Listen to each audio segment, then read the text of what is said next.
Alright, hello gamers, welcome back to the show. I'm your charming self-proclaimed yet still humble host, Mukluk, and today we are unexpectedly starting off in Guild Wars 2. I didn't know they were doing this today, or I forgot, which is also possible. I've got the memory of a goldfish sometimes, but they did a live stream today with a July balance patch preview. And I skimmed it. It's definitely got some meat to it, and we are going to, for me, watching it in its entirety for the first time, but for some of you watching it for the second time. But we're going to go through and watch the whole thing, and then I'm going to do like a TLDR of it at the end, and that'll be, you know, like a YouTube video for the people who click on my videos for the TLDR stuff. But I have heard that Druid has got some nice stuff to look forward to, which of course as a Druid main that excites me, but we're going to see how that goes. And then with, I don't know, probably have 1 or 2 hours remaining in the stream by the time we're done with all that, and we'll work on our Warframe playthrough after that. Greetings, Muck. Hello! Welcome back. Welcome back. Look, chat, is John Guild Wars? Depending on the day of the week, yeah. Yep. Evening all. Hello, Dio. I see you. Let's see. Still rather annoyed the intro music had to be modified because that wretched bad actor fraudulently copyright claiming it. It was probably an automated system someone set up, but it would have been a colossal amount of work to fight that. So, yeah, we had to let that one go. Honestly, doing streaming as like a career, it feels like battling some bad actor or another every day of the week. Did they say the next patch would have optimization? I mean, they're optimizing Elementalist a little bit. Are you enjoying Warframe? More than Gothic. Yeah, Warframe's alright. Warframe's alright. The game is not perfect, but as I've said before, if I am having fun, and also there are people there to watch it, I am willing to play whatever. Like, those are the two conditions. Warframe is fun. Like, for example, yesterday, I did, like, 30 minutes of group content, and it was the most group content I have done in Warframe to date so far. And it's been a while since I've played a game that did not have level squishing, right? So, like, for example, in Guild Wars 2, if you have a level 30 go to a level 10 area, he's squished down to be, like, a strong level 10. There's nothing like that in Warframe. So I'm in there on my character, and there's other people in there on their, like, level 9,000 characters, and, like, they exhale, and it just obliterates half the map. So, like, by the end of it, like, I was trying to hit things, and I had, like, there's a scoreboard at the end, right? And it said I had, like, 16 kills, and the next guy had, like, 260. And it's just, like, I couldn't even get to anything. Like, everything died, like, before I could even reach it. Like, everybody just, like, farted out an aura of death that just covered half the zone. So it felt awful. And so I was like, okay, I clearly need to go back to just playing stuff solo. Unless I'm farming for something, then I'll, you know, join groups for farming because they speed it up dramatically. But it does not make group content feel good, for sure. But yeah, overall, I'm having fun. But, you know, like, every day there's a new small issue. Like, it's just adding up to becoming a list of issues. Gothic is good if you enjoy, like, Dark Souls and stuff like that. I have cleared many Souls-like games. I enjoy Souls-like. Like, even Sekiro, the only Souls-like game that I put down, you guys meme on me for it all the time. I got 14 hours into Sekiro before I decided I wasn't having fun. Gothic is the only game in 8 years to actually make me rage quit and just end the stream. And I'm not proud of it, guys. I'm not proud of it. Emotions got the better of me. I am not proud that I did that, but Gothic was both an extremely frustrating game, and on top of that, there was really frustrating fans of Gothic that were in the chat that were just making it 10 times worse. So I was just like, all right, I'm out. I couldn't continue Sekiro, just can't. Honestly, I feel like I need to try Sekiro again sometime. But what was wrong with Gothic? So it's been hours. I've cooled down. I've chilled out, but trying to just lay out the facts here. So Gothic, I was having a really hard time finding what the heck I could possibly do. So it was like, okay, I reached the first town. It's like, if I go north out of town, there's a wolf that one-shots me. If I go southeast out of town, there are adult scavengers that two-shot me. If I go west out of town, there are giant mosquitoes that one-shot me. Okay, so I need to get XP another way. I run around the town and get a lot of quests. One guy's like, go south and pick mushrooms. I can't tell which way's south. The game has no compass. I have no way of figuring out which way's south unless I watch the sun come up. And that involves waiting like 4 or 5 hours because the day-night cycle is so long. All right, put a pin in that one. I had another one, and it was like, go talk to a guy named Fletcher. And I can ask the guards for directions to people, but only 2 people, and it's one of them's not Fletcher. So I can't ask for directions to where Fletcher is, and I can't find Fletcher. Then I get a quest that's like, okay, go to the arena, and there's this guy that works there. I'm like, yeah, I've met him. And it's like, he has a locked chest with a ring in it. Steal the ring and bring it back to me. I'm like, okay, it's the lockpicking tutorial. I have one lockpick that I happened to find like 30 minutes prior, not given to me by the guy who gave me the quest. So I get to the arena, I find, I think, the right chest, and I try to lock it, and there's a mini game. And it's a pretty intellectual mini game. It didn't explain it at all, and every time my lockpick broke, I had to reload the game. So I had to save scum like 8 or 9 times before I figured out how to play the lockpicking game. But then still, even after figuring it out, I had to save scum another 5 times. We're up to like around 15 total now before I picked the lock successfully, and the ring wasn't in that chest. But it did give me 40 experience points. So I'm like, okay, so if I lockpick like 20 chests around the town, I could get to level 2. And so there's a million save scums later, I managed to get to level 2, and you get like learning points. And learning points, you have to find a trainer and tell them, I want you to teach me a thing. And you spend learning points and like $100, and then they train you on a skill. Like, you don't have a skill tree or anything like that. I finally find the right chest that I'm supposed to lockpick, and it's level 3. And the minigame is like 20 times more complex. And I'm like, how tough is level 3? And someone said the hardest lock in the game is 4. And I was like, wait, so this thing is my newbie lockpicking tutorial, or lack thereof, and it's the second hardest lock in the game? And, you know, my one lockpick was breaking every 2 seconds, so it was like reload, reload, reload, reload, reload, reload, reload, reload. And so it's just like, by the end of it, I had like 8 quests, and every one of them...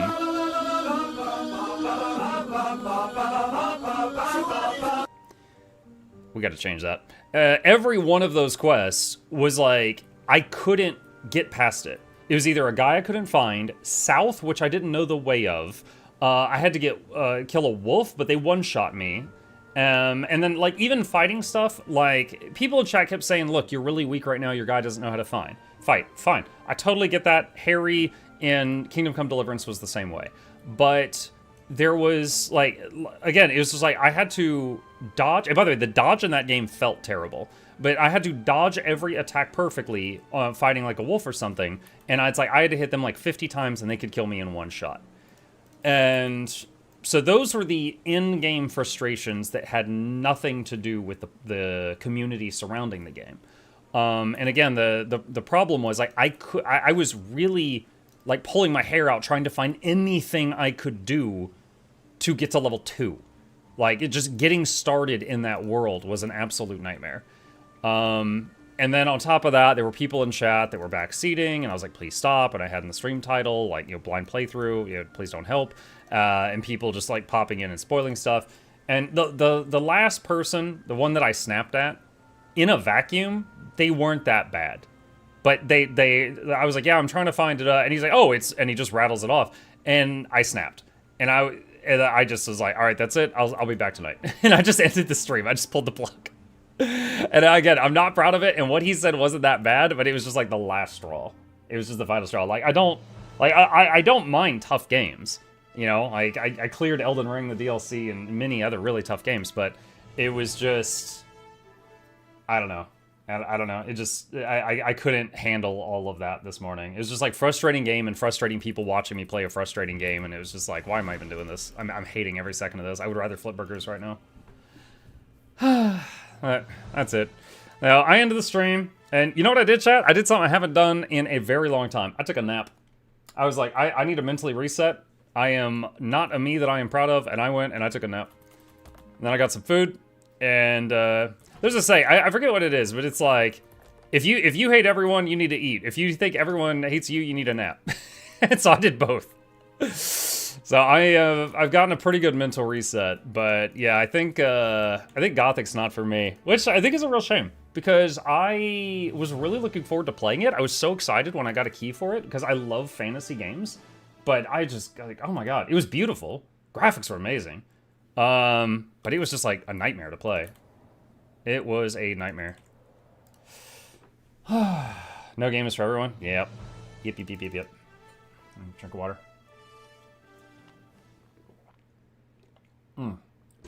Most graceful rage quit I've ever seen.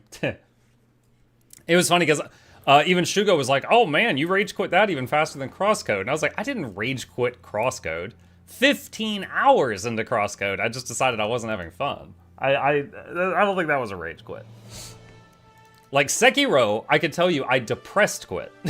Sekiro, I was just like depressed. I was just like, all right, this is dumb. I'm not having fun. Why am I here? Why are we here? Just to suffer. Might need to come back at it during free time without chat. The thing is, with games, there's got to be something about it I'm having fun with, right? Like Guild Wars 2. The combat for me is very fun, even when if the writing is like at a part where it stinks. The combat is very fun. But in Gothic, there was like no part of it that was fun. It was just very pretty. Like the combat system was bad. The lockpicking system, while interesting, it got old really fast.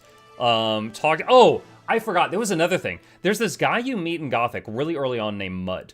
And Mud is kind of like... Okay, any of you that have played the old Elder Scrolls game, remember the fan of the arena? The adoring fan that follows you and he's really annoying? Mud was that guy.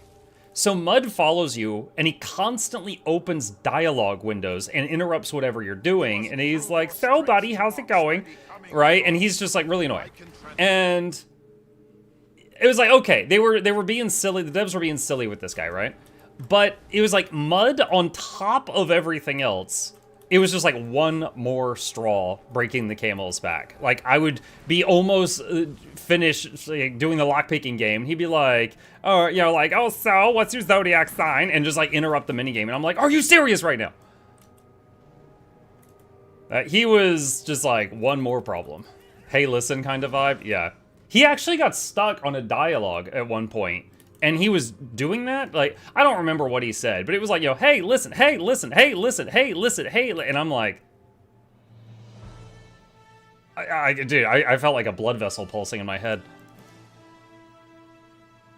Gothic for me felt like someone sold you a bike, but then he was chasing you with a stick and kept putting it in the wheel, and you're like, why are you doing this? Yeah. Anyway. The game has a very adoring fan base and a mostly positive review on Steam, so maybe it's just me, but I think that one is just not for Muk. Not for Muk. Muk, a Hurled in World v World, there's a bug with the Evoker destroying people. Have you experienced or heard about it? There's a bug with amalgams too, because they destroy me. No, I do not know what you're talking about. Most evokers I run into in World v World are the electric rabbit ones. They hit really freaking hard, but they're also really fragile, so it's like fighting a glass cannon. One of us dies really fast.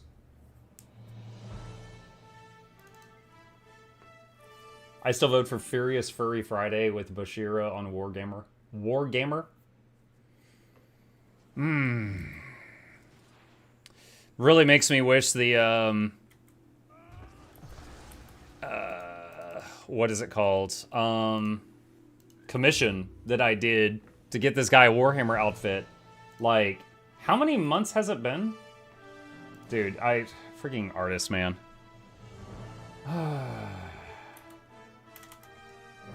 I'm trying to remember how many months it's been since I commissioned it. And they just keep like, oh, sorry, life's been crazy. Oh, my dad ate a fire. It's just something like that. Hang on. Let's see. On 5/28, I just sent them a period. That's all I said. I just did .enter, and then they sent me like another line of stuff. 3. It's been 3 months. It's been 3 months since I commissioned Warhammer. I was gonna get like more outfits after that, but it's been 3 months for that one. You paid up front? No, fortunately no. They charge on delivery, but it's the person who made this and all the different stuff for this, so they've got all the files. So it's easiest to work with them rather than some other artist that's never been involved. But There's been a bunch of other little annoyances like that. Darktide is coming out with the Skitarii soon. Darktide is a game I love, but it's never really been popular on the channel, so I might do that off stream. But I'm looking forward to trying that out. It's the Tech Priest guys. Let's see. Okay. You could switch artists? I could. I'm just getting frustrated with people. Human beings are the worst. How do you log in and heavy chest fragment to open the mirror chest? Wait, what? The chest that's right next to the mirror doesn't require anything to open it. But the chests that are, like, further away does. Maybe have Noxxi do the work for me, Muck? Noxxi will be the first to say that they are an editor, not an artist. They, she doesn't really do that. Is this music specific to Mistlock? Yes. It's called Timey's Game is the name of the song. Like, you realize characters so often, it reminds me why I changed the character menu background to random trombones.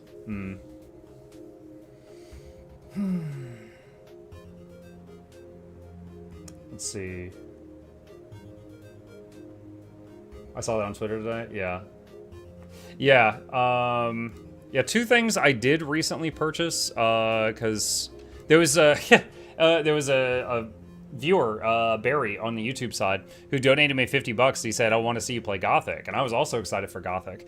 But then Gothic sent me a free key. And so I was like, well, do you want, what do you want me to do with this $50? He says, get the new Warhammer 3 DLC and the new Age of Wonders DLC and some orange chicken. So I have the new DLC. They added furries. Look at this. They added furries to Total War. So now you can fight against demons while playing cat people. They joined China. They're residents of Cathay for some reason. So, yeah, we've got furries and Warhammer. And what was the Age of Wonders one? It's like wizards or something. Secrets of the Archmages. This was it. Okay, hang on a sec. Just mute that. Oh, I just saw like owl people. That's new. So, owl people in Age of Wonders and furries in Warhammer 3. So I'll definitely have to do some runs on both of those at some point. Let's see. That's where the char went instead of Guild Wars 3? Yep. Well, I mean, there was already Skrit. Skrit are hairy animal people. Do furries like Skrit? Or I said Skrit, I meant Skaven. I meant Skaven, the other rats. Yeah, the furries had the Skaven already. Does that mean they are in-game so kill the whole population? Yes, they are in-game fluorescent. Didn't they already have furries in Warhammer, or haven't they put this game in it? Yeah, that's the joke I was trying to make, but I fumbled it. Halfway through my Bolshevik campaign, it's pretty fun so far. Are you going to play the new Rogue Trader DLC? My voice is better these last few days. I think the current medication they have me on is finally doing something positive for me after 6 months of pain. I don't think I should voice a full playthrough of... Because doing another playthrough of Warhammer 40k Rogue Trader is 100 hours of talking. I don't think I should do that right now. So I think I have to put a pin in that. I'm interested in it, but it's not voice acted. So I end up having to just read to you guys, whisper in your ear for like 100 hours for each playthrough of that. Yay, positive meds. Mm-hmm. It's wrecking me in the mornings, though, because basically what they've got me doing is taking a muscle relaxer before bed. And the theory that we're chasing is that my issue is some muscle is locking up in my throat and it won't, like, release. And I think it's working, but then the next morning I'm just like the wacky, waving, arm-flailing, inflatable tube man trying to climb out of bed, and just arms are rubber because the muscle relaxer. It lasts a while. Like, it lasts through the whole night and then a bit into the early part of the next day, so I'm having to, push through that. Give your voice some love.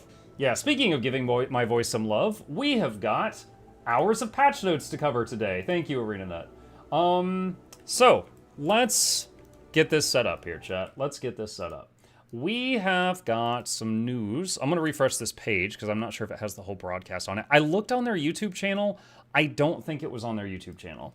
I've also got these notes and these notes. These are basically the same notes, but just to show you guys, look at the length of this.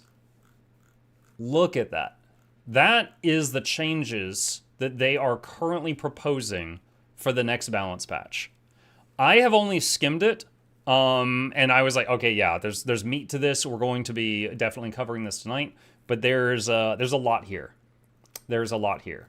So what we're gonna do is we are going to watch this, preview thing. I'll maybe do it on like 1.25 speed. Because it's 2 hours long, and that alone will shave off like 30 minutes. So we're going to watch through the broadcast and hear their reasoning for why they're doing everything. And then at the end, I'm going to do like a TLDR of everything that they said for the purposes of putting it on YouTube. We could do it at 1.5 speed for 2 hours. Oh, it's already 2 hours long, so that would make it 4 hours. So, let's see. First thing we get to do, though, is skip the first 10 minutes because of the... Welcome, everybody. Okay, there we go. All right, so I'm going to go into YouTube mode.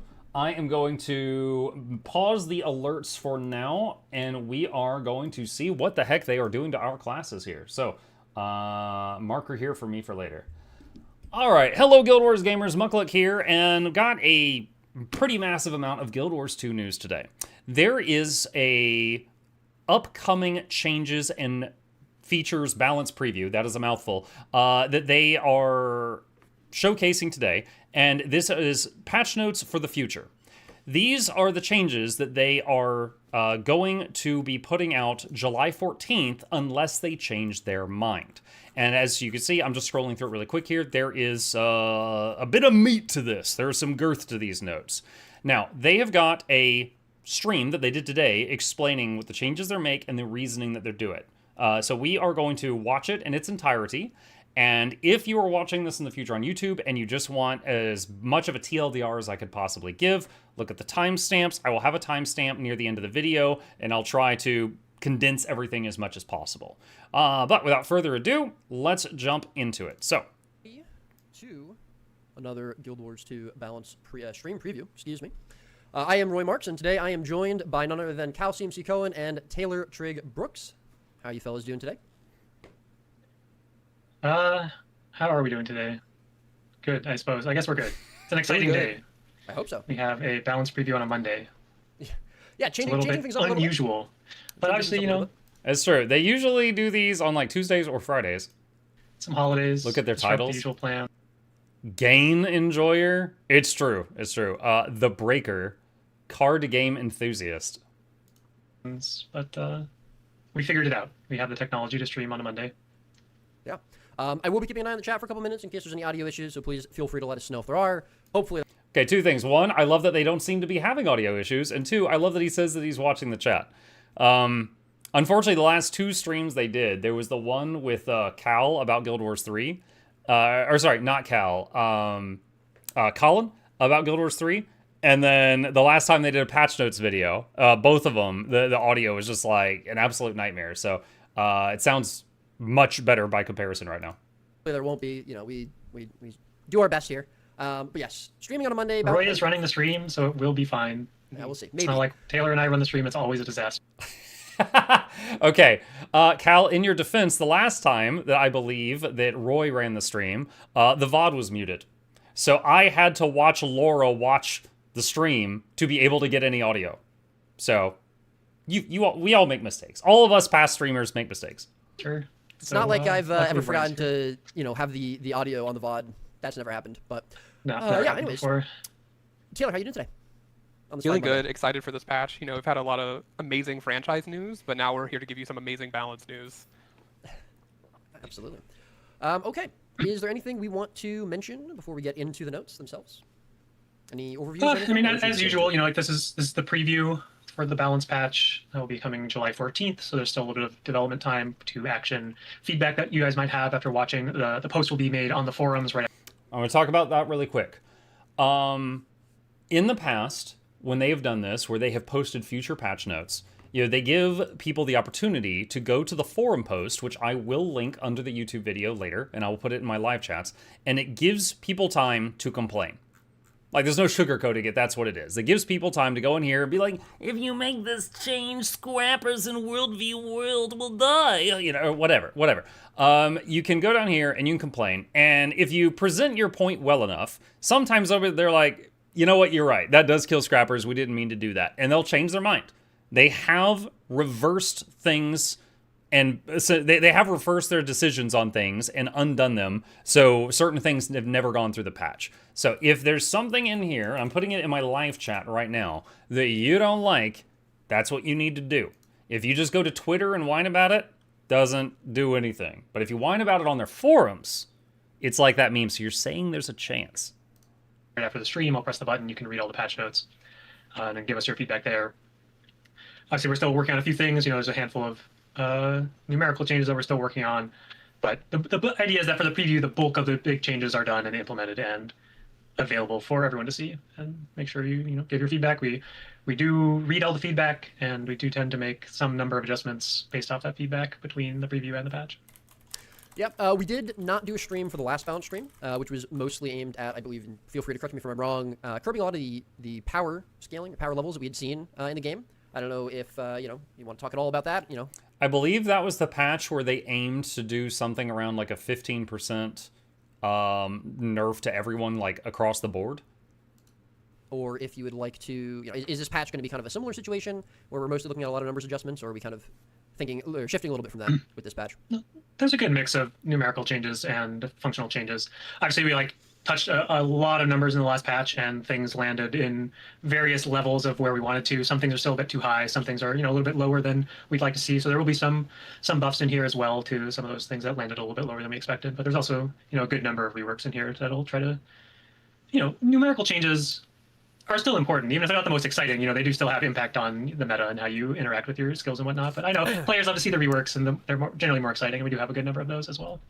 I don't know. Numbers get me excited, but maybe I'm the odd one out. Anyways, let's get into it. We can start looking at some of these changes, and as you can see there, the date for the balance patch, July 14th. That'll be coming up next month, and we're gonna start off with Warrior. Okay, so usually when they do these things, they sometimes don't read every single thing on each slide.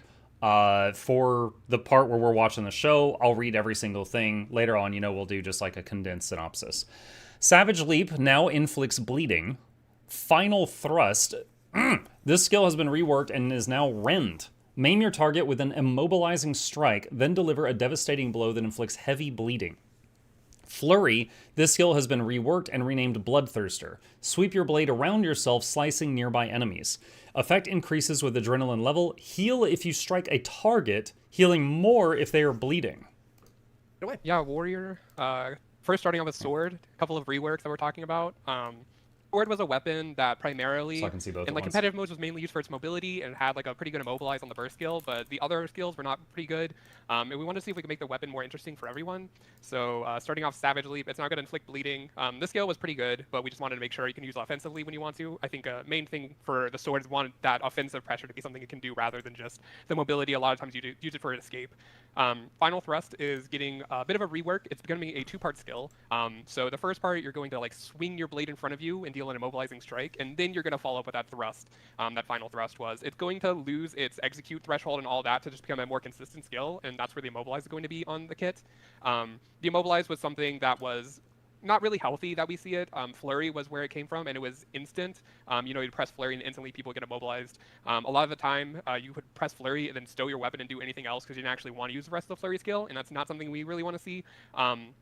So Flurry is getting a full rework. It's becoming a skill known as Bloodthirster. You're going to sweep your blade around yourself and then inflict bleeding on people. And then after you hit people, you're going to heal yourself, healing based on how heavily they were bleeding. This is going to be an AoE skill, so it can hit multiple targets, and it's going to heal you only based on one target, but it's going to pick the target that's bleeding the most, so you can get the most value from that bleeding. So hopefully we can see Sword become a weapon that you can do a lot more dueling with and deal some pretty good damage without having to be locked in those long cast times. Is there a cap on that bleed threshold? What if I hit an There enemy with is. 1,500 bleed stacks? So that There could be, is. It caps at 25, so you're not going to get a full heal on like some world bosses in PvE. Yeah. In competitive modes, that cap know is that pretty count. high, so you should be Dude, imagine you're fighting a world boss and it's got 99 stacks of bleeding on it, and you hit it with this. not feeling it in PvE. It's still a pretty good healing amount. And there is a baseline bleeding, so if you hit someone with 3 bleeds, you're still going to get a decent amount of healing. But hopefully it adds more fluidity to the kit and it feels a better weapon to play with. Yeah, 1,500 bleeding stacks would be quite a bit. I wonder if we ever got So warrior main hand sword getting some love. up there. That'd be a good record. You kind of mentioned that you're thinking that this will maybe enable some duelist builds a little bit. Is this more of a, or is this kind of aimed at trying to change or enable a specific warrior build, or is this kind of a, oh, we have a weapon that's maybe a little bit outdated in the modern Guild Wars 2 era, or a bit of both? Yeah, I think sword main hand is supposed to be a condition weapon, has a lot on it, but it really wasn't performing as such. A lot of condition builds. Berserker in particular would want to go like mace for that berserker burst, and sometimes sword was used, but a lot of other classes sword was just not there for it, and they were looking to other weapons. So we want to make sure that main hand condition sword is there for what you want it to be doing. Very cool. All right, moving on. Got some more core warrior updates, changes. Yep. These, the first two are dagger changes. Offhand dagger, similarly, pretty unused weapon. So we're going to see dagger 5 is getting a rework. Dagger 4, we felt like the skill is pretty cool. It does what we want to do. Pretty big damage, some boon removal, especially when you get that bonus. But it wasn't quite hitting hard enough. So we're... All right, so hold on. So Wastrel's Ruin and Bladestorm are warrior offhand dagger. Wastrel's Ruin increased power coefficient from 0.75 to 1.0 in PvP and World v World. Bladestorm, this skill has been reworked and named Hushblade. Strike out in a cone in front of you, dazing enemies struck. So before, I mean, there, like he said, there wasn't many people using this before. But before, it did a flurry of attacks, reflected projectiles that were coming from the front, and you got barrier if you hit a foe. But Hushblade is a conal daze. As if Spellbreakers needed more CC. Earthshaker increased the power from 2.0 to 2.75 in PvE. Okay, hold on. So these three are Hammer. Staggering Blow increased power coefficient from 1 to 1.5 in PvE. Backbreaker increased power coefficient from 1.5 to 2.25 in PvE. Increasing the power coefficient in competitive modes, so it can really match something like offhand mace for the pressure. But Bladestorm was a channeled skill that I think in its best days, it was just a bad whirling axe. It didn't really deal as much damage. It kind of had some defensive components, but people really didn't want to use that skill ever. So we're going to try and... Yeah, so like if you were using an offhand item for a defensive reason, you're probably going to use shield. Like it's just making the offhand dagger like kind of like a bad shield. It didn't really have a good spot that it fit in for usefulness.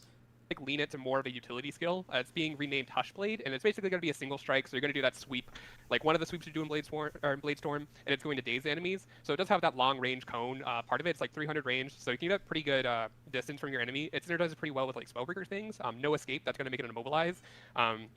It's going to be on the lower cooldown side, so on PvE it has 2 charges, in competitive modes only 1, but so in PvE it'll be pretty good at upkeeping attackers' inside stacks while also doing some decent damage, so hopefully offhand dagger is something you want to play on Blades or on Spellbreaker now. In competitive modes it should be pretty good, again, for dueling, something Spellbreaker wants to do to, keep up in those 1v1s. Cool. And then we have for Hammer, these are just some damage bonuses for PvE. After the patch we had, we noticed that Hammer was doing a bit too low.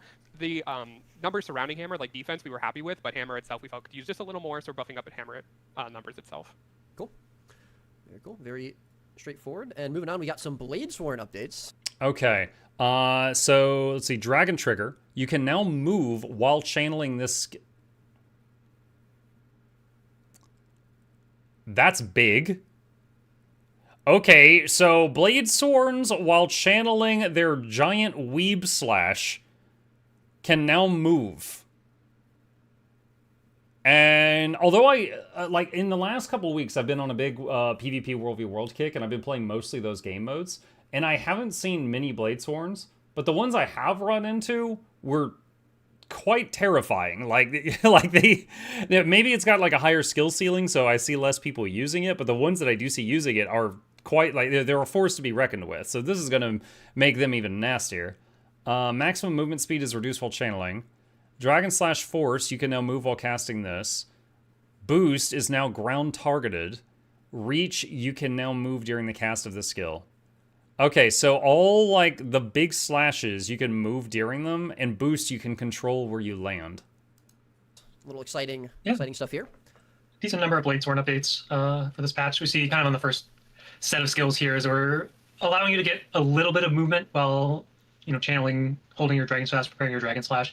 This is something that we did with Deadeye's Kneel, where we see a little bit of movement. Is there's opportunity to not be full speed, obviously, but having that little bit of extra mobility allows you to position a little bit better, or avoid things that you might otherwise not be able to. Another thing where this could be good is with the Dragon Trigger. If you are holding the movement key down, like you're running forward, and you click Dragon Trigger, sometimes you might go into it, and then you take a minor step and you interrupt it. And I believe that this will make it to where you don't have to worry about accidentally interrupting yourself. So that's just what we see here. Some nice little mobility update for Dragon Trigger and the Dragon Slashes being able to kind of move during the casting of the skill as well. Just a little bit more flexibility in how you're able to use these skills. A lot of Bladesworn enjoyers in the chat, it looks like. Sorry, go ahead, Taylor. Important to call out with Boost that it's becoming ground targeted. So before it would send you the full distance in one direction, but now Boost, if you only want to go just a little bit of that, you can target it and it'll bring it to you. It feels pretty fluid. It's similar to some of the other movement skills that have been added. So hopefully that's one of the reason those that have watched me do like PvP and stuff, I love Ranger Staff for movement more than like Ranger Greatsword. Because Greatsword, if you're using it just to like get away or something, or to go to a target, if you don't have a target, it just goes a set distance. But the staff is ground targeted, which makes it much, much easier to use it very quickly and go exactly where you want to go. So they're getting that treatment. you can use that and not worry about just going off a boss arena or something and dying. Yeah, it's definitely a nice usability improvement for that type of skill. Yeah, very cool. Okay, Dragon Spike Mine. I can't remember the last time I saw this. Reduce the power coefficient from 2.5 to 1.5 in PvE. Reduce the power coefficient from 1 to 0.6 in PvP and World v. World, but will now additionally inflict bleeding. So power damage going down, but it's getting some Condi. Overcharge cartridges. This skill now causes explosion attacks to inflict burning, in addition to its other effects. This effect of this skill now lasts the entire duration of the buff instead of the number of attacks used. Buff duration reduced from 10 seconds to 5. Supercharging the buff, it now extends the duration and increases burning duration in addition to other effects. Are they making Condi Bladesworn? Swift as the Wind trait has been replaced with Sharp as the Wind, which modifies your Gun Saber and Dragon Slash skills to focus on dealing condition damage. They are. Additionally, with this trait equipped, you burn nearby foes and gain increased flow rate when swapping to the Gun Saber in combat. Huh. Like, I really like this. This is outside of the box. I like this. Like, Druid has a trait that makes all their heal skills do conditions. It's just like, it's one trait, you take it, it drastically changes the playstyle. And this is, like, the same thing. I don't know if it'll be good, but I love that they're trying stuff. River's Flow, this trait has been reworked. The trait now modifies Gun Saber and Slash skills to focus on supporting allies and debilitating enemies. Additionally, with this trait equipped, you gain swiftness to nearby allies and gain increased flow rate when swapping to Gun Saber. Okay, so we've got this makes your Bladesworn Condi, and this makes your Bladesworn support. Unseen Sword now strikes nearby enemies and grants you increased flow rate when swapping to Gun Saber in combat. And moving into some of the more exciting changes here, you see some improvements to some of the utility skills. The big changes here are coming from the traits here at the bottom. We're going to see a few different reworks to the Adaptier traits, and these are going to try to introduce some additional playstyles for Bladesworn. So we see Swift as the Wind becoming Sharp as the Wind. This is going to modify a lot of the Gun Saber skills and the Dragon Slash skills to be more condition focused. So, Condi Bladesworn, hopefully something that is going to be a bit more viable. You can obviously play with the new sword. You can play with the new trait to get essentially the Condi version of Burn Sword. all of the Bladesworn skills.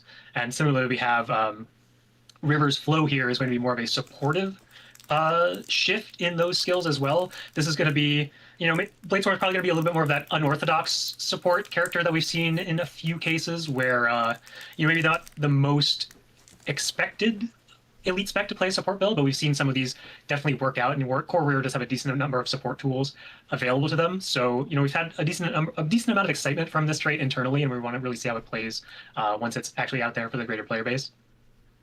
So maybe support Bladesworn, Condi Bladesworn, these can be additional playstyles for Bladesworn, which is obviously a very good power DPS at the moment, but not a whole lot outside of that. Very cool. All right, moving on. Even more Bladestorm changes. I think going forward, I'm gonna let them read it, and then if they skip any of these, then I'll pause it and read them. Wow, Bladestorms are eating good today. More Bladestorm changes. We see a lot of the supportive elements here. We see, again, strike and condition damage coming from Fierce as Fire. It's based off ammunition spent, excuse me. Again, just trying to flesh out those playstyles for the Condi build and the support build that don't have a whole lot of trait support right now because we didn't really expect them to exist, but now that we're kind of expecting them to exist, we now see, Unshakable Mountain giving some barrier to allies, Immortal Dragon granting protection to allies, and then Daring. Okay. Unshakable Mountain can give allies barrier. Fierce as Fire, it boosts condition damage in addition to what it used to. Immortal Dragon can give prot to allies. Daring Dragon increases the effectiveness of dragon/skills depending on what variation. Dragon, this is in addition to its current functionality, it's just going to kind of improve your dragon/skills, and that's going to affect all the different variations of dragon/ now, whether it's the power version or the Condi version or the more supportive version. Cool. Now, this might be slightly out of the scope of this balance stream, so feel free to expand on this as little or as much as you like, but do you feel that this is kind of something that was always sort of intended for Bladestorm to have these multiple different build types? Could be playing Condi, could be playing support, obviously a lot of, as a power DPS, or is this something that we're just kind of trying to enable now more so with these changes, just kind of feeling like, oh, it might just be the time for Bladestorm to have more options? Yeah, I think we like to introduce options, especially for specs that don't have as many.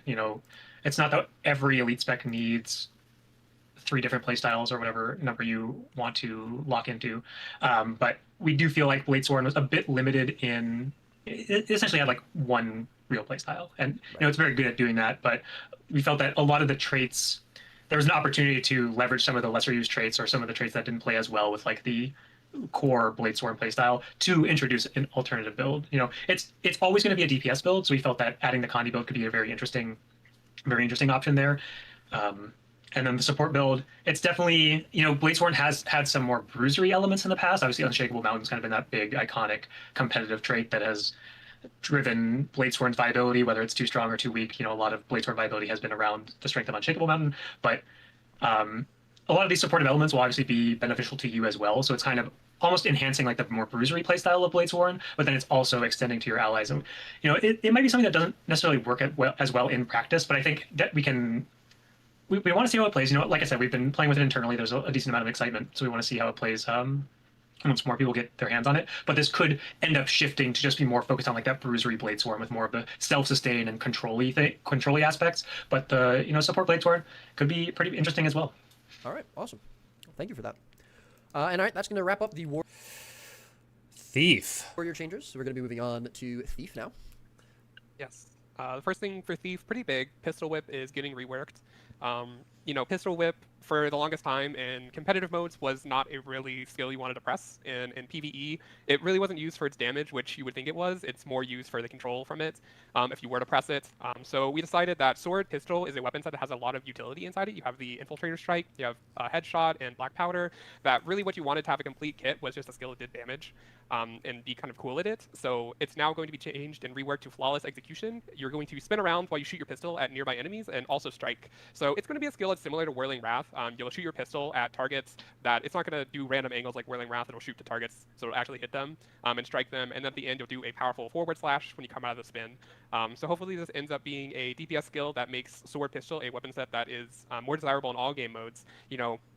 In PvE should do pretty good damage to use it as just a DPS. In competitive modes, you can find the right opportunities to go in. You are pretty vulnerable. It's not an evade or anything while you're spinning around, so you need to make sure that you're not going to get blown up when you go in. But hopefully it does enough damage. You have that Sword Pistol, stealth in, go in with Infiltrator Strike and then hit them for pretty big damage. So Sword Pistol, hopefully a weapon set that's back on the menu. That's not just like, usually it was, you play something like Scepter Dagger or have another Dagger weapon set, then you swap the Sword Pistol, but we want this to be kind of the main reason that you want to play the weapon.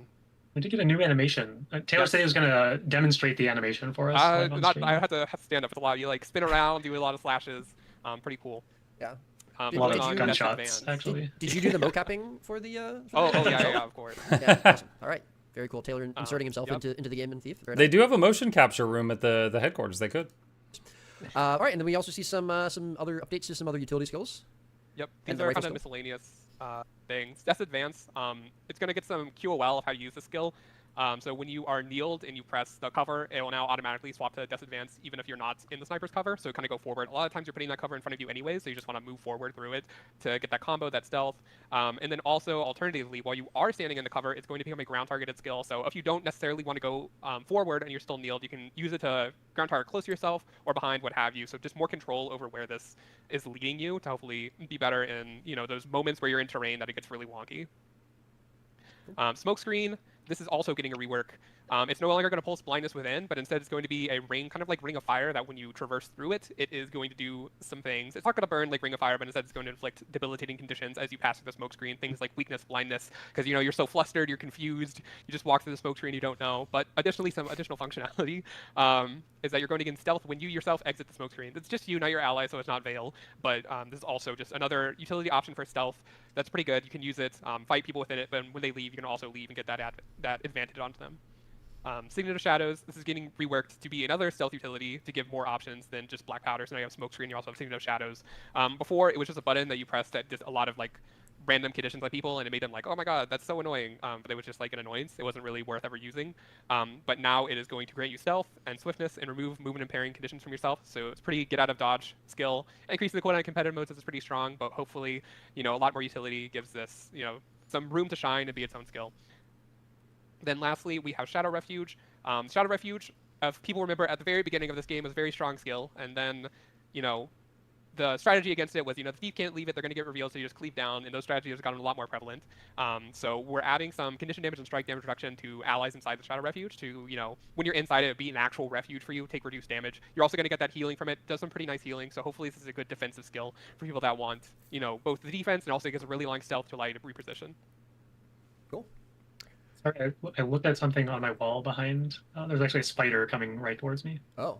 So I did get distracted for a minute. No, it's totally fine. But some people may have noticed me looking like off the camera. That's he's getting ganked IRL. Spider. Yeah. No, the only thing scarier than a spider you see is a spider that you can no longer see. Yeah. Hopefully it doesn't stealth, right? No, it's still there. I can see it. Yep. All right, moving on. Hopefully Cal will stay with us and not have to run away. I would have left the room, but it's not a big spider. If it was a big spider, I'd be out of the room by now. Yeah. All right. Some, few traits. Yep. Trait updates, even the odds. It's no longer going to apply might, but instead it's going to inflict conditions. I think here we really wanted to lean into Deadly Arts, applying some debilitating conditions, because it has both that poison for condition damage builds, but it also really wants to be that like power line where you inflict these debilitating conditions and you get the damage bonus from the minor traits. So cripple and blindness when you strike from your stealth attack, that could be a pretty good opener, blinding people when you come out of stealth. And then the cripple to just give another unique condition. So hopefully even the odds is a more appealing option. Improv is now going to give Spectre some additional Shadow Force when siphoning. Obviously, Improv doesn't do anything for Spectres because they don't have stolen skills, so they can't use anything. So, while you still get the cooldown reduction from using it, we want this little added bonus. Potent Poisons is pretty much what you're always seeing on Spectre, but Improv just want another option there for people that wanted it. Lotus Poison is now going to give Might when you poison. So just another tie-in for the power builds that want to use Deadly Arts. The poison here, you're still inflicting it, it's not going to do much damage. You're getting that heal reduction, but now the might on top of it should be an extra reward, help it feel good. Panic Strikes. This was a trait that, again, was something a long time ago was really good, but over time got nerfed due to its uncontrollability, some might say. Wasn't really a great trigger. We don't like those health threshold ones, so we're changing it now that it's a set number of conditions. So I think it's either 3 or 4. So once they have that many unique conditions, you're going to get that. So it should be a lot more controllable with even the odds and like poison on steel, stuff like that. It's going to be pretty easy to hit those, so you know that you're going to get this immobilized.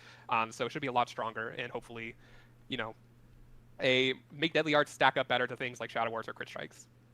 Lastly, Rending Shade. It's going to get some unique functionality. Instead of inflicting fear, it's going to destroy the barrier on stealth attacks that hit a boonless foe. Should be pretty niche, we think. But destroys the foe's barrier if a stealth attack hits a boonless foe. Yeah, that is definitely niche. Like, that could be amazing. So for those that don't know, barrier stacks up to 50% of your max life. So someone with 20k health can have a 10k barrier. And it's definitely a pretty niche situation. If you're fighting someone pumping out barrier, they probably got a lot of boons. But if you can get the boons off, you can take all their barrier away with your opener. Sometimes niche things are pretty interesting for what they can do. So, specific bosses in PvE can break that barrier, kind of like Amalgam got the ability to, or in PvP versus certain builds that may not have a lot of boons. If you steal their boons, is a barrier a boon? No, it's not. It's not a boon as well for a lot of burst. But then we can move on to the last changes for Thief, which are going to be Deadeye, which are 2 changes, but I think they're pretty impactful. The first one is Deadeye's Mark is now going to be fully instant, and on top of that, it is going to shadow step you like normal steel when you use a melee weapon. This should hopefully open up a lot of melee Deadeye for Deadeye in competitive modes. You know, when you have those melee weapons like dagger or sword, you really want that shadow step option, but Deadeye didn't bring it, so you felt like you had to use these ranged weapons to make value for it. But now you can do things like Deadeye's Mark into Cloak and Dagger and then Backstab.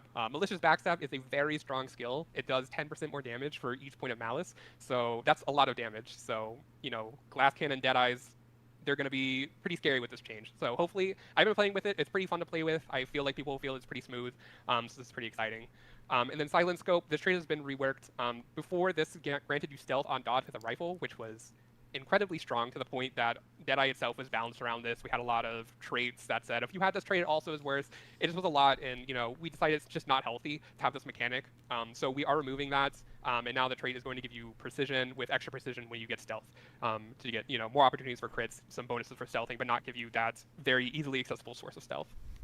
Quick question about the Deadeye's Mark. Oh, go ahead. Sorry. Oh, I was going to mention that this is also kind of the idea behind some of the utility skill reworks for additional stealth sources. We are taking away this pretty reliable stealth source from Deadeye, but now there's some potentially more interesting options in the utility slot, which obviously are going to be longer cooldown, but a bit more controllable because we did have pretty big concerns with Silent Scope. Yeah, I was going to quickly ask for the Deadeye's Mark change. So it says only melee weapons, right? So obviously not using a ranged weapon. Is this does that work if you're using a dagger in the offhand or only main hand? It does check your main hand. So if you're something like pistol dagger, it will not teleport you. You have to be dagger pistol, for example. Cool. Awesome. All right. As Taylor said, I think this is it for the Thief changes, but some very interesting stuff. Some cool Deadeye changes. Some nice stealth buffs there. And we're moving on to Revenant. All right. We got some Revenant changes. So first couple notes here. Again, Hammer landing a little bit below where we like to see for after our big PvE. So this is just Hammer PvE damage buffs. Damage pass, so a couple of nice damage increases here, hopefully bring it a little bit more in line. Right in the Great Dwarf, this is getting kind of more of like a shuffle around of how the functionality works. Right now it's obviously just a large strike damage reduction that then becomes a strike and condition damage reduction when you have Versed in Stone. We are shifting that around so that it's going to be a lower damage reduction, but it will always give you strike and condition damage reduction, and then if you have the trait, it will bring it up to that 50% number. So this will make it just a lot more reliable for builds that either want to take a different Grandmaster trait in that slot, or they want to play a different trait line entirely. You'll still be able to play Chalice, get Right of the Great Dwarf as like a pretty powerful defensive skill, and it will feel just a little bit more consistent than it does right now. Cool. Continue on. Renegade changes. Move on to some Renegade changes. So a lot of trait reworks here, or trait updates here, because we felt that a lot of the Renegade traits aren't the most exciting or the most impactful. There's a little bit of wasted space, kind of, so we felt that we could rework a few things here. Action Demeanor, this is just one of the adept traits getting a little bit of a rework. Might Resistance and Fervor on Healing skill. We had the Resistance trait in the Master Tier slot that hasn't been seeing a ton of play, Bold Reversal. We still think it's like a valuable, valuable boon. And putting it on kind of a easier to, or a less competitive trait slot, because obviously the adept traits are all your Callous Fervor traits. So now you're still going to be getting your Fervor, but now you can get Resistance, you can get some Might as well. Could be slightly more appealing, and then, give access to that Resistance. That's pretty useful. Bold Reversal, now we have room in that slot for something a little bit more exciting. That's just going to improve all your Citadel order skills. So we see Heroic Command, also granting Swiftness. Citadel Bombardment, going to be doing some vulnerability, and Orders from Above will be pulsing Protection as well. So a nice little little benefit for kind of all the builds. Obviously a little bit more supporty, but we do have that just general mobility and vulnerability. Nice little damage boost in especially in competitive modes where you're not already hitting vulnerability cap. Heart Piercer, we've essentially taken the strike damage bonus from All for One. That's a trait that we weren't super happy with. It's always been intended to be more of that Kala stance trait, but it's been pretty generic. Had the protection for a long time. Then we had kind of the strike damage bonus as maybe power DPS builds will play Kala, and this is where their strike damage bonus comes from. But it's just not super interesting. It's not really what we were hoping for that trait. So moving that strike damage bonus into Heart Piercer, just going to be part of, or a bonus against bleeding enemies, still going to be giving that bleeding bonus as well. So it'll just be more of a generic DPS trait that either strike or condition damage builds can play. And then All for One is going to be more of that Kala stance trait.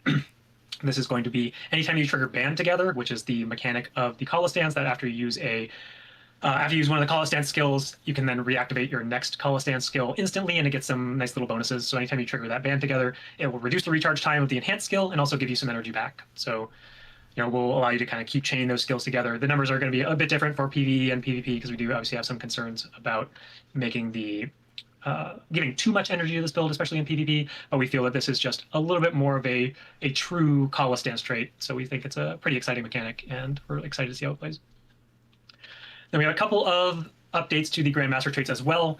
Vindication, no longer going to get extra missiles. There's a little bit of concern around how much one-shot capability that's really added to the skill when you are able to get the full missile count and they all land. It does a bit too much damage. We're pretty happy with how much damage the skill does just by default, but then the extra missiles kind of pushed over the top. So we're shifting that more into more of a control bonus. We get that extra daze.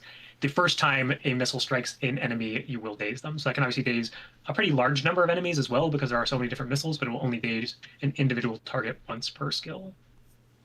And then Righteous Rebel, getting a little bit of a healing bonus here. I'm just imagining two like blobs fighting in World v World, and like one of them getting hit by a whole bunch of Citadel bombardments and just like dazing tons of people in the blob. 2 orders from above, we did kind of shuffle around what the other half of the trait did to be more healing centric, so pushing it into more of that truly heal renegade type of trait. And obviously it will still do the things that it previously does, but in addition you will get some extra healing from that. So now take Righteous Rebel, Bold Reversal, orders from above is going to be a pretty strong skill, getting that healing, getting that protection, increased duration, and all that good stuff. Yeah. Quite a few sort of like a variety of changes with these traits. Some supporty stuff, a little bit of damage boosting, some utility. Is this kind of trying to push Renegade towards a specific role or a couple different roles, or is this kind of just we weren't really happy with where we were seeing the Renegade in general, and we wanted to change up how the traits were functioning and its utility skills or functional skills? Yeah, I mean the 2 DPS builds kind of always existed. You always have the Power DPS Renegade or the Connie DPS Renegade, and then support Renegade. It's kind of hit or miss, but the stance itself has supportive elements. You obviously have the heal that heals your allies. You have the life stealing. There's some defensive boons sprinkled in there as well. So there is, some amount of support Renegade that could exist. And we felt that since this trait had already been pushed a little bit in that direction, that we push it even more in that direction and really try to enable that playstyle. Cool. Awesome. All right, moving forward, we've got Ranger. Everybody's favorite class. I believe Taylor, our resident Ranger expert, will be taking these notes over. Yep, so this is going to be a pretty druid-heavy section. Before we get into that, go for the throat, ferocious strength. These are some changes. Just Soul Beast landed a little lower than we like, so we're bumping it up a little bit. And Gale Shot Strike is getting a buff. We think Gale Shot itself is in a pretty good place, but Strike was an alternative Grandmaster trait that in the beta was very, very strong, and we nerfed it a lot. But we do know that it's a playstyle people enjoy, so we want to make sure it's still viable. So we are bumping it up and keeping an eye on it. But at the top, we see Astral Wisp. Since it's getting reworked, the core skill is going to do the same thing, just going to be different. Before, you'd send out a Wisp that would hit an enemy or an ally and then circle around them healing. This meant that to get allies, you had to ally target them. In a lot of cases, you didn't want to click them, or if your enemy's far away or moves, you'd lose that healing. Yeah, all right. So obviously as a Ranger main, I have more feedback I can give on this section, but just to show real quick. So Staff 2, if anyone here is not a Ranger main, you had to click an enemy or an ally, and you have to be facing them, you have to target them, and it has a cast bar, it has a travel time, and then it starts doing a very small heal in that area. So targeting, facing, travel time, and cast bars, like all those things. And honestly, it's like the amount of time it takes to come online, it's worse than doing like 3 auto attacks. But if you, if you already had an enemy targeted, you might just hit it, but only if everything else is on cooldown. It's worse than like every other button you've got. So it's like if everything else is on cooldown, you would use it as like a filler. But if they're changing it to be ground targeted, like this, that is infinitely easier if you could just like throw it there, and it'd be easier to get used to it. So now it's going to function where. Oh, also, if it's like PvP or something, if the enemy has Aegis or they dodge the Wisp connecting, then the Wisp will not heal the area. Like it has to hit and connect with the original target. So if they block it or evade it, then it won't heal. We are going to send out a Wisp to a target location, and then at the Wisp it'll detonate and attach to allies, and then those allies will get healed. So it's going to be a ground targeted skill. Your allies are there, you press it, and then it's going to attach to your allies, and they're going to get healed. Real quick, it says allies. I wonder if it means like it will attach to multiple people, because right now it attaches to one person, but then it does a few pulses where it heals 5 people in the radius of it per pulse. So I'm not sure if it will connect to multiple people, or if it still just connects with one and then heals the area. So it should be a lot easier to use. And then we can move on where we see glyphs for Druid. Okay, hold on a sec. So they didn't really read ally. these. So go for the throat. Increase the damage of bonus of Lesser Sikkim when a merged soul beast is with it from 10 to 15% PvE. I know of like 4 bugs with go for the throat. I don't know if they have fixed any of them. I'd have to check them again after the patch. Furious Strength, increased damage bonus from 10 to 15% PvE. Shrike, increased power coefficient per strike from 0.5 to 0.8 PvE. All right, so these two are Soul Beasts. This is Soul Beast buff. This is Soul Beast with Beast Mastery, which it would probably use. And Gale Shot is getting a damage buff as well. So should be a lot easier to use. And then we can move on where we see glyphs for druids. All of them are getting a small change. Basically, for most of them, the support radius is getting normalized to 360, save Glyph of Equality for stability. But so Glyph of Rejuvenation, 300 360, Glyph of Alignment, Wind Celestial Avatar, 300 360. Just make it easier to get the support out of these skills. We feel like what they do is pretty good. Just sometimes it might be hard to actually get to your allies. Glyph of Equality, it's now going to apply stability in PvP as well, and give the stability stacks from 1 to 2. Just a bit better stab for Druid. We don't want to go too much. That's really good. That's really good. So real quick for, again, this is something I talk on. Normally, my Druid build looks something like this if I'm supporting a group in PvE. Glyph of Equality gives 1 application of stability. It is instant cast. It's also a stun break and a small daze, but it's 1 application of stability around you with a 24-second cooldown. The only other source of stability a Druid can give their group is burning their elite skill, which does pulsing stability for 5 seconds. It's a 48-second cooldown, but if they use that, then it's on cooldown and they can't use it for its other stuff, which it can do mass condition cleansing or mass reviving. It can revive like a 10-man raid group. So if you're using it just for stability, you give up those other features for like almost a full minute. But so this is usually the go-to move for stability, and that's it. Those 2 options are it for Druid. So just having a second stack on this one is very nice.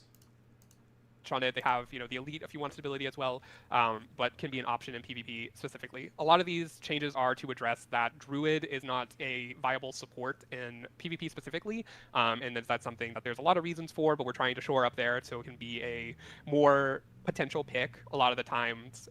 Having tools to heal outside of Celestial.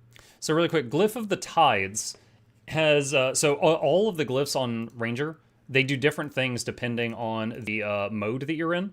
So, like, for example, Glyph of the Tides, it does a knockback, but if you're in Astro mode, it does a pull. It's either a short-range pull or a short-range knockback, one of the two. So if I'm reading this right, it says Tides will now knock down instead of knock back in PvP. So that means the non-Astral form will do a knockdown, and the Astral form will do a pull. Reduce the cooldown from 35 to 25 seconds of PvP. Glyph of Unity. Unity was a weird one. Unity attaches a beam to foes or friends.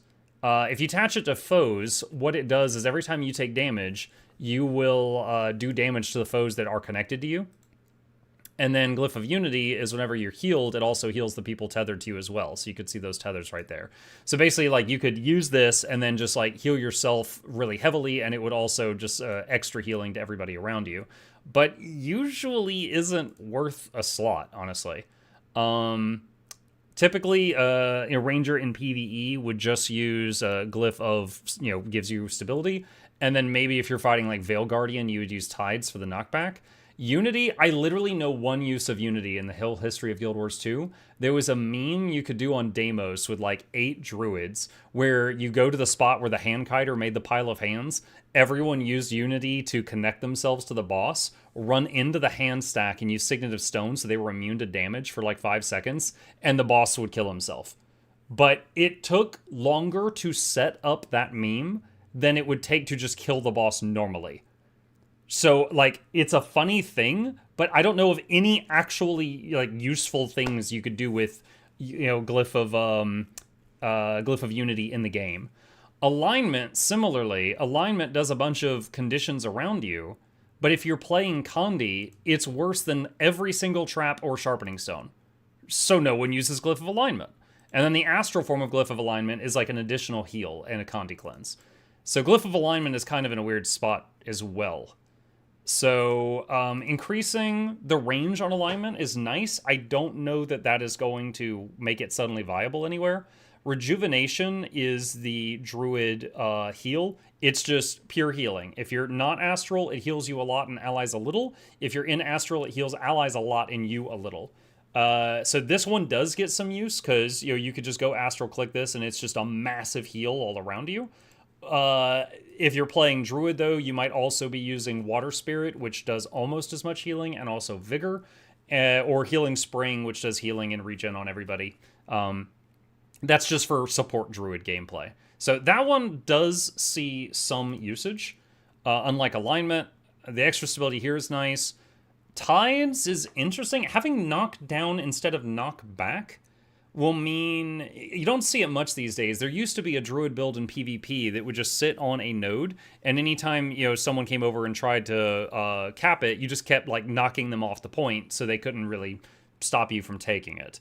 But now that it's a knockdown instead of a knockback, that is simply one less knockback in a PvP druid's kit if they're trying to focus on that. They could still use like longbow knockback and things like that. Glyph of Unity is now, so this is the one of the beams. Now Glyph of Burgeoning. Heal nearby allies and grant Astral Force. While in Selly Avatar, grants allies Barrier and Endurance instead. Interesting. So Astral Force is, okay, this right here, this blue bar, I have been calling this Druid Fluid for years, but essentially, if you want to go into Astral form, this button has to be off cooldown, and this bar has to be 100% full. It is not like Death Shroud where you can go into it at like 10%, it has to be 100% full. So see, if I go in and then back out, there's a 10-second cooldown here, and this has to fill up also. So if we've got a button to go back into it, like honestly, if you're healing 5 people constantly, and there's like regen ticks and stuff happening, this, like right now, it's off cooldown, but I can't go into it because the bar's not full. But if I'm healing other people, that's never a problem. So that extra Astral Force could be useful in PvP, but if you're with a group in fractals or raids, it's never going to be an issue. The barrier is interesting, because right now, Druid only has one way of giving their party barrier, and it is with MOAs. There's a MOA trait right here, and it's like if your MOA uses their F2, it does a barrier on your teammates. And you can do like barrier swap to another MOA, barrier again, and do like a double stack of barrier on everybody. But it's nothing compared to like Scourge or Mechanist or Spectre. But it is something, it is a tool you can use if you want it. So I don't know what the value of, I don't know what number of barrier we're going to get there. Celestial Avatar is something you're lacking, which can feel pretty bad, and the ability to get into Celestial Avatar is just not there compared to other supports, so a lot of these are aimed at taking care of that. Glyph of the Tides, it's now going to knock down instead of knock back in PvP. Glyph of the Tides was problematic before for decap druids. Turns out when you give knockbacks to things that can be pretty tanky, they'll just be as tanky as possible and use a knockback to decap the point, which can be a very effective strategy sometimes. It is very, not very engaging and unfun to play with. So this skill had a very long cooldown for what it did because of that. So we are, in PvP only, it will knock down, and we're reducing the cooldown. In Worldly World and PvE, it'll continue to knock back. We know that the knockback from this skill does have a lot of interesting applications, so it's staying there. Then we can move on to Glyph of Unity. This was a skill. The thing is, though, if Glyph of the Tides becomes a 25-second cooldown and it does a knockdown, okay? And you, in PvP, you're choosing, do I want to bring that, or do I want to bring Glyph of Equality, which has pretty much the same range. It does a 2-second daze, so it still gets them to stop hitting me, but it also is a stun break and it also gives stability. You're never going to... I can't imagine you're going to take Tides over Equality unless you're bringing both. Because it's just simply worse. That was pretty homeless. Outside of Celestial Avatar, it kind of gave you that old retaliation effect, which was ostensibly to build up Celestial Avatar energy, Druid Fluid, if you will. They owe me royalties. I dubbed it Druid Fluid like 6 years ago. They owe me royalties for that. But it wasn't really needed for that. There's also Ellie Jelly that Catalysts use, if you haven't heard that one. When you were in Celestial Avatar, it would kind of copy your healing, but when you're in Celestial Avatar, you don't really need more healing, if you have a lot of healing there. So this is going to be completely reworked and renamed Glyph of Burgeoning. When you are outside of Celestial Avatar, it's going to heal nearby allies and grant you Astral Force. So this is going to be, I need to be in CA now, but I need Celestial Avatar juice, and I'm going to press this button. So it's going to heal people and then get you there so you can heal some more. When you're in Celestial Avatar, you don't really need that healing, so you're going to give allies Barrier instead, some more damage reduction, and also grant them Endurance.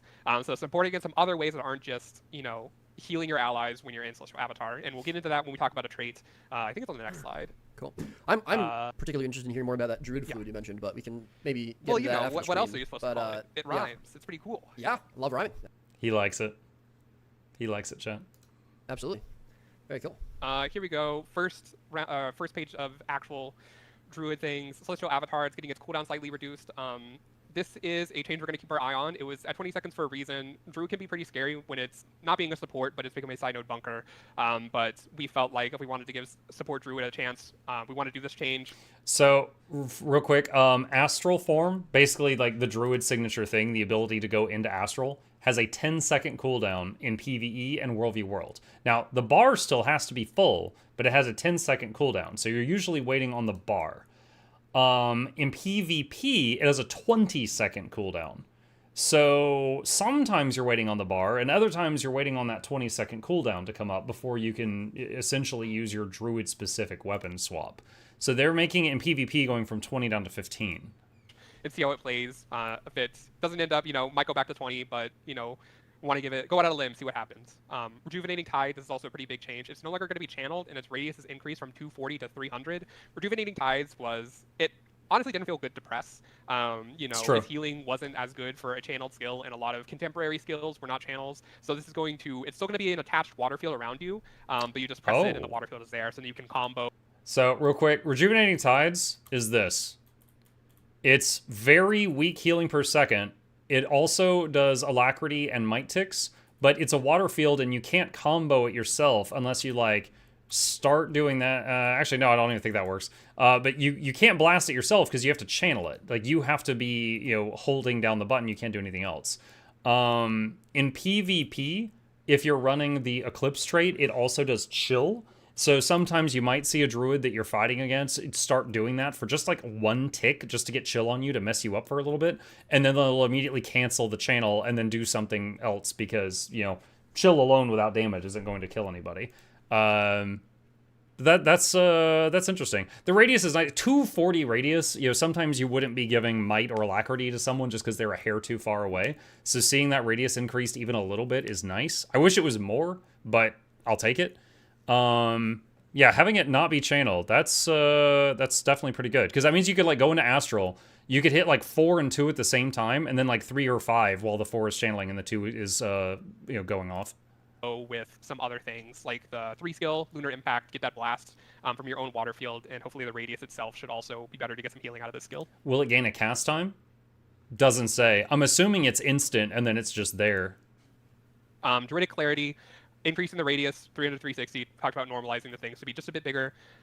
Cultivated Synergy, this is going to be a pretty big change, where it is moving to the Grandmaster tier. So real quick, Druidic Clarity is a trait that when you go into Astral Form, it cures Condis from teammates. So if you are running this trait, it got a little bit bigger.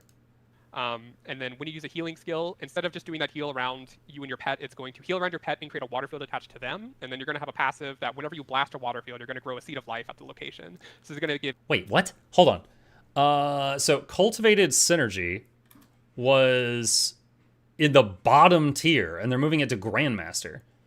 So it used to be, when you use your heal skill, you also heal allies around you and your pet. So basically, your heal button became a bigger heal on teammates right there. So now it's Grandmaster. When you use a heal around your pet and create a water field attached to them. When you blast a water field, you grow a Seed of Life at that location. Seed of Life being, what, Astral 2? Hang on. Yeah, so Seed of Life does it's a light field for 1 second, and it does a heal. It's a small heal. Condition Cleanse on allies, and a blind on enemies. If you're running Eclipse... Actually, no, you couldn't do it with Eclipse because it's going to be competing against Eclipse. Okay. So 3 condition cleanse on allies in PvE, plus some healing, plus a blind on enemies whenever you blast a water field. And blasting a water field will be easier because this is going to make your pet make water fields, and then this is also going to be a water field. It already is, but now you can blast it. Staff 5 is also a water field. Give you some Connie cleanse when you blast those water fields. You know, you have that 4 now that you can blast pretty freely. You're gonna have the one around your pet. Healing Spring if you use that. Staff 5, listing all the healing fields or the water fields. But should be pretty interesting. The Seed of Life right now is just a. I'm waiting to find out which Grandmaster we're losing. If this is going into Grandmaster, then something that's there already is getting moved. I'm guessing the next slide will tell us. Seed of Life that you use while you're in Celestial Avatar, but it is not going to be a light field because it would be annoying if you were blasting your water field and then suddenly you were blasting a light field because it popped up. But other than that, so this one's kind of just get some more Connie cleanse as a Grandmaster trait. We'll go into which Grandmaster trait it's replacing. That'll make more sense on the next page. But the last Not just leaving an empty slot. thing here is Blood Moon. Talking about things that are kind of annoying when protected. The side note is that the days on entering Celestial Avatar, it was just kind of unneeded from this trait. Blood Moon already, just from this passive, does a lot, and we didn't feel like the days on it was fun to play around. So we're making. You know what's not fun to play around? Full counter on Spellbreaker, and it dazes more frequently, and it is unblockable, and it hits more targets, and it has less of a cooldown than this. That's not fun either. Get rid of that. Being sure that that's not, you know, a thing you have to worry about anymore. We feel like Blood Moon itself is still a very strong trait that can stand on its own. Hopefully, removing the days feels better to play against Druids as well, because that's also an important aspect. All right. Moving on. Next Then slide. we can move on to the last page of Ranger changes. This would be pretty exciting, especially for PvE. The important one is Grace of the Land is being moved to the Master tier. There it this is. is going to. Grace of the Land is the trait that allows a druid to give alacrity. It's the one that we're required to take. So if you're a support druid, you have to take that. If you're Condi, you have to take that. Lingering Light is very fun, but fun's not allowed. No one is ever allowed to take this. So they're moving this down to Master. They're moving something here down here, and then this is getting reworked and going up here. Which means a lack DPS druid is just been born. Ranger is possibly the only one of the base 9 classes that cannot be an alacrity DPS. Gale Shot's quickness, and Soul Beast is nothing. Untamed is quickness, and Druid could not alack DPS. And seems like they just made that. To enable a quickness, or not quickness, sorry, and a DPS alacrity build for Druid. That was a previous problem, is that Ranger itself didn't have a DPS alacrity build. And that was due to a lot of, you know, DPS Druid existed, but a lot of it was because of Eclipse and the passive it gave. And we felt like Eclipse was a pretty solid Grandmaster trait. It made sense to be Grandmaster and moving it. Yeah, so Eclipse is right here, and basically just turns all your heal stuff into Condi stuff. So you couldn't take that and alacrity at the same time. So that's why. It wouldn't be great. So we're moving Grace of the Land to be a Master tier. So you're going to have your choice now. You know, DPS can go for Eclipse, but also supports can now get Lingering Light or the new Grandmaster trait to have like a more fun healing trait while also applying alacrity. But we can go back to the top. Celestial Shadow, Radius Increase, Standardizing Radii. Verdant Etchings, this is moving to the Adept tier where Cultivated Synergy was, and it's getting a bit of a tweak. It's still going to apply protection when you use a glyph, but only while in Celestial Avatar form. When you're outside of Celestial Avatar form, your glyphs are going to heal people. This is, again, we talked about having healing skills outside of being in Celestial Avatar, so now your glyphs can help shore up people. And then when you're in Celestial Avatar and you have the healing, you can still apply that protection, that damage reduction when you need it. Natural Balance is no longer going to grant concentration. This is going to stay the DPS trait. That's, you know... Natural Balance. Let's see. Upon entering and leaving Selly form, deal increased damage and increased boon duration for a brief time. Yeah, so plus Condi damage, plus Condi duration, plus concentration. Yeah, this one, it's like if you're a DPS druid, this is just required. Like, this is more for PvP and World v World. You're going in and out of invisibility. This is the one related to Prot, and this is the one that's just DPS. It's a pretty boring one. I'm also still bitter that the icon is a shoe, because it used to give run speed, so that it being a foot made sense, but it doesn't anymore. Kind of like how this looks like an Ancient Seed, but it's no longer Ancient Seeds. But that's a minor thing. There to balance the Grace of the Land for the alacrity. And then Lingering Light, this is going to be probably the trait that most support druids take, if not the new Cultivated Synergy. So it was very strong on its own for, you know, what it was. Lingering Light, I have said in multiple videos over the years that playing Lingering Light Druid feels like playing Druid the way it was meant to be played.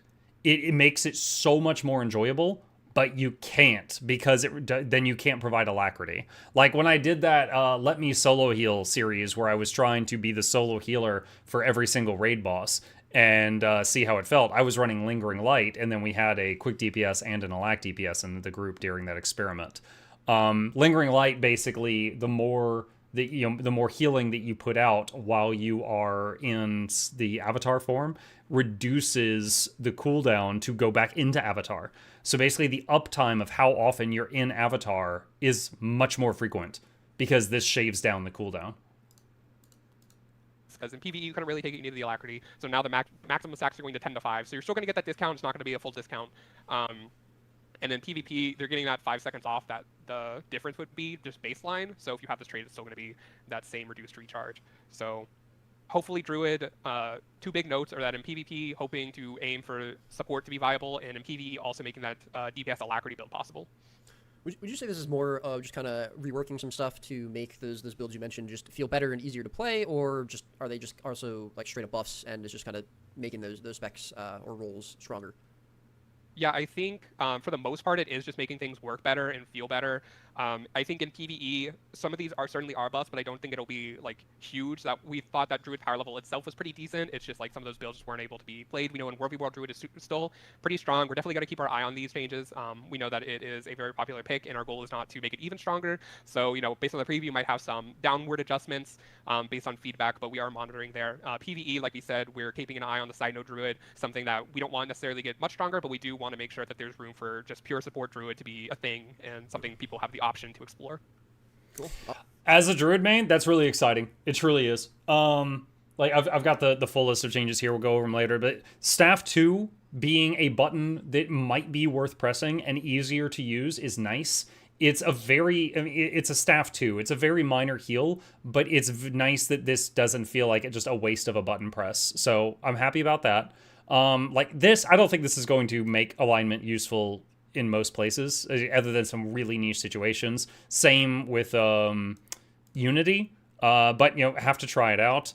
Tides rework, okay. Avatar getting a 5 second shorter cooldown, that's great. Avatar is kind of the fun button for Druid, so getting to use it even 5 seconds more frequently that's great. Rejuvenating Tides being instant sounds amazing. I assume it's just you tap it and then it still does the persistent field, because he said the field stays around you.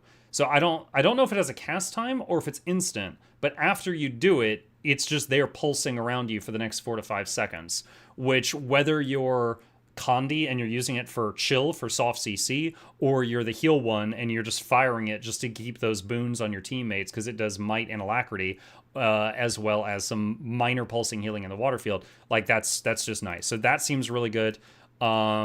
This pretty minor, but okay. This one, I can't imagine I'm gonna try it, but I can't imagine using this over Lingering Light now that we finally get to run Lingering Light. But we'll give it a shot. Sad to see this go, but okay. Selly Shadow. Selly Shadow is the thing where when a Druid leaves Astral Form, they stealth themselves and nearby teammates for 2 seconds in PvP. So if you're ever PvPing against a Druid and you occasionally see them like blink out of existence and you lose your target and then they come back, it might be this. There's a few other tools that the Core Ranger has that can go invis, like Longbow 3 or Spear 5, but that's something that most Druids take in a PvP setting because the other stuff in that column are not great. Verdant Etching is kind of weird. So the thing with Prot in PvE is typically you want to keep it up 24/7. You always want your team to have Prot. It's one of the most powerful boons. So you do not want to just be like, oh, I'm saving this glyph for doing this thing in non-astral form, but also I'm burning the glyph to keep Prot up when I'm in astral form. It's like, no, it's one or the other. It's like, this is either a button I mash on rotation to keep the boon up, or it's not, and I can use it as I need it. So this one might be more interesting in PvP, if it's worth taking over the other stuff in the same column. Natural Balance, this doesn't really hurt because this was something the Condi Druids took. Grace the Land getting moved enables alac DPS Rangers for the very first time ever. Lingering Light getting slightly nerfed because it's becoming easier to take it. I totally understand. Basically, in PvE, your astral form has a maximum cooldown of 10 seconds. And this could take it from 10 seconds to 0 seconds. So all you had to do is refill the druid fluid, and then you can get back in. So if you could refill the druid fluid in 3 seconds, you could go into that form again in 3 seconds. So this makes it down to a maximum of 5 out of 10 seconds. And then some minor buffs to Soul Beast and Gale Shot. This is cool. Yeah, as a druid enjoyer, I am looking forward to trying these changes out. Because some of them I'm unsure of, and some of them sound nice, and I would like to see it. Awesome. All right, as you mentioned, I believe that's it for Ranger. So moving on to everyone's favorite blue class, Guardian. I believe Cal will be taking this one. Yeah, I can talk about some Guardian stuff. So the first page here, why not? We might as well. We are here. We can also skip it. But we'll cover the Guardian stuff. So a few changes here at the start. We've been making adjustments like this to a number of the symbols where they don't need to have, but we'd like them to have some initial value attached to the skill, because the symbols are still good, and in some modes they're less reliable. You're not going to get the full damage or the full effectiveness of standing inside of it. So we want there to be some initial value such that if you aren't able to stand it the whole time, you're still feeling pretty good about the skill. So we see here, symbol of swiftness.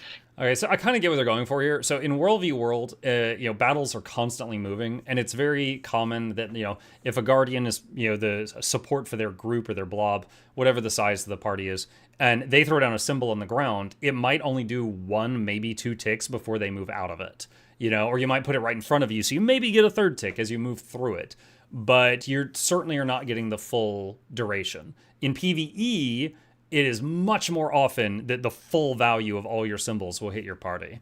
So they're putting super speed on, like symbol of swiftness grants pulsing swiftness, which is run speed. Super speed is more run speed. So they're putting this on the first pulse. I'm guessing it's just going to be 1 or 2 seconds, but it doesn't say. Getting just a little bit of super speed on the initial pulse there. Cooldown's going to go up in PvP and World v. World because staff as a whole is already a pretty good weapon in these modes. Symbol of Swiftness is kind of the least exciting of those skills, so we are giving a little bit of a power bump, but trading off with a little bit of an increased cooldown as well. Symbol of Vengeance, now going to give it to inflict daze on the initial strike. This is no longer tied to a Firebrand trait. We'll get to that note later. This is now going to be available for everyone. We obviously saw this weapon is pretty good for Firebrand because you have access to the daze on Symbol of Vengeance, but for everyone else, it's generally unplayable, unusable, not very good. So we felt that putting that daze on there would just make it a little bit more accessible to every Guardian specialization. Tabe says Verdant Etching feels like it was the sacrificial lamb of this change. Honestly, Verdant Etching has always kind of sucked. Because it's like, Verdant Etching currently is if you use a glyph, your team gets 4 seconds of prot. It's always been kind of terrible, but it was in a column where it was like, I guess I'll take it. Because you would normally, Stone Spirit is a lot of prot. Or, what was that other one that was attached to the Invigorating Bond? That's a lot of prot. That's 12 seconds of prot. That's over half your prot uptime right there. So just having this, 8 seconds with concentration, 4 seconds without prot is like, okay, but this does nothing for a PvE support, and this does pretty much nothing for a PvE support. Because there's concentration there, but you can't keep it up, so you need to get concentration capped without it. So Verdant Etching has always been kind of terrible. So if it's going to be the scapegoat, then all right. And again, just a little bit of a cooldown bump to compensate for that power level increase. Symbol of Energy, getting an initial bump similar to like the Resolution symbol on Greatsword. The initial strike will do increased damage. This won't actually be a DPS increase in PvE. We've reduced the pulsing symbol so that it should be exactly the same amount of total damage. PvP and World v. World, it will be a little bit more damage overall, but again, if you are locking someone in that symbol for the full duration, you probably deserve that damage increase. It's just going to be a little bit more on the front half of shoot the projectile, land, explode, get a nice little bit of damage, and then we'll have that pulsing as we already do. Hunter's Ward, nice little kind of usability improvement for PvP. The ring duration being 5 seconds. It's a powerful skill, but we felt that it's so infrequent that shifting a little bit of the power down 3 seconds is still pretty good CC, and now it's going to be available more frequently. So we're hoping that it is just a little bit more of a that's the baby gates, right? Exciting skill. Longbow, symbol of energy getting above. We'll see some Dragon Hunter changes as well. We'd like to see a little bit more longbow. Yeah, that's the baby gates. Hunter's Ward is the Dragon Hunter skill. It's a Longbow 5, where they rain down arrows, and then a second later, it looks like baby gates appears around each person, and unless they have stability, they can't get out of them until it runs out. And here are the Dragon Hunter changes. Yep, a good chunk of Dragon Hunter changes here. We see some healing numbers going up, Wings of Resolve. This is the healing number that other game was. Okay, I'm surprised by this. I feel like the Dragon Hunter Wings of Resolve heal was already substantial. I'm surprised that they're buffing that. Used already, PvP getting a nice little buff there. Purification, just a little bit of a bump here. It is a pretty strong heal between the heal you get when you place it, the heal you get when it gets triggered, and then also the regeneration on top. But this should make it just a little bit more competitive with other healing skills that have been kind of improved. Sign to Resolve, much better skill than it used to be. So we're hoping that Purification is a little bit more exciting for Dragon Hunters. Test of Faith, we're really pushing the kind of CC, the combo-centric aspect of the skill, where it feels pretty bad to take a lot of damage just for walking through the skill. We've seen this in the past on a lot of other skills, like Ring of Fire, back when the pass-through burn was pretty significant. It didn't feel like there was a lot of...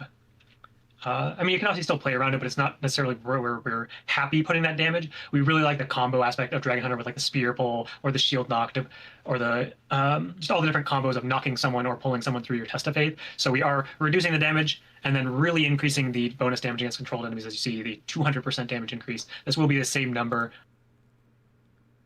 Whoa! Increased damage bonus against controlled enemies by 200%.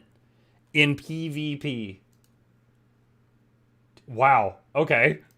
On that CC'd damage number, while just reducing the amount of damage that you feel like you take somewhat randomly by walking through the Test of Faith. Right. I think that's important to point out. I see a lot of reactions from chat that 200% is a big number, but the total damage you get from being CC'd through it is the same as it is now. It's just that when you walk through it, or just it just clips you, it's going to do a lot less damage then. So this should feel a lot better to play against than it does now. All right, so rewarding the Dragon Hunter combo, but not punishing players quite as much when they're not getting CC'd.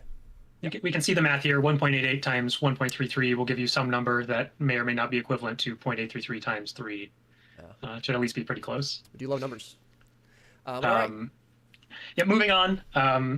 Procession of Blades, Dragon Maw. These are two skills that are kind of related. We've seen in the past Dragon's Maw got nerfed pretty significantly in PvP, and a lot of this was due to just the ability of Dragon Hunter to place a Procession of Blades and a Dragon's Maw kind of off in the distance and then go do things. So I feel like the number one thing here for Test of Faith, which I don't know that it's dead, I just haven't run into it in a long time, is when a Dragon Hunter would put down the ring and then shoot the chain at you and pull you in. So you're controlled as you're getting pulled across the edge of the ring. Then they'll hit you with the knockback and knock you back across it a second time. So if you fall prey to that combo, it's gonna suck. But if he pops the ring and you're just in it, and then you just like walk out of it or dodge out of it or something, and then it, taps you, it's going to hurt you less than it used to. That's what I think I'm seeing. A pretty punishing playstyle, especially at certain levels in PvP that we saw, and we feel like Procession of Blades is kind of more of the problem there anyway. So we felt that we can hit Procession of Blades pretty hard, make it so it's not going to be the most powerful skill. It still does a decent amount of damage if you stand it the whole time, but it's not going to be that super powerful, like huge burst of damage that it is right now, or even was before. And that gives us a bit more comfort in bringing Dragon's Maw back down. Not quite where it used to be, but it is going to be more available. This is one of the more iconic skills. I mentioned earlier how Ranger has such a very small amount of stability. There's the elite skill, but it has a cast bar, and so instant stability was only on, I think, Soul Beast, because these patch notes are adding stability to Glyph of Equality for Druid. So Dragon's Maw as a Ranger main was like often a death sentence. If I managed to get caught by that, I could not get out of it. Yeah, it was like if I was running Greatsword, I could just channel block until it had run out. But if they shot like an unblockable arrow or something, I couldn't do anything. So this is going to make that more frequent for me. Of Dragon Hunter is the Dragon's Maw, being able to get that big CC, set up a lot of your other skills. Maybe we're not as happy with Procession of Blades being the big payoff there, but getting a nice combo off inside your Dragon's Maw. We're hoping that this shift of balance makes Procession of Blades feel a little bit less overpowering in some cases, while also giving Dragon Hunter availability for that really strong moment with Dragon's Maw. Then we see a couple of trait changes here, just fleshing out a little bit more of Dragon Hunter's defensive traits. especially Hunter's Determination. This is like a really interesting trait that hasn't seen a ton of play. So we're adding a little bit of endurance on that. This is still going to be all of your elite skills stun break, but also they will now give you a little bit of endurance, and that is going to play into the update to Hunter's Fortification, which will, in addition to when you block an attack, this will also trigger when you evade an attack. And those will actually be 2 separate cooldowns. So if you block an attack, that'll go on its 2-second cooldown, but then you can evade an attack within that 2-second window. That'll still trigger it, and then that'll go on its own 2-second recharge. So there's a little bit of a buff here to make it a little bit more potent as a defensive option, and a little bit more of a flexible defensive option. This has obviously been pretty strong in the past with things that create a lot of Aegis sources or a lot of blocks. Now it's going to be a little bit more consistent for builds that are not leaning as heavily into those blocks. Nice. Quick question. What do you think is better, blocking an attack or evading an attack? Which one is better? Yeah, which one's better? It depends. It depends.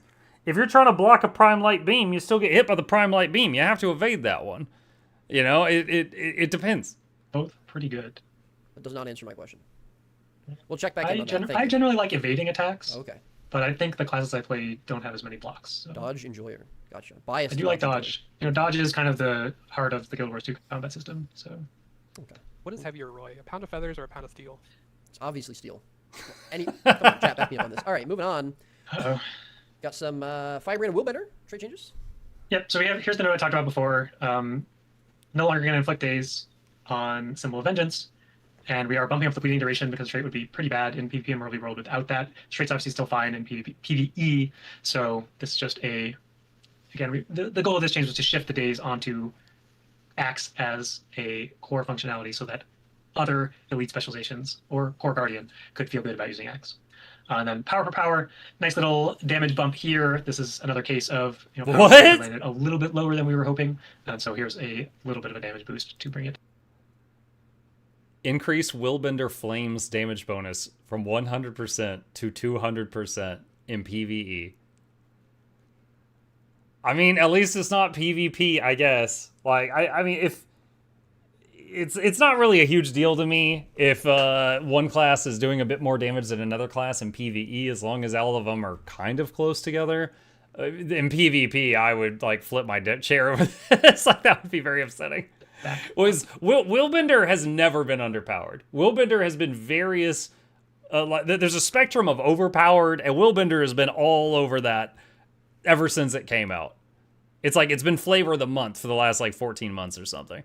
So if it's PvE, fine. And I will say, like, our goal with a lot of these damage bumps is not to like increase beyond our targeted goal for like where DPS builds land, but there are a lot of cases where these builds landed below kind of our target. So we're not looking to go back 200% increase pre last patch where we brought everything down, but we are expecting that most builds should land a lot closer to each other, and there's a lot that didn't. Gotcha. Cool. Seems like we have a lot of, obviously, some targeted sort of Dragon Hunter changes, but that doesn't really seem to be making it, a specific build necessarily enabled. A few PvP changes there. Maybe just kind of some better utilities, some better quality of life there. Are we kind of happy with where Guardian builds are right now, and we're kind of just looking at some usability improvements? We're not really trying to force any new roles or buff any particular specs? Yeah, that's pretty accurate, I'd say. Cool. Guardian is quite good. We do love Guardian. All right. I believe that will wrap it up for Guardian. So moving on to everyone's favorite green class, we've got Necromancer, and he said Ranger was everyone's favorite green class. I believe is going to take this class. He does love green specs, so I see axe buffs. So I do see I axe know it's a buffs. balance patch. Well, yeah, I can't wait to see the I guess Shatterstone talk buffs, about the axe and the focus. These are basically their cooldown reductions getting rolled in baseline from the trait, which we'll talk about in a second. So these are around 20%, give or take. Life Siphon here. Basically, the heal effectiveness while you're bleeding is getting rolled in baseline, especially in PvE or when there's supports around you.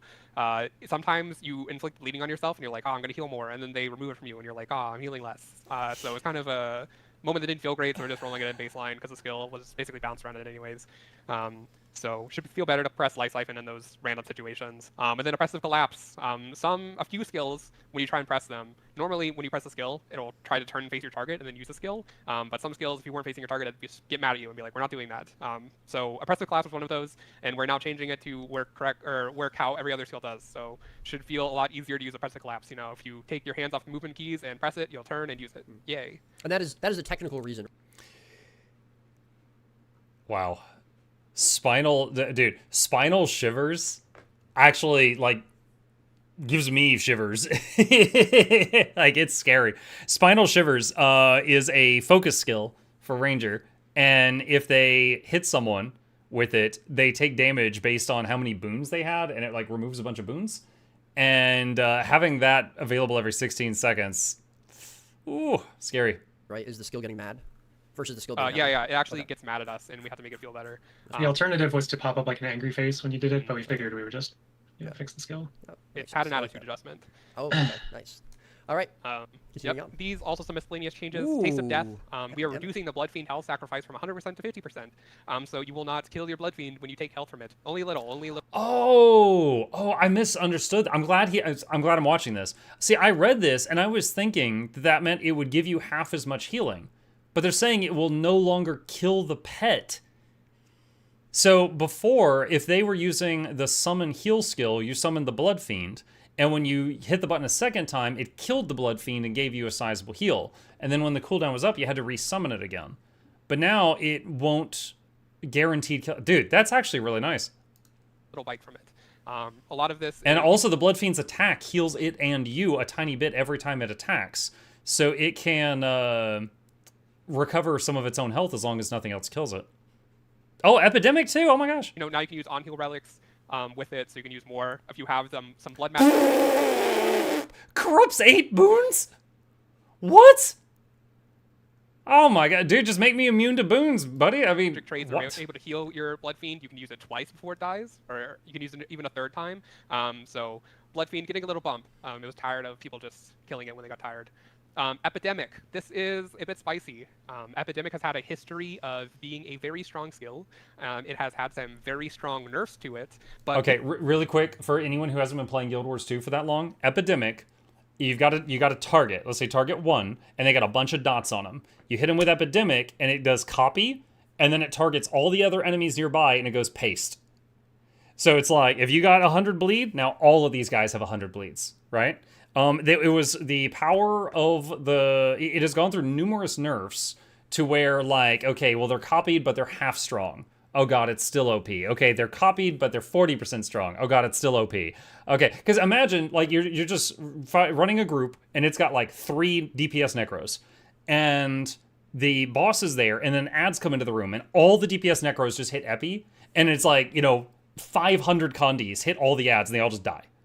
So there was so many fights that were trivialized by how original Epidemic worked, and they kept nerfing it to the point where it was just heavily nerfed around the time End of Dragons came out. And they kind of had to do it because certain fights like Canang Overlook had multiple bosses, and Epidemic just trivialized the fight, and it made it to where people would only take Necromancers. So it looks like now they're revisiting giving it a little bit of power back. We like Epidemic existing, and we want to make sure that there are still some use cases for it. So we are, before it was 25 stacks, now it's 5. Epi bouncing. Oh, yeah, I didn't even cover that, yeah. So if you've got a target with 1 million Condis, and then you would use Epi, and it would copy all that stuff to this guy, and then hit Epi on this guy, and it would copy it all back, and the original target now had double the dots. Yeah, multiple Necros could Epi bounce, and that was also crazy. Numbers in between that. So surely... bumping it up a bit, we'll find the number where it kind of rides that line. Because right now, Epidemic wasn't really that strong. Again, we want to make sure it's something people are interested in using. So bumping it up to 8, keep an eye on it. Corrupt Boon, also something, we want to make sure that when you get hit by Corrupt Boon, it feels really bad. And when you use Corrupt Boon, it feels really Corrupt good. to the Boon moon. should be a turning point skill. And so we're increasing the number of boons converted from 5 to 8. That should hit a lot of them. So Corrupt Boon really angling to have the skill used by more condition-oriented Necros, some Terramancers. Should see some interesting play. Like Epidemic, it is an iconic skill to Necromancer, and want to make sure those iconic skills are being used. I will say this. I appreciate iconic skills. Back when they nerfed Epi into the ground, and also when they nerfed Corrupt Boon into the ground last time, I believe I said that I hated those changes. Because, like, Corrupt Boon... Now, the Corrupt Boon button... flipping 8 boons into conditions is crazy. I think that might be a little high. But I do want Necros to have Corrupt Boon, because things like, the pull, the Corrupt Boon, the Epidemic, like, those are unique things that not everyone has. And so I do want them to have them, but you just got to keep in mind, the many Necro weapons already Corrupt Boons, And then this is an additional thing on top of it.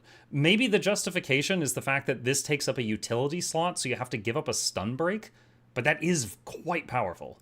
Cool. I love to see if we can come up with more numbers from between 5 and 25 in the future. We'll see Yeah, if we this can is find this is but, in 5 and 25. Old, There's a max of 13 boons in the game, Roy. Come on. Skills and Balance team saying at ArenaNet that there's, and this is paraphrasing an old skills team designer, but there's a number between 1 and a million where the skill feels right. Very fair. I don't know if Epidemic will get up to 1 million though. We'll Shooting for might the be a moon little there. bit too high. Yeah. All right. Here we go. Continuing on. Fightful Talisman, that's what we were talking about, where the cooldowns are getting rolled baseline, and now this trait is getting kind of split functionality, where it's going to increase your strike damage baseline, and then it's going to be further increased against a boonless foe. This kind of, we're putting a lot more boons on things in PvE to make it more interesting for boon rip, but sometimes when you have a large damage bonus locked behind them being boonless, it can feel bad to play around sometimes, so we're making sure that you still get... So currently, Spiteful Talisman increases your damage against boonless foes by 5%, and then it has recharge reduction on axe and focus. But now the recharge reduction is getting baked in, now increases strike damage baseline and even more against boonless. So there was no bonus damage on this trait before now, other than the boonless thing. So it's going to have more damage on it. Some value, you still want them to be boonless to keep identity of the trait, but it's not just fully hosing you. Then we have some death magic changes, Dark Defiance. It's getting reworked and renamed to Dark Defense. This is just so we can change the trigger on it. When you're being disabled, that's not really a trigger we like anymore, so now it's going to operate when you use a healing skill. You're still going to have that passive that protection reduces incoming condition damage, but you're also going to get protection and carapace when you use a healing skill. Corruptor's Fervor, this was a trait that before it gave like full pulsing protection when you were above the threshold, and that was just very strong. And we were like, okay, how do we nerf it? And we made it so it wasn't full uptime, but it was really weird because you touted like 50% of the time, and it was just very random. So now it no longer gives protection. It's going to grant its own unique damage reduction while above the health threshold. So that way we can still have it full uptime, something you can count on. It's just not going to be as strong as protection would be. That means, though, if you got protection, it was stack with this. Because if this now has an independent damage reduction, that means it's going to probably stack with the boon. So if you can get protection from another source, you're going to be way tankier than you used to be. Do note that it does now stack with protection. So if you have, if you take Dark Defense, use your healing skill, and then have this bonus, you're going to be reducing even more damage than you were before. So hopefully finding a way to make it feel better to play around and with. Soul Eater, this is just a very small buff in PvE. It was one of those profession specs that we were talking about that landed just a bit lower than we like. This shouldn't be anything too big. And then Manifest Sandshade, we are increasing both the cooldown and the duration from 8 to 15 seconds in PvE. Ooh, I like that. Oh man, there's a running joke around Scourge that it's like, yeah, it's really easy to play, but you're going to get carpal tunnel. Scourge, it's like, if you're like, Muck, how do I play this? And I'm like, oh, it's really easy. Just mash this one key 1,000,000 times per second. Oh, that's really easy to explain, but I can't do that. I can't do 1,000,000 clicks per second. Scourge is kind of like that. It's like, there's a bunch of keys, hit them when they light up, and you're going to be a force in nature, but you're going to have a sore wrist by the time, like, you've played for an hour. So just making this to where it's a longer cooldown and longer duration is great at tackling that problem. 8 seconds. If like you were constantly pressing the skill, it was just a bit too fast. So now 15 seconds. It doesn't feel like you're always having to manage keeping your shade up. It should hopefully feel better. 15 seconds of what is in the competitive mode, so I feel like it works there. So should feel better to play Scourge, like you aren't constantly micromanaging your shades. Very cool. And then the last thing for Necro, we have Harbinger. Oh, the Russian. We are reworking their Grandmaster tier. They were pretty boring before. It was, you're going to pulse something in Shroud. What would you like to pulse? And we can do better than that. So Cascading Corruption is being reworked. It is now going to be a trait that works around consuming your Blight. When you consume Blight, you're going to gain yourself stacks of this Cascading Corruption, and then when you reach the stack threshold, you're going to explode. Something we like doing before, getting stack threshold. So when you explode, you're going to do damage and increase your damage for a duration. This is going to be both a condition damage and power DPS trait, so if you're going to be a damage harbinger, you're going to look for this one. They didn't really have to be separate, we're combining them into one. Elixir of Risk, you're seeing a buff to it before, or above this. It's getting its cooldown reduced and both power increase and now going to inflict torment. We want this to potentially be a DPS skill that you use. And, elixirs are going to help consume, so you're going to reach the stack. You're going to consume more Blight, get more stacks, so hopefully some synergy between Elixir of Risk and the specific Master trait. Deathly Haste, being reworked. It's the end result is going to be the same what it is now. You're still going to give people quickness at this like measured pace, but hopefully with just a bit more control. You're going to grant boons to allies when you enter Harbinger Shroud and when you use Dark Barrage. It says boons here because it is no longer going to give quick. Yeah, so I don't think this is going to be terrible, but it will slightly change the rotation. So before, when there was I would often tell people that Harbinger was one of the easiest quickness DPSs to play, because just by being in Shroud, you just farted out the quickness to everyone around you. But now they're attaching the quickness to a button in Shroud, and so every time you click that button, you will push out the quickness. So as long as the duration on the quickness application is enough to make up for the fact that the cooldown on the button, it should be fine. But that does change it a little bit. In a world versus world, Harbinger supports were something we didn't really like the gameplay style of. They like sat in Shroud and pulsed quickness to everyone and then didn't really do anything themselves. We'd rather it if players have more agency to what they're doing. And a build giving quickness like that just really isn't something we were interested in. So no longer going to be able to give quickness that way in World v World. In PvE and PvP, these are still going to give quickness, and hopefully, numbers, making sure that the uptime is the same. You will be able to do around the same loops to get the same amount of duration. This is just making it a bit more active than just pulsing. Then lastly, we have Doom Approaches. This one is going to make your Blight reduce more of your health and accumulate faster while in Shroud, and in exchange, your Shroud skills are improved. So this one is intended to be pretty risky. Harbinger, its Blight health reduction has been slowly reduced in a lot of game modes over time. But with this trait, we want to increase the risk again to go back to that philosophy. This way you can opt into it. So when you go in Shroud, your health is going to become a lot lower, a lot faster, but the skills shall be stronger. There are things like Dark Barrage is going to shoot more missiles.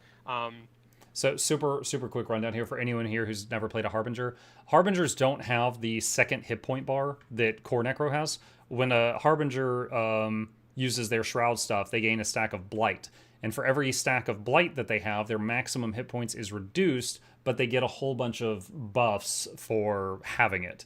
Now, often, the pros outweighed the cons. It's like, okay, yeah, it's like I lost... let's just make up a number. Let's say 20% of my effective health, but my defenses went up by more than 20%. So it's fine, whatever. It wasn't a huge deal, and it didn't really change the gameplay by having your max health reduced. You still felt about as tanky as you did before. And since Necromancer is the class that has the highest base hit points, even with max stacks of Blight, you were still 1.5 Weavers, maybe even 2 easily. So it looks like they're trying to raise the risk and reward here. The 3-skill Devouring Hut is going to corrupt boons. Voracious Arc is going to inflict fear. The Vital Draw, larger radius. So hopefully, it's going to be someone's doom, whether it's yours or the enemy's. That's to be told. But one of us is dying. And hopefully, Harbinger Grandmaster is a lot more interesting to play with. Doom is inevitable. Yep. Kind of similar to Guardian, it feels a little bit like, we're not seeing sort of a role sort of being targeted here in terms of a buff or a nerf. We're kind of just seeing some usability improvements, obviously a lot of specific Harbinger usability improvements here. But would you say kind of similar to what Kyle was mentioning with Guardian, where, we're kind of happy with where a lot of the Necro specs are, and we're kind of just trying to make them feel a little bit better to play with? Yeah, I think as a whole, we really like where Necro is in a lot of places. It's like, now we're tackling pain points like Harbinger Grandmasters, for example. We've known for a long time that they're not very interesting, so taking the time to rework them to be something that people can get more excited about. Cool. Awesome. You love to see it. And what else we love to see is some engineer changes. Here we go. I believe this will be Cal. And I mean, as you said, kind of with there's so many icons. The axe changes on Necro. This They've got every turret icon down here. Would not be a Cal balance patch if we didn't have some toolkit adjustments. Is that a thing? I didn't know that was a thing. I'd say so. Anyway. I'd say, yeah, it's kind of your love child at this point. Engineer changes. Healing Mist. Elixir Gun Tool Belt. The cooldown is 5 seconds lower than it used to be. It's pretty good, right? Yeah. And we looked at Elixir Gun, and we've made some improvements to this over some recent updates, and we feel that all the Elixir Gun skills themselves are in a pretty good spot. But we're still not seeing a ton of Elixir Gun, especially in PvP where it used to be a really big thing. So we wanted to bring down the cooldown of Healing Mist a little bit. This skill isn't the most powerful, but especially as a tool belt skill, it's fine to have a weaker, lower power level skill that is just a Sunbreak, and the Sunbreak is kind of the most exciting aspect of that skill. So we're hoping this gives just a little bit more interest in Elixir Gun. Similarly, we see some Mace improvements here for PvP and World v World. This is trying to lean into a little bit more like more bruisery engineer builds. We see this especially with like Amalgam or Scrapper, or kind of the more bruiser focused elite specs thematically. Obviously, Hollowsmith Mechanist can play these builds as well. We'll see some trade adjustments in this direction as well. So these were kind of after we did the trade adjustments first and figured, okay, Mace actually makes a lot of sense with these like bruisery trade updates. I think part of the reason they're doing this is the go-to weapons for a heal engineer for a very long time was Mace Shield. That was after Mace was added in End of Dragons. But then when Shortbow was added in Soto, most engineers just swapped to Shortbow. So it looks like they're trying to give the Mace kind of a new niche here with this bruisery idea that they're talking about. So just a little bit of a small damage increase, small stun duration increase, trying to make it a little bit more appealing in competitive modes. Similarly, we see some toolkit, slight improvements. Prybar, pretty powerful skill. Reduce the cooldown a little bit. Now it's going to be set up with your box of nails. Obviously, you can immobilize with your box of nails and then hit a prybar. Magnet sets it up pretty well. Throw wrench again, small cooldown reduction. Skills hit pretty hard, but just making them a little bit more available could make these builds or make these a little bit more exciting as utility skill options. And then we see a final note here at the bottom for all of the turret skills. They will now go on. You'll see a overcharge skill recharging once you place it, overcharges automatically. That functionality hasn't changed. You'll then see the overcharge cooldown kind of ticking down, and then you will be able to manually reactivate that overcharge once the cooldown has elapsed. So, okay, so really quick, for the non-NGs, when an engineer puts down a turret, it will do something extra flashy like instantly. And then it's like its power level kind of tapers off, and then it's just consistently doing whatever until it dies or you replace it. And then if you hit the button a second time, you would like self-destruct the turret. You would like detonate it, whatever it is. So like the healing one, right when you put it down, does like a bigger heal, but then it just pulses like regeneration like a sprinkler until you detonate it. When often you would just put it down, get the overcharge, detonate it right away, and that way it goes back on cooldown so you could do that again because the sprinkler mode wasn't that good. But they're saying that you can do the overcharge again manually after a cooldown. I'm wondering what is going to be the button for that. Like, is it going to be over the self-destruct button? Like the self-destruct button will be there, and then once the manual overcharge button becomes available, it just replaces the self-destruct button. So then if you wanted to destruct it, you'd have to tap it twice. I'm not sure where else that click would go. Adding a little bit more active gameplay to turrets, and also eliminating the need to blow up your turrets to get that overcharge effect again. We're going to see. Yes. I'm not an engineer main anymore, but I would like to see that also. In the history of Guild Wars 2, at the very beginning, turrets were undoubtedly overpowered. Like an engineer at a node with all his turrets down was like a little fortress. And they were a threat. They were actually quite deadly. And, you had one that would throw nets on you, others that would just flat out kill you because their damage was scary. The healing turret was actually doing a noticeable amount of healing on the engineer. Now it's just they're nothing, right? They're hardly anything because they were nerfed. They were like nerfed, and then 5 more nerfs just to be safe. So if they're trying to get it back to the point where, like, if you use a skill, the best thing to do is not simply summon it and self-destruct it instantly. I like that because I like seeing the turrets and stuff like that. I kind of disliked that optimal gameplay was summon them and then self-destruct them right away, so you never really saw the things. Displays, so we think it could be potentially a pretty interesting update for turret skills. Cool. And then we see kind of the inventions updates, trade updates here. Cleansing Synergy getting some regen. We'll see a little bit of regen on Bunker Down as well. The Grandmaster Minor trait gives you the increased power and healing power when you have regeneration, but there's not a ton of regeneration sources within the trait line themselves. There is obviously that one option in the adept slot, but we felt that there should be at least a little bit in a minor trait because the minor trait playing into a minor trait makes a little bit more sense. But then also just a little bit more regeneration, more of that self-sustain, ally sustain. We see some protection duration going up just a little bit. Again, increasing some supportive elements, some personal defensive elements. Bunker Down was the big one where bandages are not going to give you regen, so a little bit of extra sustain, extra regen source for those trait synergies. And then we'll also see that the mines will inflict a vulnerability. So this is kind of the definitely the Bruiser Grandmaster trait where it does some defense, some offense. We're really increasing kind of the power on both halves of that because the trait hasn't seen a ton of play since we... Oh my god, I love this one. Okay, Mecha Legs was called Mecha Legs because it used to make your legs run faster. And then they took away the run speed from it. And it was the stupidest thing. It was kind of like that Ranger trait I was complaining about earlier that still has the icon of a boot because it used to give run speed, and now it's just something completely different, but it still has a boot icon. They're bringing back the movement speed to mecha legs.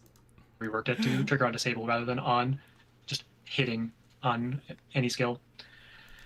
There's some other small updates here. Mecha legs, bringing that movement speed back. This is still going to have the resistance functionality, but just having that resistance, the trait was not quite strong enough for the invention trait line. We've seen success of resistance on dodge in other trait lines, but inventions obviously doesn't have like the same access to the traits are different.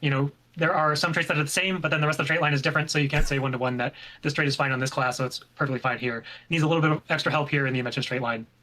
So it is getting that movement speed back on top of the resistance on dodge. And then we see Sapping Device. This is a new trait replacing Auto Defense Bomb. Just another trait that we don't really like the mechanic of dropping a smoke bomb when you get disabled. Now it's going to be a little bit more active, still going to be more of that damage reduction effect as you are going to weaken enemies when you immobilize or disable them. So some nice little defensive tool updates. I would love to see some inventions, Amalgam or Invention Scrapper, Invention Hollowsmith. These type of more, like I said, bruisier builds be a little bit more effective. All right, very cool. And that will wrap up the engineer changes. So we can move on now to Mesmer. Everyone's favorite purple class. Mesmer. All right, so first phase here, we see staff cooldowns. These are cooldown reductions being rolled in from traits. Mesmer, the main focus, we're going to see some pretty sizable chaos trait line shifts, I think, and things that go along with it. So these are just, the staff trading chaos cooldown reduction getting rolled in. Cool. Very good. Then the next page is going to be pistol. So just double checking here. Okay, yeah. Okay, so this is all just staff ability cooldowns reduced. These are just, the staff trading chaos. But that trait didn't have like baseline. So the bleeding from the pistol trait is getting rolled in. So that way you can use pistol without having the trait and still feel like it's a pretty good conditioned weapon, which a lot of the time it's used. Duelist Discipline will still have that condition damage, or that cooldown reduction, sorry. Part of it on Interrupt, we felt like that was pretty interesting to play around, and unlike some of the passive, just baseline cooldown reduction, so it's keeping that. So that's what Duelist Discipline is going to be, is pistol skill cooldown reduction on Interrupt. They are baseline getting reduced just to give it some more oomph behind it, and hopefully pistol becomes a lot more used in places we're not seeing it. I think PvP has fallen off a bit, and PvE as well. Not a lot of builds are opting to use pistol, so we really want to make sure that it's up there in an option. Then we can go on. More offhand changes. The Prestige Phantasmal Mage, getting some cooldown reductions. This is more to go with another Chaos trait we'll talk about in a bit, making sure... No, Mesmer's going to go invisible more often. No. Wanted as opposed to Shield. We see a lot of Shield usage. The block is very good, but, Stealth is also a pretty good skill. Phantasmal Mage also. I was using Blade Pistol. You still can, Comanchic. Hold on. Let me reread this for Comanchic. So, Duelist Discipline used to give all pistol skills bleeding. Now, they just put the bleed on Phantasmal Duelist by default, and you don't have to take this trait for that. However, it looks like they didn't add it onto Magic Bullet, but you no longer have to take this trait if you just want Phantasmal Duelist to bleed at targets, which was the primary source of the bleed. A bit, and offhand changes, the Prestige Phantasmal Mage, getting some cooldown reductions. This is more to go with another Chaos trait we'll talk about in a bit, making sure Torch is, wanted as opposed to Shield. We see a lot of Shield usage. The block is very good, but, Stealth is also a pretty good skill. Phantasmal Mage also hits pretty hard if you tank it, so... Blade Call, this is like how we're talking about Oppressive Collapse, how this was a skill that wouldn't face your target, and it felt kind of off. So now Blade Call, when you're not facing your target, just stop moving, press it, face you, yay. Sitting up Domination, we are doing some adjustments to this skill. Right now, a lot of the time in PvE, it is a skill that sits on your bar and you never want to press it. But we want to make sure that it can be used as a utility tool. You're still going to have to sacrifice that condition damage for the builds that want it for condition damage when you use it. But now the cooldown going from 45 to 25, that is a lot less. So it should be a pretty good skill to press. We are also reducing the stun duration from 3 seconds to 2 seconds, just making sure it's not too crazy. But on top of that, it's also going to remove boons from the target. So it's going to be a skill pretty similar to Throw Mine and a lot of its utility. So you're going to get that stun and remove the target and remove boons from the target. In competitive modes, it'll be a pretty good opportunity to do a lot of damage if you land it, and in PvE, it's just, boss has boons, boss has a break bar, you can press this. I'll lose some damage, but that's worth the trade-off. So hopefully more interesting decision points around it. And Veil, in PvP, only getting its cooldown reduced to 30 seconds. This is a skill that is a lot better in PvE and World v World game modes. It doesn't have a lot of use cases in PvP, so just lowering the cooldown to something pretty low. So, Veil, hang on a sec. Veil creates the wall that grants stealth to you and your allies. And they're reducing it to a 30-second... Okay. So it's a utility skill that allows them to stealth themselves and allies for up to 2 seconds. And they're making it go from 72-second cooldown to 30. So 2 seconds is not a long duration stealth, but if you do that at the right time, it could win a fight if the enemy all lose their targets for a moment. To see if there's ever a time where you want to use this. It didn't really warrant the 72-second cooldown, so just trying to do it some justice there. Very cool. Very cool. But then we You can think go that more skills should be like Throw Mine, Taylor? maybe not fully Throw Mine. Throw Mine has a lot of things going for it, but Signet Domination needed a bit more. Yeah. Absolutely. But here we can see we have one trait that's not in Chaos, Vicious Expression. We talked about this before with Spiteful Talisman on Necromancer, where if they had boons, you'd lose a lot of the damage. So now the strike damage, some of it's becoming baseline, and it's going to be further increased against boonless foes. So on some of the bosses that get boons pretty frequently, you're not going to be like, wow, I just can't play Power Mesmer against it. You are going to take a bit of a DPS decrease because we still, again, want to keep the identity of this trait, but just not as punished. But then we can talk about Chaos. Method of Madness. The Lesser Chaos Storm is no longer going to inflict daze, which will allow us to heavily reduce the cooldown of Lesser Chaos Storm in competitive modes, which will be good for a trait we will get into in a second. 75 seconds to 35 seconds, but it no longer has days on it. Okay. All right. But there's going to be some shifts. Chaotic Interruption is moving to the Master tier, and it's going to take place of the Staff trait, which is going to be completely reworked and called Shaper of Chaos, a new Grandmaster trait. It is going to function with Chaos Auras, where so it's going to be a Chaos Aura trait. When you grant yourself a Chaos Aura and you already have Chaos Aura, you are instead going to cause your Chaos Aura to detonate, which is kind of confusing, but basically if you... Isn't that how, like, Luminary works? Like detonating light fields? Or light auras? If you apply 2 Chaos Auras to yourself, you will do damage around yourself. It's going to give you the boons that Chaos Aura gives and also inflict conditions on nearby enemies. So this is going to be a condition damage focused Grandmaster, which was something Chaos was really lacking. We really want to make sure that if you take this trait line, it feels good, you have an interesting playstyle, and it further shores up its condition damage focus. So this is going to naturally synergize with Staff itself, as you have Chaos Aura there and you have Chaos Storm that you can then leap finish through. Going to be pretty good with things like Barrage, jaunting through a Chaos field is going to give you this Chaos Aura. So there's a lot of ways you can trigger this rapidly. It is important to note that the second Chaos Aura has to come from yourself. We didn't want to worry about things like other Mesmer giving everyone Chaos Auras into a trigger just way too much. Full Mesmer group spamming Chaos Auras. Not gonna have a Staff trait a million anymore, detonations per second. A more generic trait that Staff is just really good with to hopefully build that power fantasy in the trait line. Similarly, Prismatic Understanding is another Chaos Aura or Chaos trait line trait that is getting buffs. It was pretty bad, to be honest. The stealth increase is pretty good in some niche scenarios, but everything else around it was not great. So Prismatic Understanding will keep the 50% increased stealth duration. So this is all on top of it. It's now going to cause Shatter Skill 4 to grant stealth.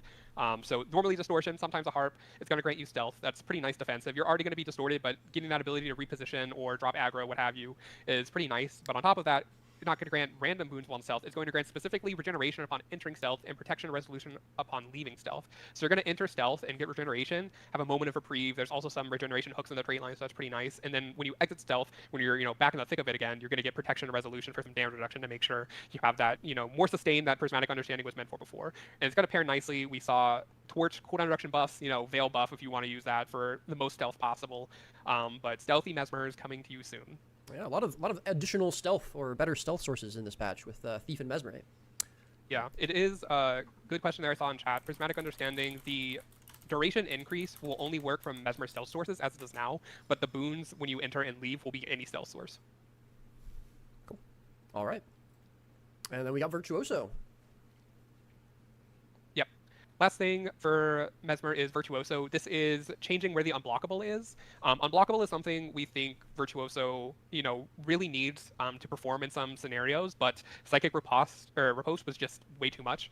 And we did a lot of thinking, and we felt like the triggers we like putting on traits, none of them were proper for what we wanted the unblockable cadence to be. So we're shifting it to a utility skill. Psychic Force is getting a bit of a rework in what it does. It's no longer going to be that CC that knockbacks enemies or breaks stun, and instead will cause your next Blade Song to be unblockable. So we're increasing the damage on it, so the strike around you is going to do a lot more. And then we're also increasing the ammo count. So this way we can have a lot better control over how often Virtuosos can make their Blade Songs unblockable, and also ask them to commit a bit more resources to getting that ability. and we think that it'll make Virtuoso playing it and playing against it feel more healthier, that you now know better the cadence of how much they're going to get that unblockable, but they still have access to it, so they're still viable in situations like World versus World. As if I can understand anything that's happening when I'm fighting a Mesmer. There's like a million clones they already shattered that are still being rendered on the field, a million more phantasms running around, and just purple crap flying all over the place. Awesome. All right. I think, as you mentioned, that'll wrap up Mesmer. So we've got to our final class here. All right. I'm actually kind of scared of this section, chat, because here's the notes for Ellie. It goes from here all the way to here. So I think we're going to be here for a couple of minutes. Elementalist, which means I think we're about halfway Save the best done. for last. A lot of Ellie changes, a lot of slides here. So yeah, we've got There are a lot of slides. lock in for these Ellie changes, and I think we're going to shake things up a little bit. And actually, Taylor's going to start us off here with some of these numbers. I'll cover adjustments. We're gonna split them because there's quite a few slides. Once we get to a certain part, there's going to be a lot to talk about, and then I'll let Cal rant about that. Yeah, But the first part, these are just damage increases. After the balance pass, we noticed a lot of elementalist weapons not being where we think they should be. So we see here Fire Sword getting increases. If we go to the next slide, we're going to see a lot of hammer skills getting damage increases. And then after that, we're going to see a lot of dagger skills getting damage increases. There's not a lot to talk about for the specifics. It's just we think these weapons should do more damage, so we're making them do more damage. After the hammer and the dagger, we'll see spear as well, just getting some slight damage increases. As well, Inferno is also getting a small buff. Again, Inferno, very powerful trait. That Hang on. We'll see some increases. I want to hear this getting again. Damage increases. I think they should be. So we see here Fire Sword getting increases. If we go to the next slide, we're going to see a lot of hammer skills getting damage increases. And then after that, we're going to see a lot of dagger skills getting damage increases. There's not a lot to talk about for the specifics. It's just we think these weapons should do more damage, so we're making them do more damage. After the hammer and the dagger, we'll see spear as well, just getting some slight damage increases. And as well, Inferno is also getting a small buff. Again, Inferno, very powerful trait that we thought, we want to make sure it's used. After our changes, it became just a little bit too weak, so buffing it up Next a bit. slide, Roy. Yeah, if you want to go to the next slide. Yep, there just is. giving people a moment to, to really Also, digest I know we're going fast. the numbers changes. When we finish the stream, as we said, the notes will be on the forums for people to check out for anything people miss. But Just so the changes is, Scepter landed pretty well in a lot of cases for what we were hoping, but a lot of the other Ellie weapons and even Inferno. As a non-Ellie who frequently has to fight against Ellies, I still think giving Dragon's Tooth aimbot was a terrible change, and I hate it. That's it. Thank you for coming to my TED Talk. The Inferno builds did not really hit where we were hoping. So, yeah, I noticed like with all the other changes, the goal is just kind of bring them more in line with other options. I noticed all of the power coefficient changes on the elemental slides we've seen so far have just been PvE only. Are there any weapons that we feel like are under or overperforming in any of the competitive modes that we were looking at all with this patch, or we're kind of happy with where they are, or we want a little bit more time to kind of see where they're landing? I think in competitive modes, I know in Warframe support in particular, Spear is very powerful. And again, reiterating something we talked about at the beginning of the stream is that a lot of our competitive specific changes, more for downward adjustments, are not fully ready to be shown yet. I know whenever Ranger Untamed was another one that a lot of people were a bit of question marks that things were missing. Wanted to make sure people know that we're aware of these, that we do plan on adding some changes. They're just not quite ready to be shown yet. And I know Spear Catalyst is another one we have our eye on specifically. Cool. All right, so moving into the PvE number adjustments, I think this is where Cal can take over. Yes, I will talk about Weaver. There's actually a lot of Weaver changes, including there's a new skill that there's an icon that no one would recognize here on the slide. But so kind of the main goal for this page, talking about a lot of stance updates. Our goal for stances is that most of them, Primordial stance is still going to be an ammo skill, but we felt that the ammo component of a lot of the Weaver stances was not really adding a lot of depth or not really adding a lot of gameplay. It was just kind of there. And obviously it affects the power level of the skill, whether or not it has ammo, but we felt that the stances were forced to be a little bit less impactful than we'd like, just because they do have ammo. So our goal here is to really pump up a good amount of the stance power level, but bring them down to 1 ammo, just a little bit more controlled, and hopefully some more exciting mechanics here. So we see aquatic stance, obviously healing goes up, endurance goes up. The stance bonus has changed. Instead of being the ally heal, it's now going to give some endurance back every time you dodge. It's obviously not going to be a full dodge, but you will be able to generate additional endurance, so you will be able to dodge more frequently. Well, yeah, of course. Of course they can't give you back a full dodge per dodge, because then you could just dodge forever. And this was kind of the ability to heal allies is not something that Weaver really should be doing from our perspective. It's always been more of that like selfish, super like, glassy in some cases, but more of that personal DPS. There's some They're personal high defense, DPS, obviously, but it's yeah. not really supposed to be a support class or a support spec. So this time I felt a little bit out of place. So as we were looking at stances, we felt that we could do something a little bit more interesting with the bonus, refunding some endurance and dodge. Twist of Fate. This skill didn't really have a stance effect tied to it. It just did its thing. There was no persisting stance bonus. So now it will have a persisting stance bonus that will prevent movement impairing conditions from being applied for the duration. It will also remove those movement impairing conditions on activation. And of course, reducing the ammunition from 2 to 1, as the skill is now a lot more powerful. Stone Resonance. This is going to now also grant you protection in addition to its previous effects, and also increase the effectiveness of protection on you for the duration. So a nice little defensive damage reduction skill. Barrier can come up a little bit in PvP. There's something that got hit pretty hard between the 2 ammo and the trait trigger. It generated just a bit too much barrier for like those tanky Weaver builds. But now that there's only going to be one source of this, or one ammo of this skill, it can come up a little bit. Definitely be keeping an eye on this to make sure it lands at kind of the right place. Unravel. This skill is no longer available as a utility skill. It's been replaced with Fervent Stance. We are reducing the ammunition from 2 to 1. That might come into play later. We'll get to that on a different slide. But you can no longer pick Unravel as utility skill. But you can now pick Fervent Stance, which will give you quickness, fury, and swiftness on activation. And then for the duration of that stance, it will grant you might every time you use a dual attack skill. So more of that personal, like big damage. You see these quickness skills on a lot of professions. They're usually pretty big moments, pretty impactful moments. And we thought that Weaver would be a good place to put that as we were looking to replace Unravel. Yeah, just a point of clarity. Some of these have pretty high cooldowns to account for their ammunition. Are we planning on reducing them when we make them only 1 ammo? Yes, yeah, there's a lot of, I don't know how they missed the slide. They probably missed the preview post as well. But there will be cooldown adjustments in a lot of these cases as well. Cool. Good to know. Very good catch. Thank you, Taylor. Yeah, moving on to more Weaver skills.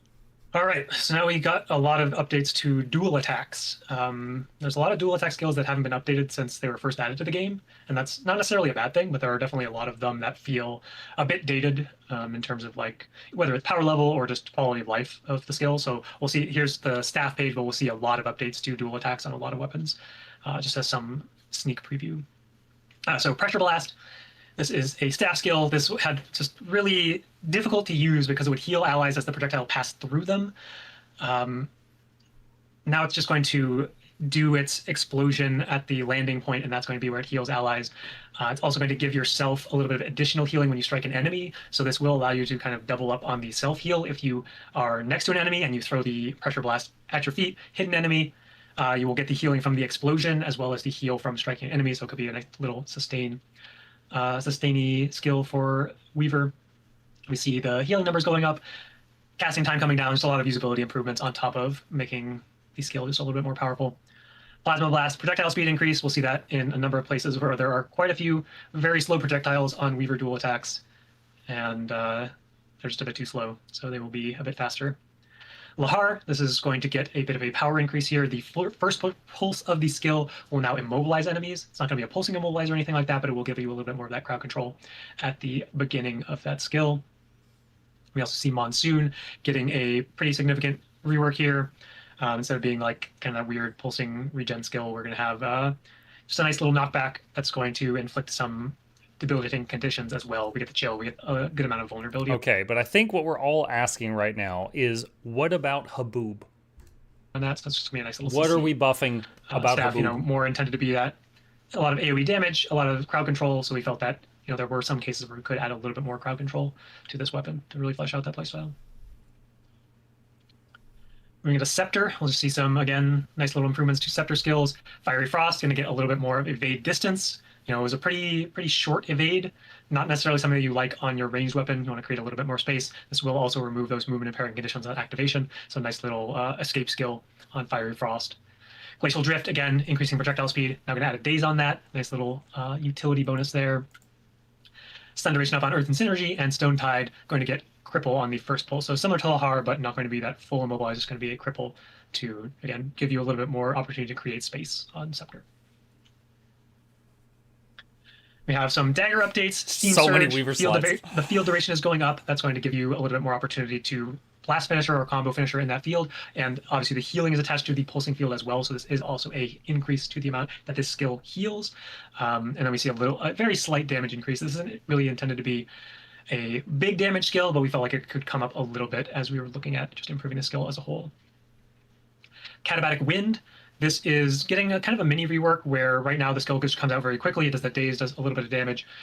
We felt that it comes out just a little bit too fast. It's not really reactable, so we don't want to put a lot of damage on the skill or a significant daze on the skill. So the way that it works now is that there will be kind of two parts. You'll still have that very quick initial explosion that'll do a short daze and a little bit of damage, but then there will be a second delayed hit that will do additional damage and a longer daze.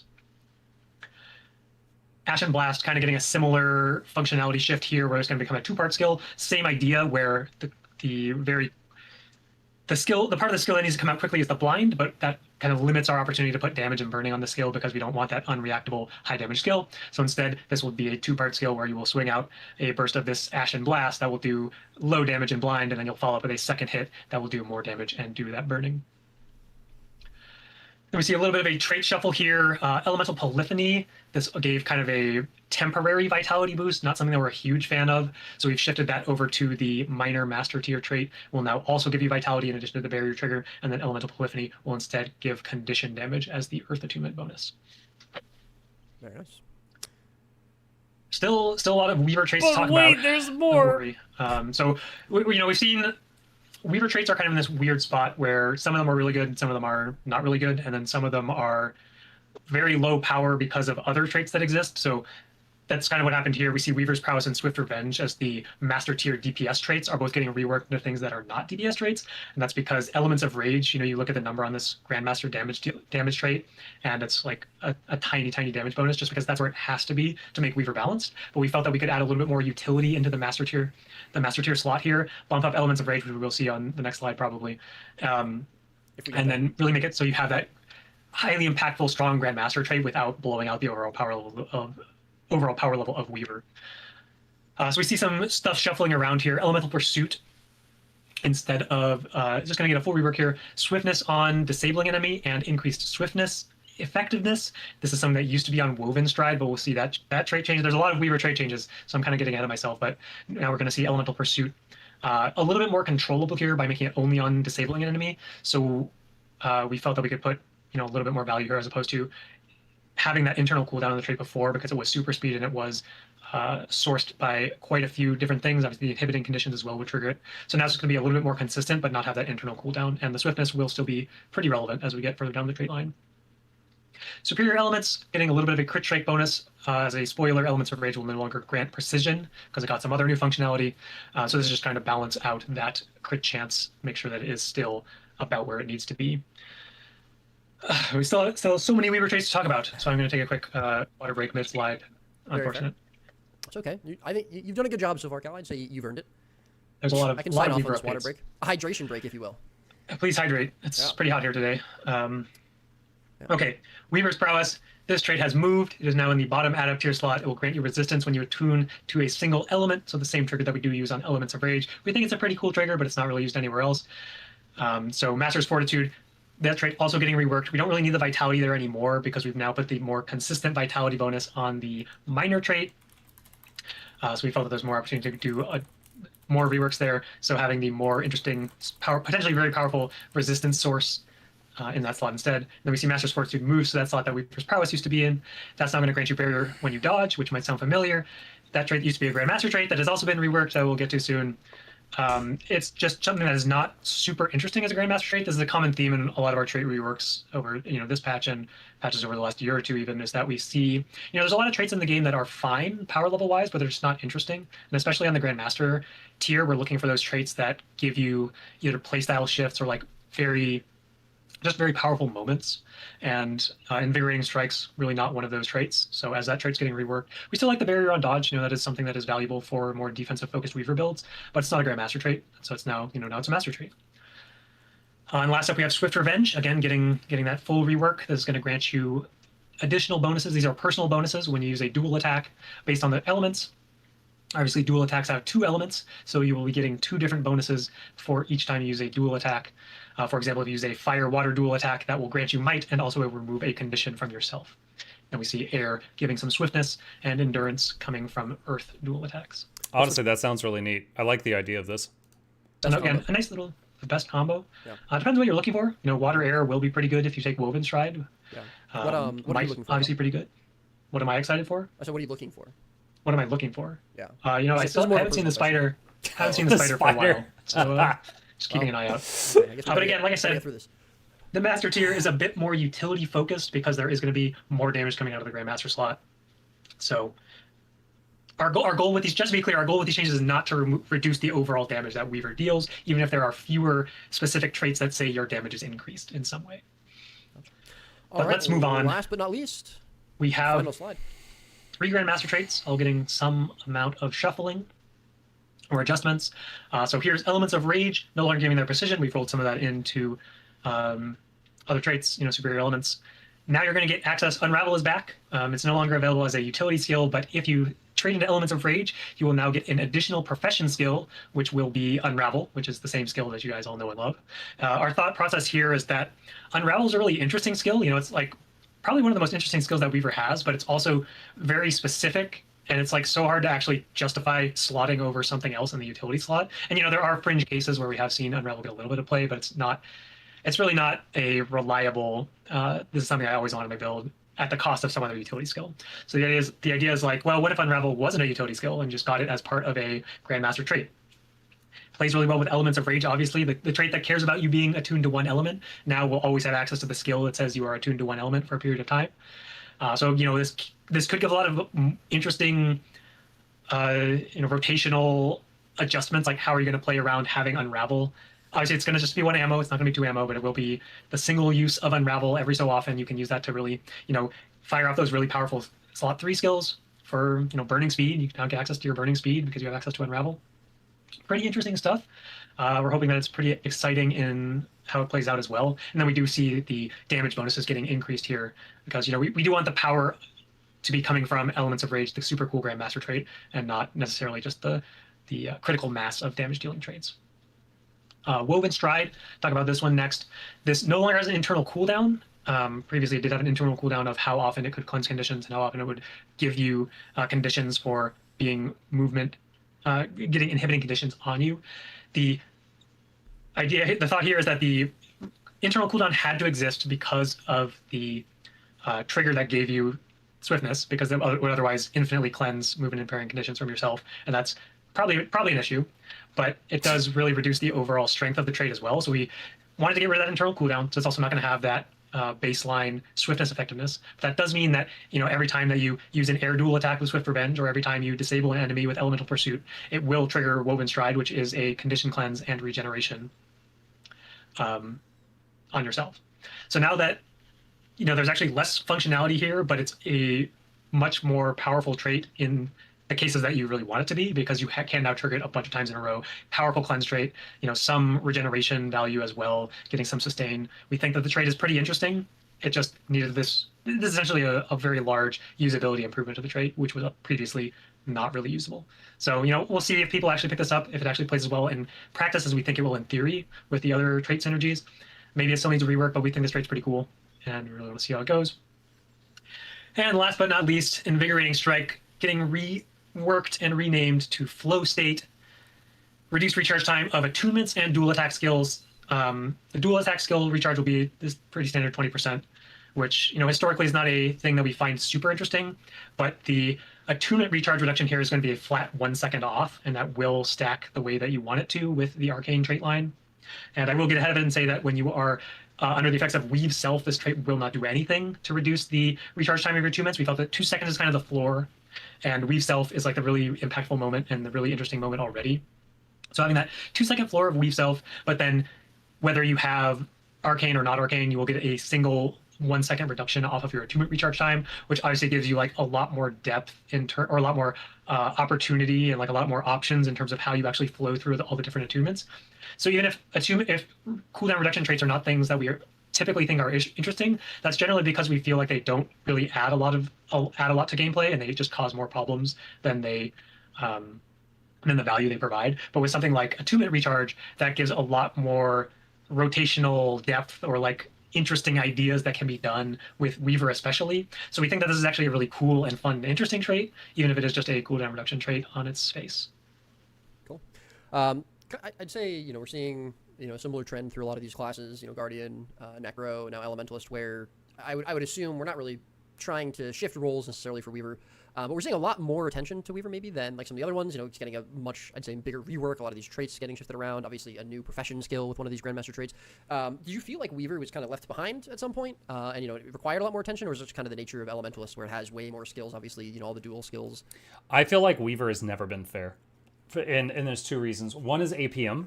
Like a Weaver doing 30k, I promise you, is doing like double or triple the button clicks per minute than almost anybody else doing 30k.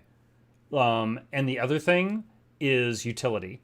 Like a Weaver that's all in on damage is like every button on their, every like utility button is damage. Their elite they picked is for damage. All their specializations they picked are for damage, and all the traits choices that they made were for damage, and they're running like full berserker gear, and they're doing like the same damage as like a DPS Firebrand, but the DPS Firebrand can also like fart out stability or resistance or projectile block or a pull and do all these utility things from their tome while maintaining the same damage as the Weaver, and they're also much tankier, and they're having to press less buttons to do it. I feel like Weaver has never been fair. On the flip side, Weaver has a very high skill ceiling, and very rarely you run into like a Weaver who is good at the carpal tunnel gameplay, and they are able to just, they're like a demigod in PvP. It's just a blender of elements, and you're like, what can I do against this? But those are few and far between. All the different attunement skills and whatnot. Yeah, I mean, there are a lot of dual skills. Weaver, it's always been like good. It's been hit or miss in PvP for a long time over its existence, where sometimes it's been very good, sometimes it's been not so good. So the power level's always been there, but I feel like there's been a lot of things that just haven't been updated for a long time, and that's not always a bad thing. Sometimes we are pretty happy with things, and that's why they don't get updated. But I think, like we saw in a lot of cases with either Weaver traits or Weaver dual attacks, these are things that really did need some either usability improvements or power level increases, or we just need more interesting traits in this trait line. So there are a lot of Weaver changes because we went into this patch saying, hey, let's take a look at Weaver. And we actually found a lot of things that it's like, okay, well, there are a lot of individual skills and traits that we should be updating on Weaver. And cool. So we did. Awesome. We'd love to see it. Very exciting, though. A trait giving a new profession skill, I think, is a pretty unique thing here for. Well, it's been done before. Well, those traits unique. are We'll say fairly not for Elementalists, but yeah. We do find that these traits are pretty interesting. Yeah, and I think that actually wraps things up for us. We did actually wrap things up. Yep. Indeed. Any final words or thoughts? I know we've obviously spoken a little bit. We mentioned, Taylor mentioned this. We got some competitive downward adjustments potentially pending after this preview. As always, we'll be looking at feedback from this balanced stream. As Calho said, we'll be posting all of the notes that you just saw to the forums at the conclusion of the stream momentarily. I'm just going to post it right now. Calho's going to, wow, we're doing it live. Doing it live. That's crazy. Clicking the button, you guys can go read it on the forums. I love reading. I have submitted the topic. It is pinned in the profession section, as it always is. Very good. All right. Someone's already here, so there you go. Any final words? As always, we're really looking for feedback on this stuff. We obviously feel good about all the changes that make it to this point. There's a lot of things that get cut much earlier because they're just insane or bad or whatever reason. Once we get to this point, we feel pretty good about the state of the patch, but we're always looking to make things better, and that's really where the community comes into play. I feel like I say this every single time, but it is just good to reinforce this, that there is so much depth to this game that a lot of the time there will be things that get missed internally, or there are other things that should be looked at internally, and that's really why we as much as it is just fun to be on streams and like talk to the community and do all that stuff, which I think is part of it, but really the important part of doing these streams and doing these previews is because we know that the patches won't be perfect, and they won't be perfect post feedback either, but our goal is to make the patches as good as we can, and we found that community feedback is insanely valuable to that end. So we do want you guys to go on the forums, go on social media, give your thoughts, give your feedback. We'll be reading it. We do make adjustments, and we don't necessarily action every piece of feedback, but we do read it all. And sometimes that ends up being things that we see and we can't do it for this. Cause they can't possibly do every piece of feedback, because you got like Captain Crabface saying buff warriors, then you got Mukluk saying delete warriors. They can't please everybody. This update, but it gives us ideas for a future update. We really do. It's just a broken record here, but we do find the community feedback invaluable, and that's why we do these previews, really. Absolutely. Very well said. Taylor, any final thoughts from you? Yeah, was excited to show the changes we had today, excited to see all the feedback around it. I think we have a lot of pretty interesting reworks in this patch. Weaver, pretty exciting, some of the Deadeye changes, the Warrior changes, so pretty exciting for this patch to come out. All right, very cool. Yes, make sure you give your feedback. Thank you. What is this? There's so many people in the chat that are copy pasting haha meow meow. It's 1, 2, 3, 4, 5, 6, 7. Everyone very much for tuning in and watching the stream. A little bit of a longer one today. We had a lot of stuff to go through and a lot of thoughts to get out there. So exciting times. And yeah, as always, forum post is already up. Cal is doing awesome work there. So please feel free to go and comment there. Give us your feedback. We'll be looking out for it. But until next time, as always, thank you for joining us, and we'll see you in the mists. Bye bye. In the mists. And done. Okay. Oh man, that took a bit. And we were doing that at 1.25 speed as well to shave off like 30 minutes of that. So that was the proposed upcoming balance patch and all the changes that they are proposing doing. So next up is the TLDR section. All right. So, hello future YouTube. If you are watching this, then you have reached the TLDR section of this video. Maybe you skipped ahead or maybe you watched the whole thing, I don't know. But I'm going to do my very best to condense their 2 hours of talking into as small of a chunk as possible. So, quick TLDR here. There is some stuff for every class. Elementalist has the most of it. So the Elementalist section will take a few more minutes than all of the others possibly combined. So just letting you know ahead of time because it's the first one on the list. It is the longest one. The others are much shorter. So, first of all, Elementalist. Our previous balance update left a few LE weapons doing slightly less damage than we wanted in PvE. This update brings additional adjustments to sword, hammer, and spear to bring them more in line with other options. We've also taken a look at a number of Weaver's less impactful dual attack skills and traits, including many that haven't been updated since they were originally made. We found that a lot of these skills needed usability improvements or more functionality, and our goal for these changes is to introduce new options for Weaver players. There are multiple traits that were just before, they were like, increase damage by 5%, and they don't do that now. But there's a ton of other stuff they did that does buff damage, and they have said that their goal for this patch is not to nerf Weaver damage, but to raise it up a little bit and make some things more interesting. So if you're a Weaver main, all 3 of you, there will be some things that say nerf, but there's a lot more that say buff. So first of all these skills, I'm not reading all this crap. Power damage increased. All of that. All right? So there's a lot there. And I'll have links to the notes down below. All right. Weaver specifically. Holy Jesus. All right. These skills are ammunition skills. They're taking away the ammo. They are going to be just a normal skill with a normal cooldown now, and that cooldown will be reduced because it's no longer an ammo skill, because ammo skills have longer cooldowns. Additionally, they have increased how powerful these skills are because they are just making them like one powerful button instead of multiple weak buttons. So, Aquatic Stance, more healing, more endurance. Twist of Fate now also removes movement impairing conditions and prevents their application. Stone Resonance now grants protection and grants increased effectiveness of protection and more barrier in PvP. Unravel, reduced ammo count, but you can no longer put this in your utility slot. Unravel is now going to be baked into another skill that will occasionally give you Unravel, and we'll talk about that further down. And in its place for a utility, you've got Fervent Stance, which gives you quickness, fury, and swiftness, and you gain might every time you use a dual attack, which is the Weaver 3. Pressure Blast no longer heals allies when it passes through them, and instead heals allies where it lands, making this much easier to aim. It now also heals you when you hit an enemy, increased power coefficient from 1 to 2 in PvE, and from 1 to 1.33 in PvP and World v. World. Increase base healing by almost double, increase the heal scaling by double, reduce the casting time slightly. Plasma Blast, faster projectile speed. Lahar, the first pulse of the skill, will now immobilize enemies. Monsoon no longer does the regeneration thing. Now it knocks back enemies that it strikes and inflicts vuln in addition to chill.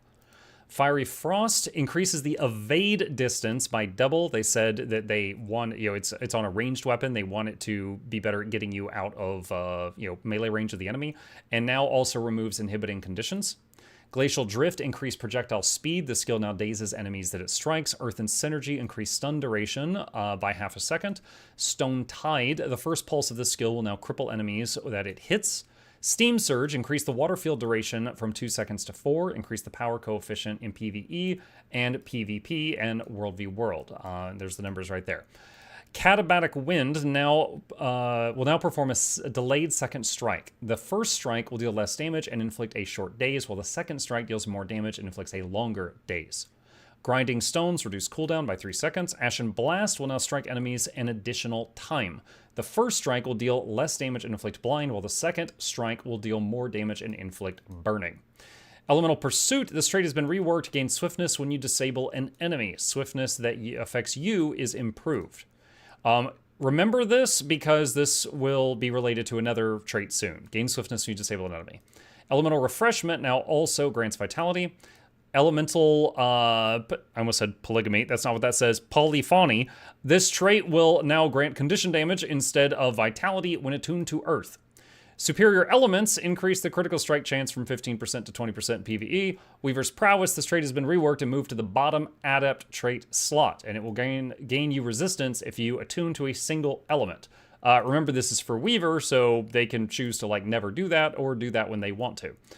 Master's Fortitude has been reworked and moved to the top master trait slot, which gives you barrier when you dodge. Swift Revenge has been reworked. Dual attacks grant bonuses based on their elements, and anytime you do a dual attack, you're firing with 2 elements, so you'll always get 2 of these. So if you use a fire-water attack, you'll gain might and remove a condition from yourself. If you do a water-air attack, you'll remove a condition and give yourself swiftness, and Earth does endurance, and so on. Elements of Rage will no longer give bonus precision. This trait will now give access to Unravel as an additional profession skill. Increase the strike damage bonus from 7 to 15% in PvE. Increase the Condi damage bonus from 5 to 10% in PvE. Woven Stride no longer has an internal cooldown and will only trigger when you grant swiftness or super speed to yourself. This trait no longer improves the effects of swiftness, and it no longer grants swiftness when you are inflicted with an inhibiting condition. So Woven Stride used to read, gain swiftness when you are inflicted with an inhibiting condition, and when gaining either super speed or swiftness, you gain regeneration and cleanse a condition. Okay, so now this will have good synergy with all these other things that can give you swiftness, like every time you fire a dual attack skill that includes air in it, which gives you a swiftness application, and Elemental Pursuit, where you gain swiftness when you disable an enemy. So this will have synergy with those. Invigorating Strikes, this trait has been reworked and renamed to Flow State. Flow State will reduce the recharge time of your attunements and your dual attack skills, and I believe it's by 20%, like so many skills that got it baked in. Okay, Engineer. Engineer's changes are focused on improving some of its lesser used skills and traits. I'm going to open a cough drop while I'm talking. We've added more sources of regen to the Invention specialization to help enable Energy Amplifier. Turrets are also getting a small update that will allow players to reactivate the turret's overcharge after enough time has elapsed without needing to detonate and replace them. So, for a very long time, Engineer's turrets, the most effective way to use them was put them down, they'll overcharge, they'll do a big thing, you self-destruct them, they go on cooldown. They don't like that. Honestly, I think that's pretty stupid also, and they're changing that. There's a long turret history there, but not important for the TLDR section. So all turret skills, when you put them down, they will still overcharge. But then after enough time has passed, they will be available to overcharge again. I don't know how that's going to happen. I am guessing, because when you put down a turret, the button flips over and becomes a self-destruct the turret button.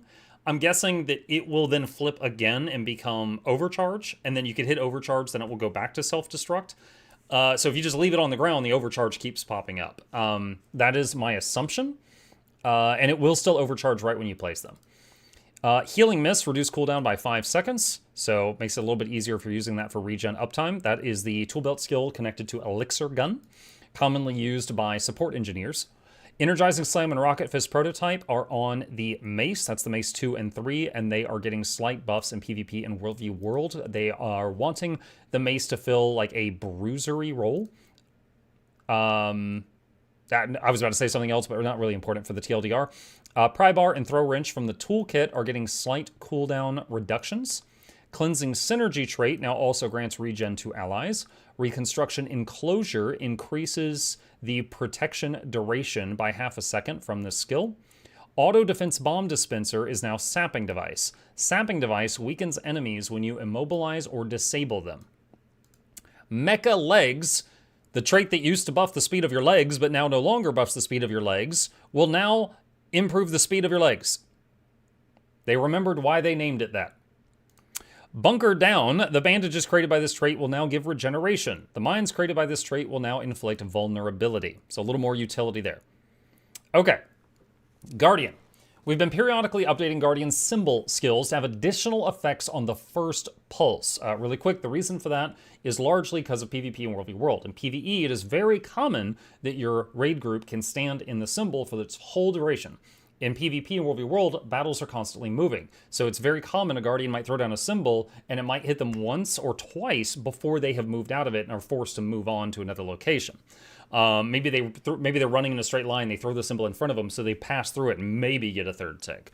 So they're trying to add a little more oomph to the first pulse so that it's less punishing if they're forced out of it. So Symbol of Swiftness, which pulses swiftness, will pulse super speed on the first pulse. Symbol of Vengeance will do a daze on the first hit. Symbol of Energy does more damage on the first hit.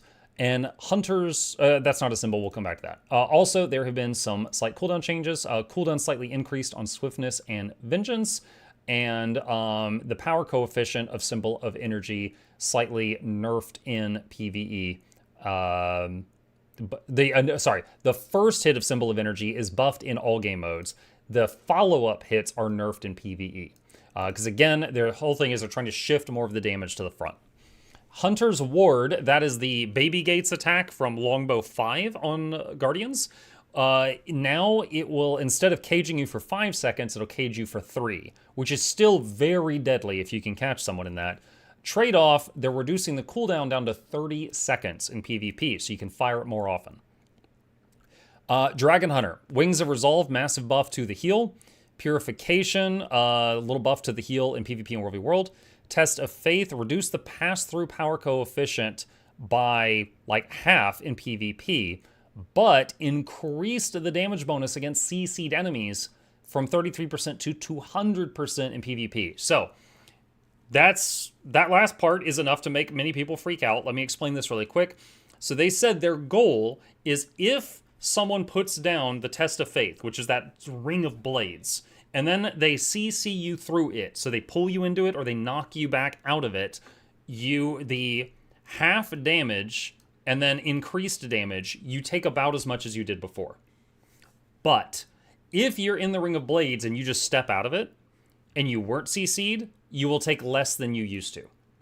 So they are rewarding the Dragon Hunters that do their combos correctly, and they are, it's a little easier for the person fighting the Dragon Hunter to get out of it without losing like a massive chunk of your health if you were not like getting comboed down. The classic Dragon Hunter combo is they make the the Test of Faith, and then maybe throw some other traps on it too. They fire the chain at you, pull you into it, and knock you back. So you just go like ping pong, and you get hit by all of it twice. All right, Procession of Blades, reduce the power coefficient from 0.36 to 0.25 in PvP. Dragon's Maw, reduce the cooldown from 60 seconds to 45. So Dragon's Maw plus Procession of Blades is a classic combo. They want the effectiveness of just leaving these two traps somewhere on the map. They want their effectiveness to go down. So if you're just a random guy and you walk into a Dragon Hunter trap and the Dragon Hunter's already moved on and he's across the map and you get hit by these, there's a less of a chance to just absolutely blunder you, because they want the Dragon Hunter to do something to contribute toward getting a kill. So it's still mighty inconvenient, and now they can do it more often, but it's not going to shred as many people as it used to. Hunter's Determination trait now also causes elite skills to grant you endurance. Hunter's Fortification trait will also trigger when you evade attacks. Firebrand Unrelenting Criticism no longer causes Symbol of Vengeance to daze on its first hit, because they baked that in. Increases the bleeding duration from 1 second to 3 in PvP and World v. World. Willbender Power for Power. Increase Willbender Flame damage bonus from 100% to 200% in PvE only. So don't panic, PV people. There we go. Don't panic, PV people, because this is only a PvE change. All right, Mesmer. We're focusing on chaos specialization changes and improvements in weapon usability for this update. Staff is getting its cooldown reductions rolled into the weapon baseline. Pistol and Torch are seeing cooldown reductions as well. Phantasmal Duelist will now always inflict bleeding to reduce the reliance on the Duelist Discipline trait for it to be an effective skill. Shaper of Chaos is a new Grandmaster trait in the Chaos line that will synergize well with Staff and serve as a capstone damage trait for the spec. Prismatic Understanding will now have a more consistent strength while also granting more stealth. So let's go through these real fast. All of this is the cooldown on Staff skills is reduced. That's all those lines together. These two, the cooldown of offhand pistol skills are reduced. However, Phantasmal Duelist now has the Phantasms Apply Bleeding baseline. You no longer have to take the Duelist Discipline trait for your Phantasms to apply bleeding. If you take the trait, it will still give you the recharge reduction for when you interrupt a foe, you get your skills recharged slightly. You'll still get that. Okay. Prestige, shorter cooldown by 5 seconds. Phantasmal Mage, shorter cooldown by 5 seconds. Blade Call, if you're not moving, it will now automatically turn your character to face the target. Most skills in the game do this, and this skill is one of the few that doesn't, and they are fixing that. Hey, see you about time. One sec.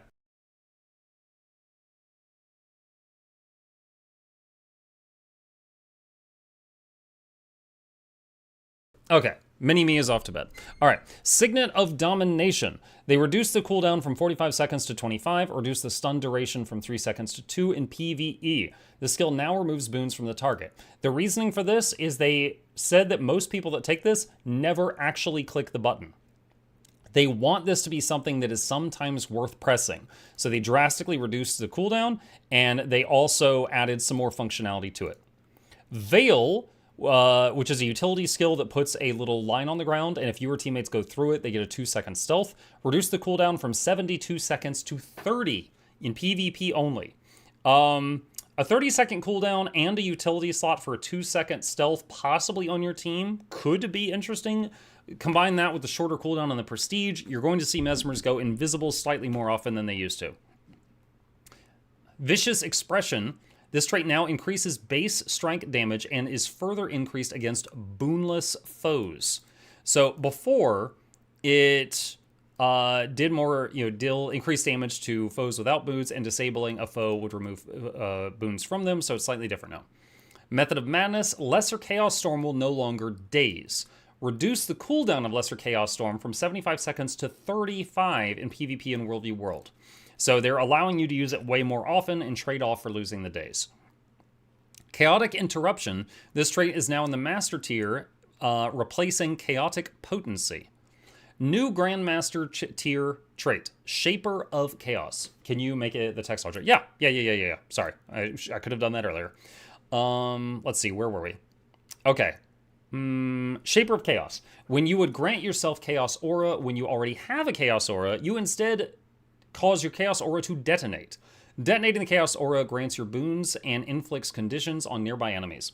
Now, they specifically said the second aura that replaces the first one has to come from you.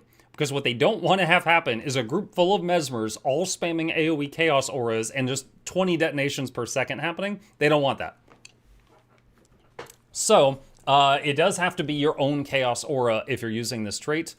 But it synergizes well with like the staff cooldown reduction and some other stuff that gives you Chaos Auras. Prismatic Understanding. This trait now causes your 4th Shatter skill to grant stealth. This trait no longer grants random boons while in stealth, and instead grants regen when entering stealth and protection resolution upon leaving stealth. Virtuoso. Psychic Force no longer knocks back enemies or breaks stun, and will instead cause your next Bladesong skill to be unblockable.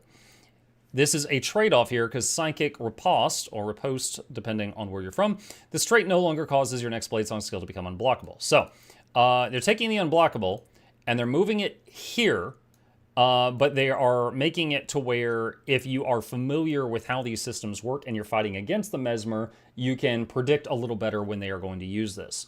Increase the ammo count from 1 to 2, and increase the power coefficient from 0.7 to 1.5 in PvE, and 0.01 to 1.5 in PvP and World v. World. All right, Necro. Harbinger's Grandmaster traits are being reworked to introduce new playstyles. Cascading Corruption allows you to unleash bursts of power when consuming Blight. Deathly Haste becomes a more controllable effect, and Doom Approaches will be the end for either you or your opponent. Iconic Necromancer skills such as Epidemic and Corrupt Boon are becoming more powerful, and Scourge's Shades will stick around longer. Life Siphon. This skill now inflicts bleeding on yourself on the initial cast. The skill no longer has increased healing effectiveness while you are bleeding. Increase the base healing coefficient by 0.06 to 0.1 in PvE, and increase base healing coefficient from 0.03 to 0.05 in PvP and Warframe World. Axe skills getting reduced cooldown by 2 seconds. Soul Grasp reduced the ammo recharge from 12 seconds to 10 in PvE and 15 seconds to 12 in PvP and Warframe World. Spinal Shivers for the focus, also getting some nice cooldown reduction in all game modes. Oppressive Collapse from the Torch will now also attempt to face your target if you're not pressing a movement key. Similar to another skill I mentioned earlier, most skills in the game do this, but this one didn't, so they're fixing that. Taste of Death, I really like this one. The heal skill for the Necro that is the Summon Blood Fiend. If you're not a Necromain, one click you summon the Blood Fiend, it does a weak attack that does a small life steal for itself and you. If you hit the button again, you sacrifice the Blood Fiend and you get a bigger heal, and then it goes on cooldown, and then eventually you can resummon it.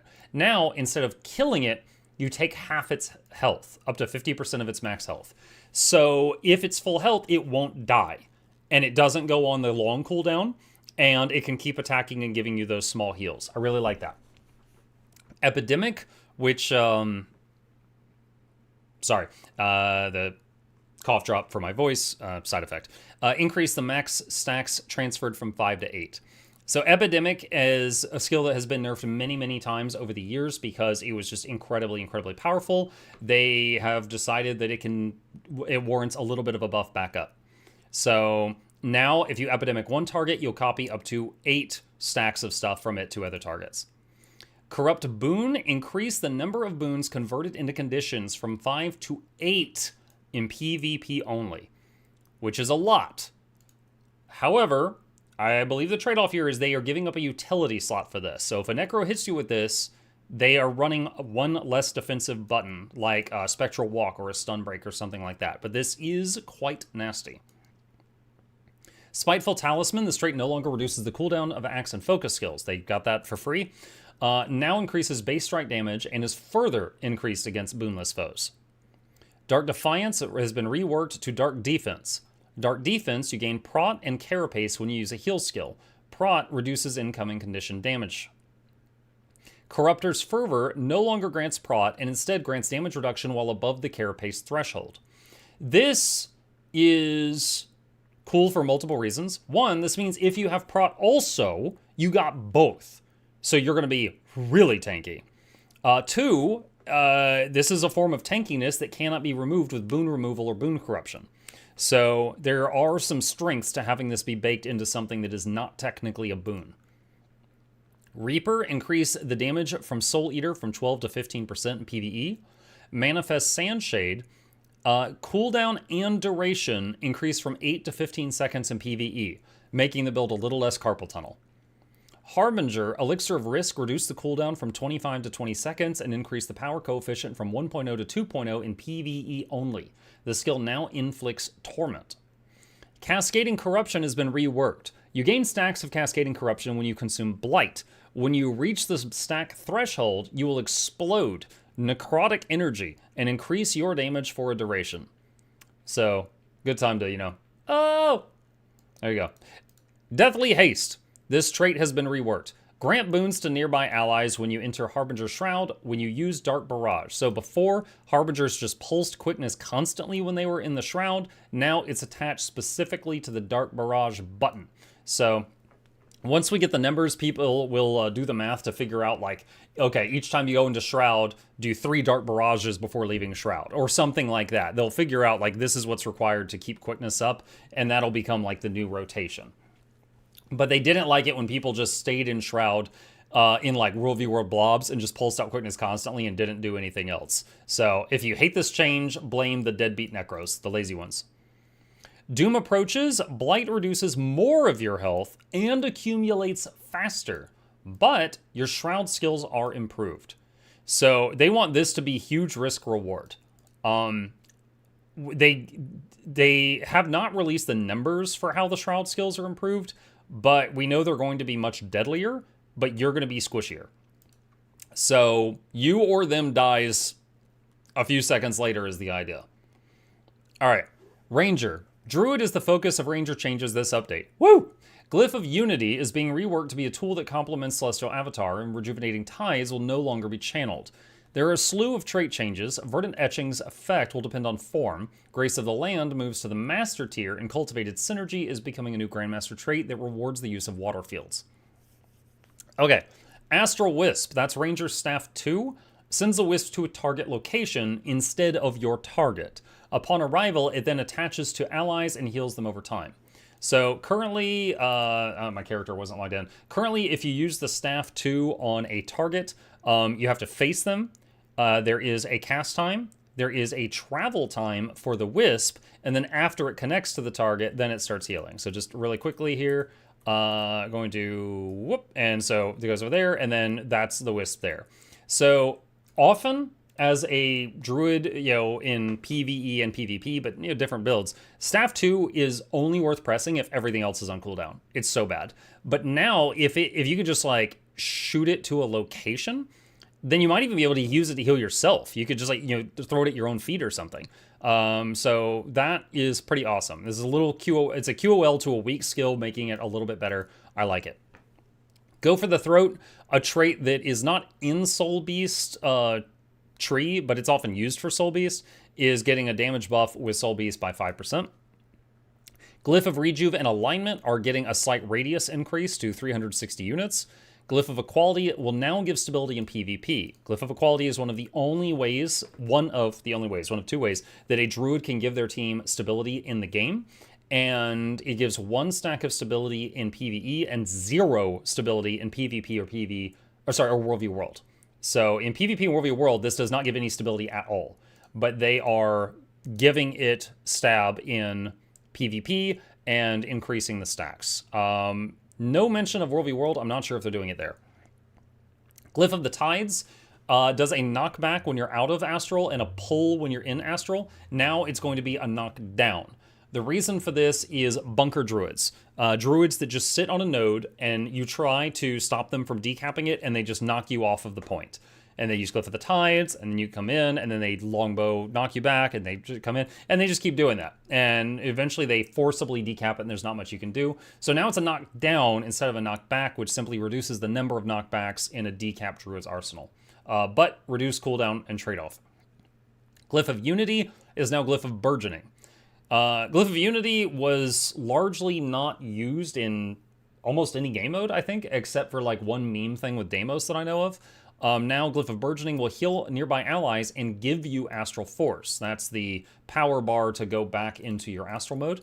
But if you're already in Avatar form, it instead grants allies Barrier and Endurance. I don't know the numbers, I don't know how much. Celestial Avatar currently has a 20-second cooldown in PvP and a 10-second cooldown in PvE and World v. World. The 20-second PvP cooldown is going down to 15. Rejuvenating Tides is no longer channeled, and it has a larger radius.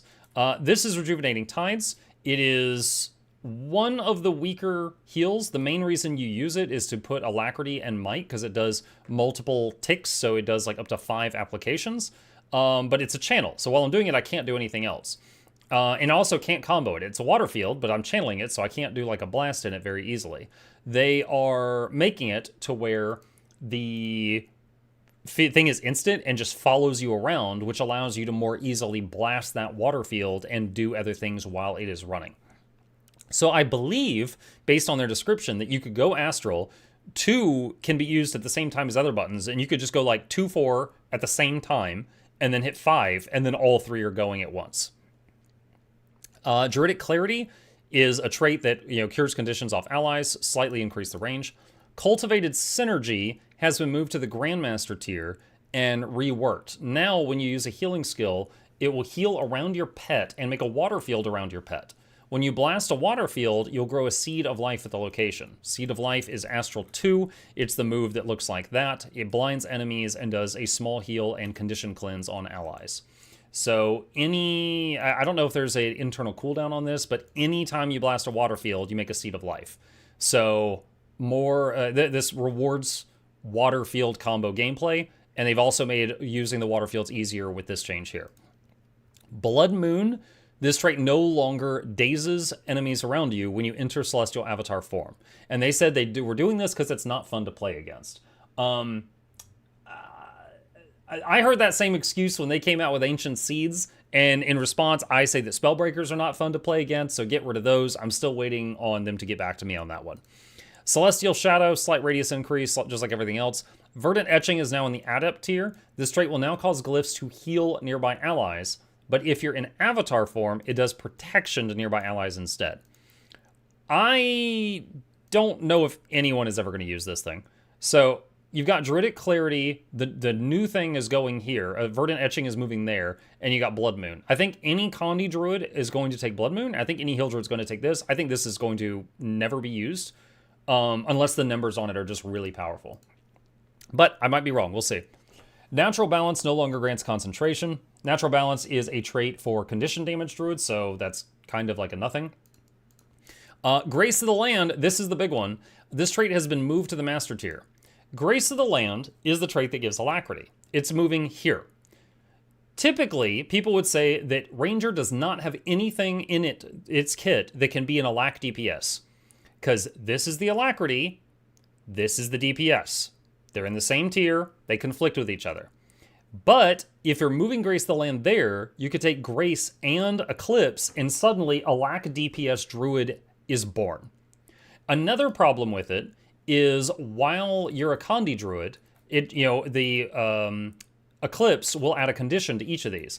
But if you are channeling this to give your group Alacrity, this is also putting out Chill, a non-damaging condition. So your DPS is 0 while channeling that, but it's instant now. Or it's going to be instant. So you just hit that button, you're pulsing out the Chill and the Alacrity, and you can be firing off other attacks at the same time. Lingering Light is a lot more accessible now. So Heal Druids could now, Grace the Land is there, and then they could take Lingering Light right here. So they are nerfing it a bit, because now that you can take it, it's too good. I did a whole video series a long time ago about how Lingering Light feels amazing, and it feels like the way Druid's meant to be played. But it feels like the community doesn't really let you take stuff like that, because then you have to get somebody else to bring the Alacrity. So we will see some Lingering Light Druids going forward after the change. And Soul Beast is getting a 5% damage buff in PvE from Furious Strength. Gale Shot Shrike is getting a small power buff in PvE. All right. Revenant. Revenant changes to this update are primarily focused on reworking some of the Renegade's traits. All for One is intended to be a trait that synergizes best with the legendary Renegade stance, but its current implementation isn't something that we're happy with.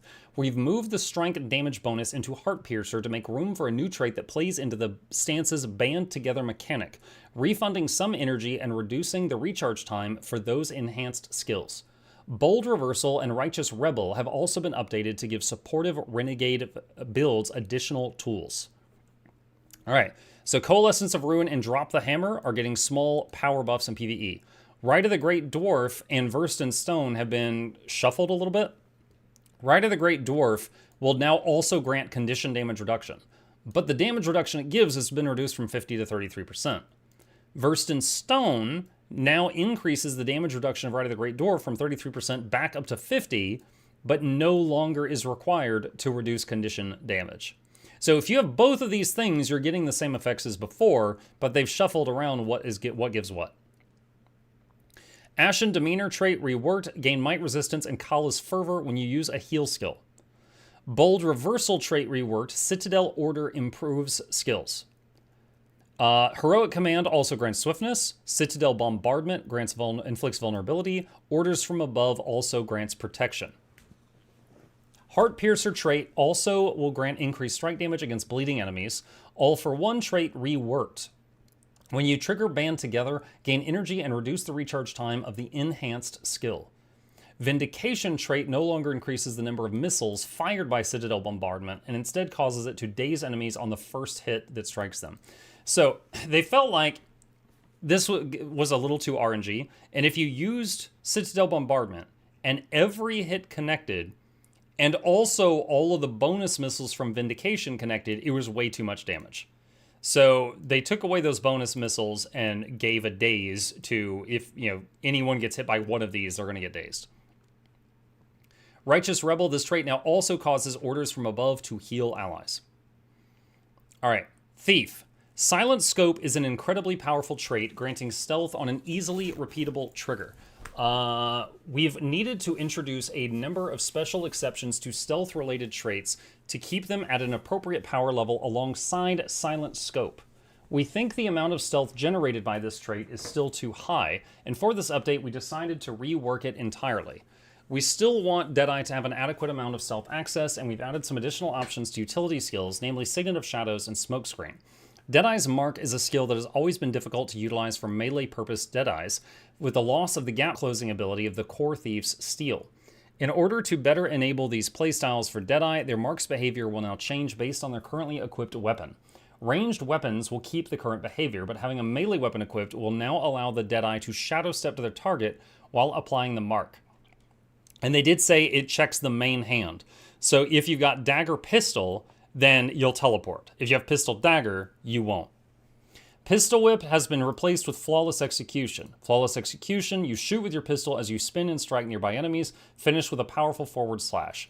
They said their goal here is for people that play sword pistol, that they did not have a really good damage skill, and this is meant to be that damage skill.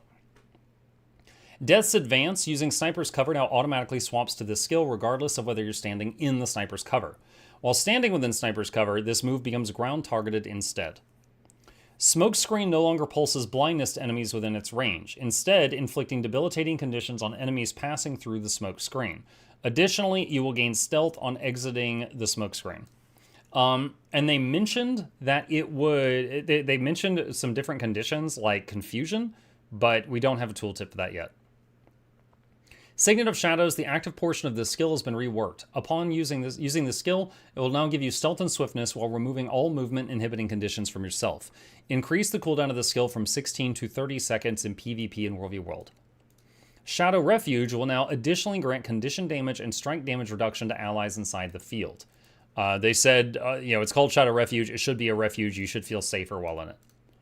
Even the odds, this trait no longer applies might. Instead, apply cripple and blindness to enemies you strike with your stealth attack.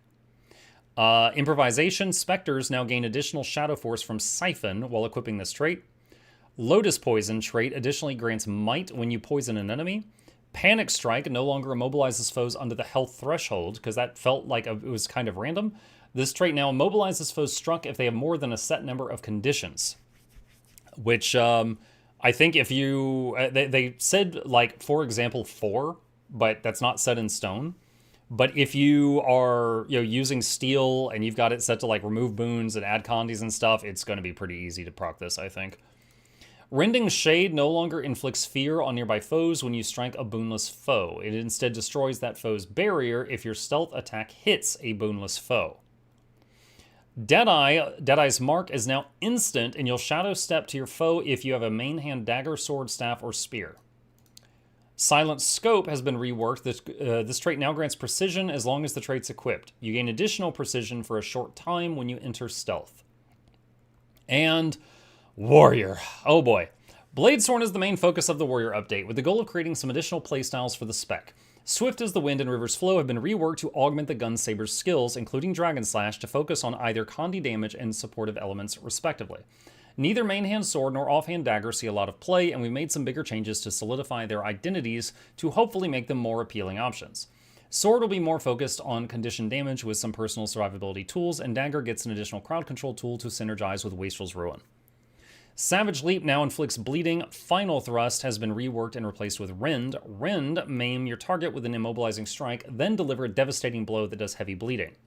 So these are all for the main hand sword. Flurry is replaced by Bloodthirster, the new burst skill. Bloodthirster, sweep your blade around yourself, slicing nearby enemies. The effect increases with adrenaline level. Heal if you strike a target, heal more if they are bleeding. Wastrel's Ruin and Blade Storm are for offhand dagger. Increases power coefficient by a total of 0.25 in PvP and World v. World. Blade Storm has been replaced with Hush Blade, which does a cone that dazes enemies in front of you. Earthshaker, these are hammer changes. So let's just say hammer's getting buffed in PvE. All this is hammer damage increase PvE. All right, Blade Sworn. All of this is basically you can now move at a reduced speed while channeling your Dragon Slashes. Dragon Slash Boost is now ground targeted. So you, unless you want to, you don't have to go way past the target. You know, if you're trying to catch up to them, but you might overshoot and go way past, that's no longer the case. Dragon Spike Mine, power reduced, but they're also adding Condi on it. Swift as the Wind, replaced by Sharp as the Wind. Sharp as the Wind makes your Dragon Slash skills do Condi damage, and also while this is equipped, you burn nearby foes and gain increased flow rate when swapping to Gunsaber in combat. River's Flow now changes Dragon Slash to be supportive skills and debilitating for enemies. Additionally, with this trait equipped, you grant swiftness to nearby allies and gain increased flow rate when swapping to Gunsaber in combat. Unseen Sword trait now strikes nearby enemies and grants you increased flow rate when swapping to Gunsaber in combat. Unshakable Mountain now grants barrier to nearby allies every time you convert a certain number of flow into charges. Fierce as Fire now increases strike and Condi damage for each round of ammo spent. Immortal Dragon now grants protection to nearby allies as well as yourself. Daring Dragon now increases the effectiveness of Dragon Slash skills depending on which variation is being used, meaning power or the Condi or the support. And that's it. Woo! Okay, that's as much as I can TLDR it. Hopefully I did a decent job. So, as always, if you got any questions, problems, thoughts, concerns, consider going to the forums. So if you go to the forums and you're pointing something out and you're like, hey, I don't think you should do this change to Weavers, because then people might like them. They might be like, oh, geez, shoot, you're right, and make some changes. You know, so they have been known to reverse some decisions that they've done in the past if you provide, good reasons on there. But that's up to you. I will include a link to the forum post as well as the video if you want to watch it for yourself, as well as the wiki version of the forum post that has links to the skills if you're interested in any of this. And if you got any questions, problems, thoughts, concerns, put them in the comment section down below and I will fight you there. Oh, that was a lot of tonight's stream.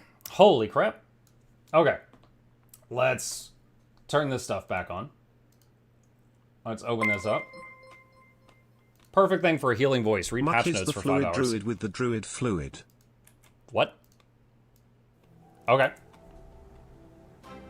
All right. And let me... A second here. Let me cut this part out of the thing, as this might take like an hour or something to process, so I need to go ahead and do this now. Give me just a minute. Is your Valkyrie done baking? No, it's got like another day. Marker here for me for later. All right, so boop. All right, hello Guild Wars game. All right, there's that, and here's the end. Concerns, put them in the comment section down below, and I will fight you there. Okay, there we go. All right, so Guild Wars 2 news 6/22/26 and process. Okay. Should have microwaved instead of baking. Ha. All right. Oh man, oh man, oh man. That was a lot. That was a lot. I did not think going over that was going to take 3.5 hours, but they don't usually do a 2-hour broadcast for patch notes. But Ellie was like half of it. Ellie was so much of it, you guys. Oh my goodness. All right. Okay. Let's see. I'm gonna get rid of the pin here. Unpin that.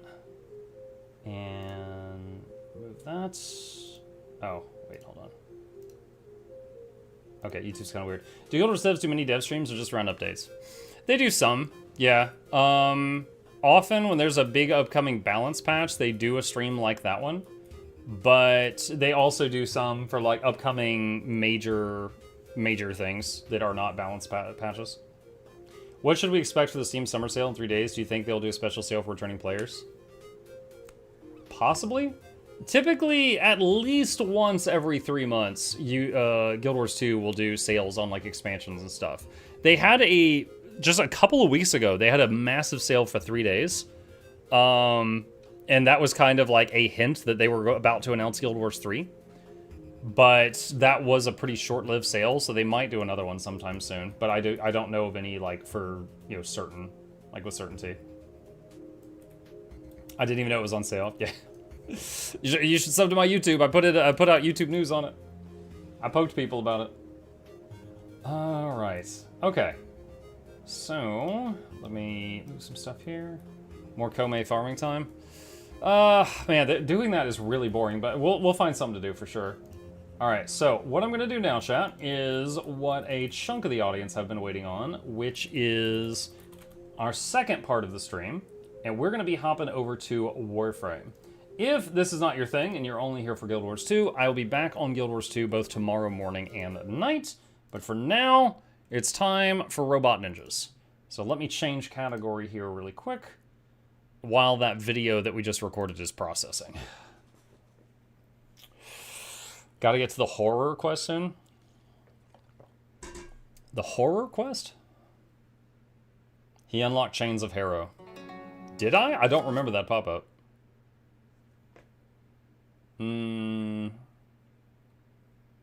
Was that the one that had the rap tap tap thing? I think it was.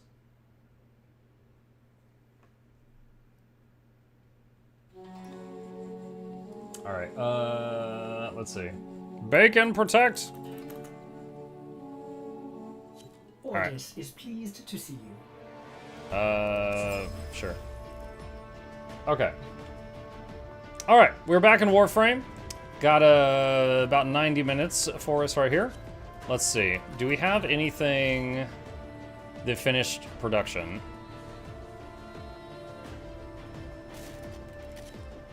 Friggin' Valkyr, 13 more hours. Alright, tomorrow I can play Valkyr. Actually, no, tomorrow's Guild Wars Tuesday. The next time we play, I can play Valkyr. Alright, let's take a look at this. So last time, we did a few farming runs for that one robot lady with the puppet strings. And it was really boring. And if I want to get her for sure, it would require many more hours of that. So let's take a look at the next quest line and see what we can do here. Chains of Harrow. A strange transmission leads deep into the dark world of Red Veil mysticism. What evils will be found there and what do they want? Receiving an all call on our syndicate frequency. It's a Red Veil encode, but it seems truncated. I will play back what I have.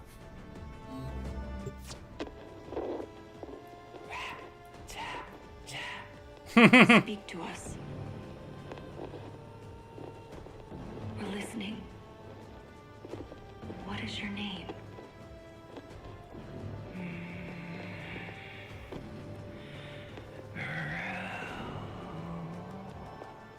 Good.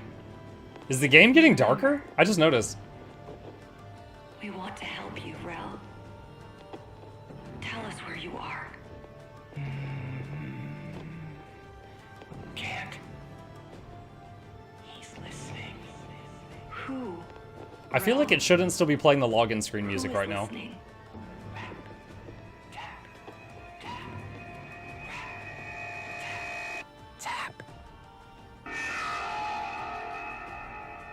Suddenly Five Nights at Freddy's jump scare. Sorry, operator. The message appears Haunted. halted. It originated from a Steel Meridian ship near Earth. Will you investigate? I hope not. Alright. How do you know Rap Tap Tap already? Noxxi has... Okay, so hold on, let me back up. One of my patron tiers is that people can pick a sound file and upload it to a bot, and once per day, they can play that file even when I'm in the middle of stream and interrupt us. Noxxi had her file as Rap Tap Tap for a long time. So before I even knew what Warframe was, I knew that soundbite. Detecting any crew. I don't like this. Search the area. Like that.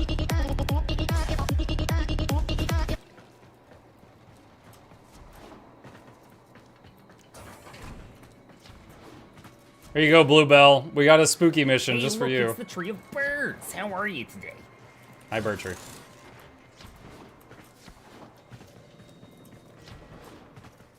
Oh my god, you guys.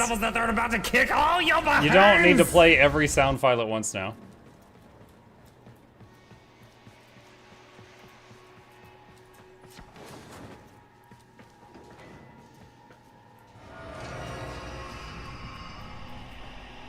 Oh, look, corpses. That's normal. Too refined for a Grenier kill squad. Is there anything else?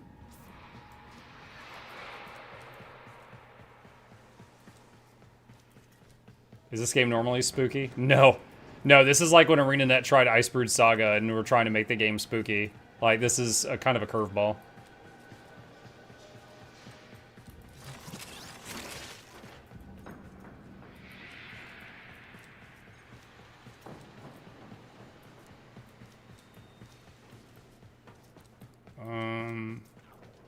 Oh, I thought that was a window. Wait, what? What? Okay, I guess that's out of bounds. Red Veil. Could they have done this? The Veil have been Meridian allies for years. Search for survivors.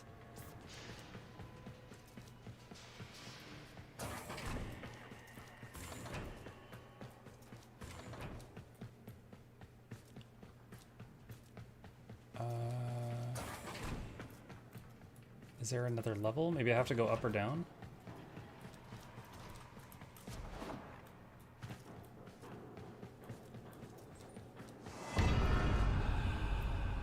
You cast him I out. lost you for a second. What did you see? Oh, child of Zarman, please help me. I served Veil. The flock has been driven mad. I humbly beg for the protection of you and your vessel. I'm marking the area. Stay alert. It may be an ambush. Maybe an ambush? I'm pretty sure it is an extra ambush.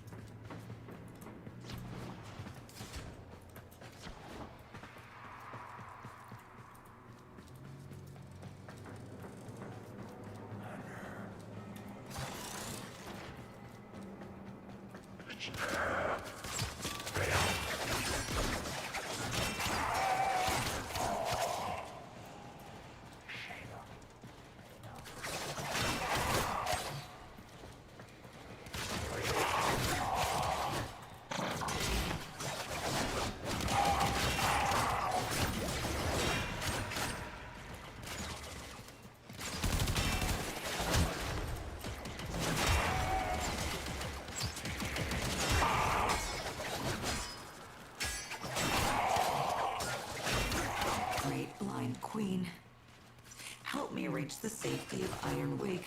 Our sacred muse has abandoned the temple, leaving our people in chaos.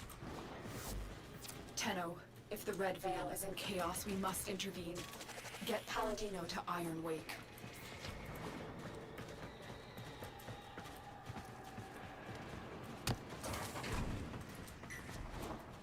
Wait, what?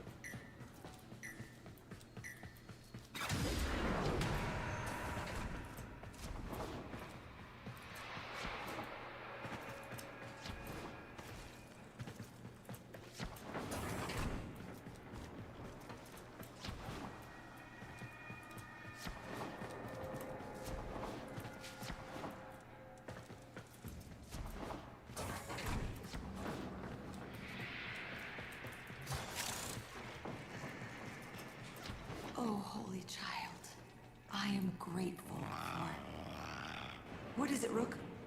Are they back? Oh, there it goes. Defend Palladino. Blood. Sisters of Fire, resist the muse!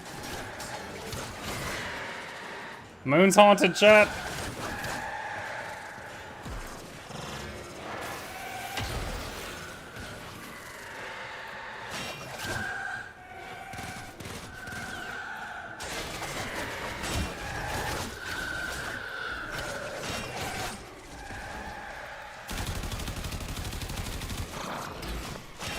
Oh, I can't pull them.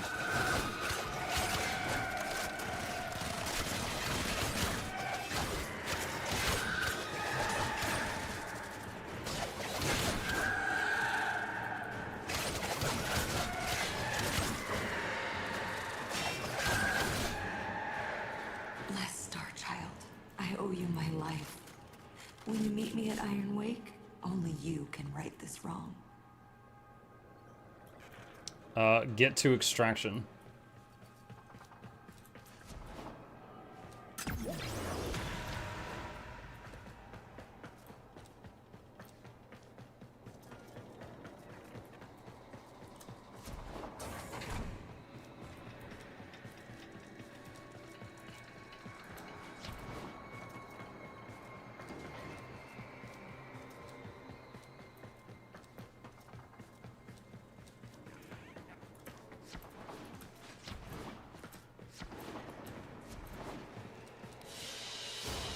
Okay, well, we saved her.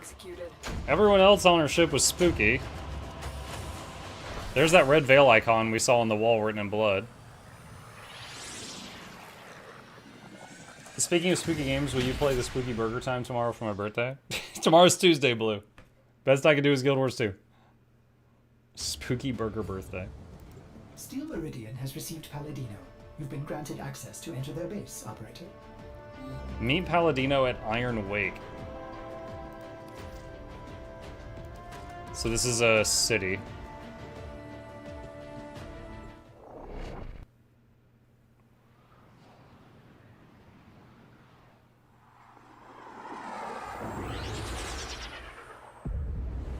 Nah.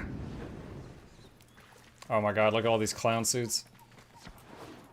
Iron Wake. Steel Meridian has built an impressive base of operations right under the nose of the Grenier Authority. The Veil's speaker will be here, under guard. Find her. Leave your vessel at the door, sacred child. Come. Hush, Rook. This is our sacred guest. I am Palladino, holy speaker of the Veil, like my mother and hers before. We speak to the other side, to him. Without his focus, I pray he answers. Righteous Rel, of harrowed stars, of hallowed chains, speak! For an age you've guarded the divide between dust and void. Speak! From within your everlasting sacred vessel, you held the lidless eye. Speak!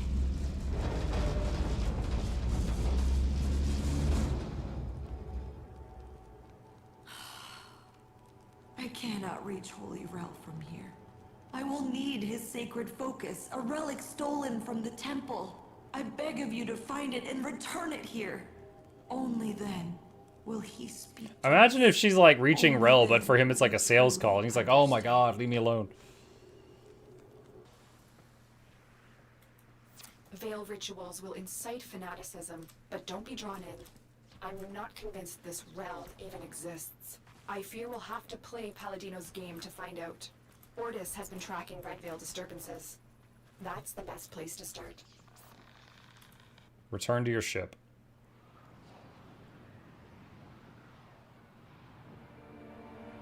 Find Rel's relic. A Red Veil seance. How delightful. I have marked a possible Red Veil disturbance, but perhaps you would prefer to...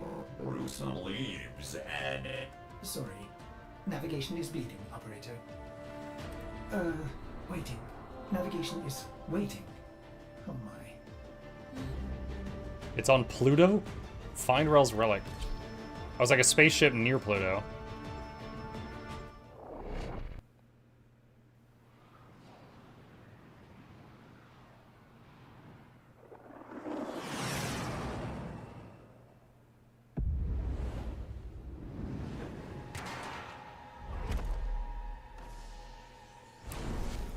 Find Rel's object of focus, child. You are close to this sacred relic. I am certain.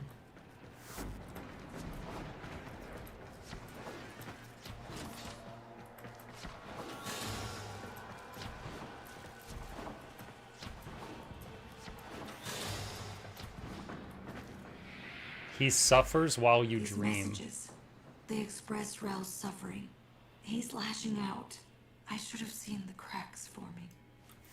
I don't understand. How would Rel know about the dream? Great sentient queen, forgive me. But what you are, what you've made of yourself, is merely drawn from the dreams of these divine children. You are not she. You are not Margulis. What are you saying? I just realized I'm off the That map Rel right was a now. Tenno? Impossible. All Tenno are known to me. I protect them, as she did. Oh, but not Rel. Margulis cast him out, for he was different. Our foremothers took him in and studied his teachings. We became the Veil, the shroud of his blessed existence. Cast out. I don't believe you. The man in the wall. The man in the wall. That is what he called it. Hush. Try to follow his voice.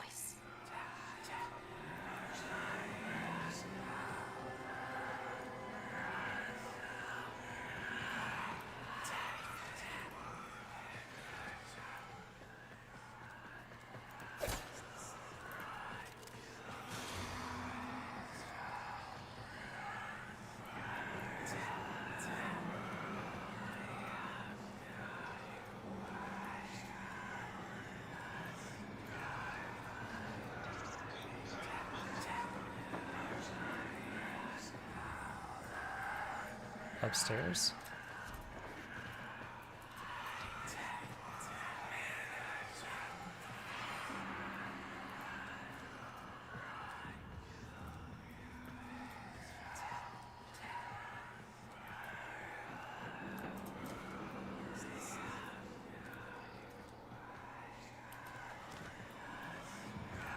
Yeah, this way.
Mike, why are you whispering? Just trying to give you guys some ambiance.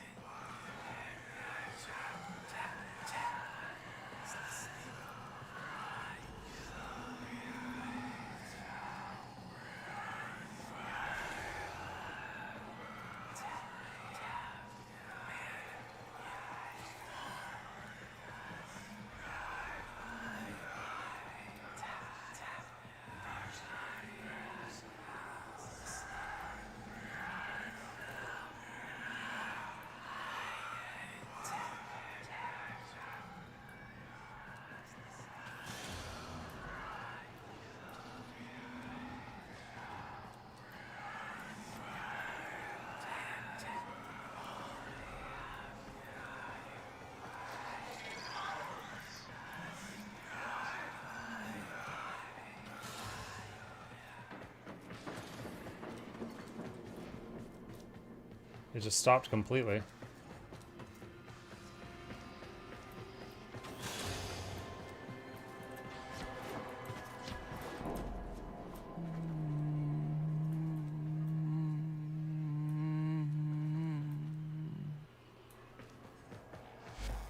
The Donda, his mother gave him this.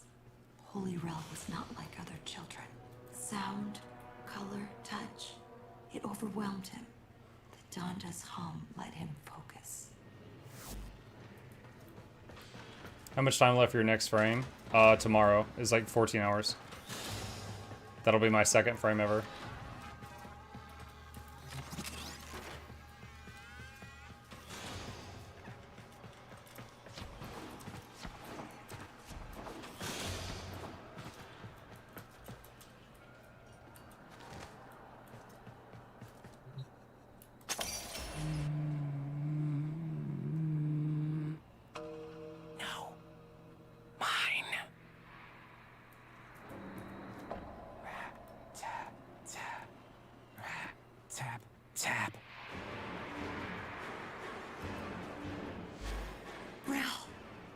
evil is this? Sacred child, forgive me. I should have known the weight of the void would one day crush the light from me.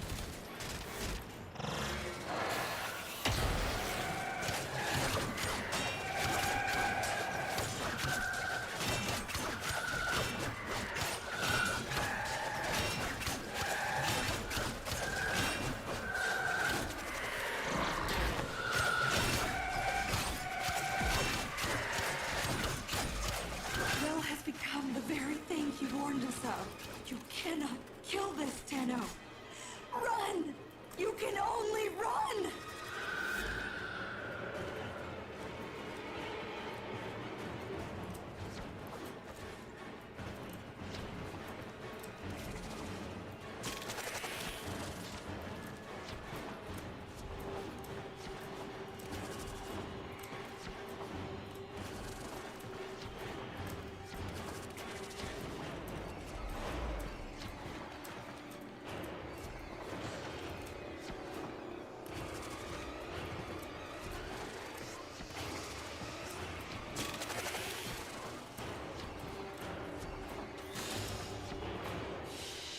Okay. Mission complete. Excellent work, Tenno. 0 rewards for the mission. I guess it was an experience.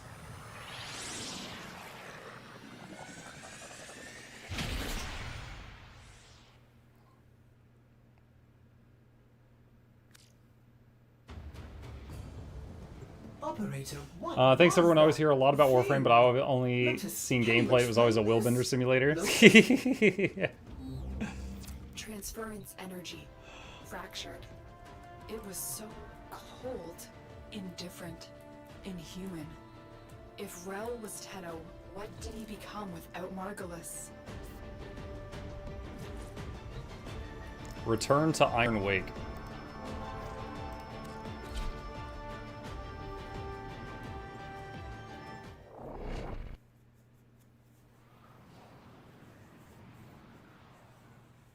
Muk should play Hatto Full Boyfriend. Oh yeah, we did a playthrough of that. I unknowingly got the shortest possible ending and, like, finished the game in record time.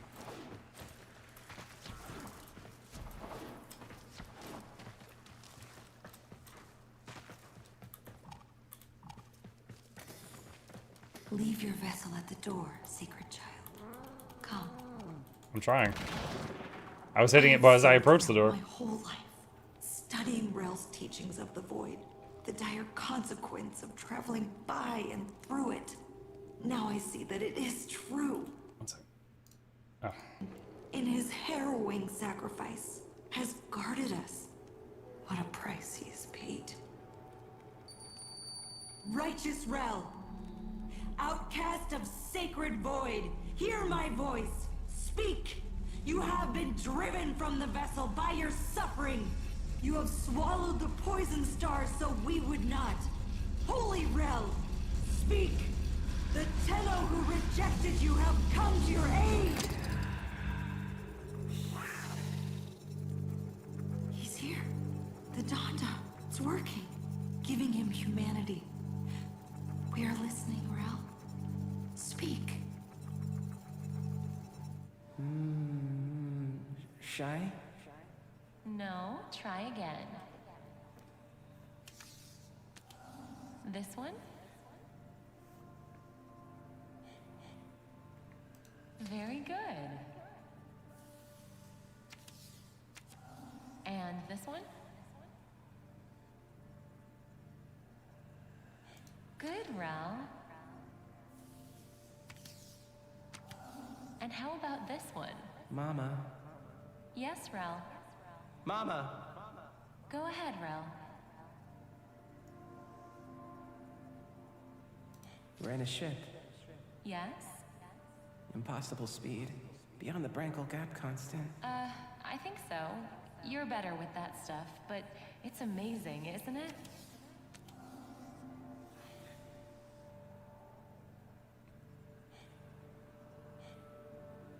So why don't they fix me?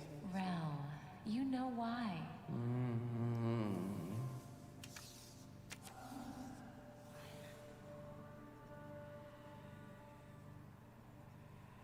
It's one of these two. Rel, why? Because I'm not broken. That's right. Different. So I love you even more.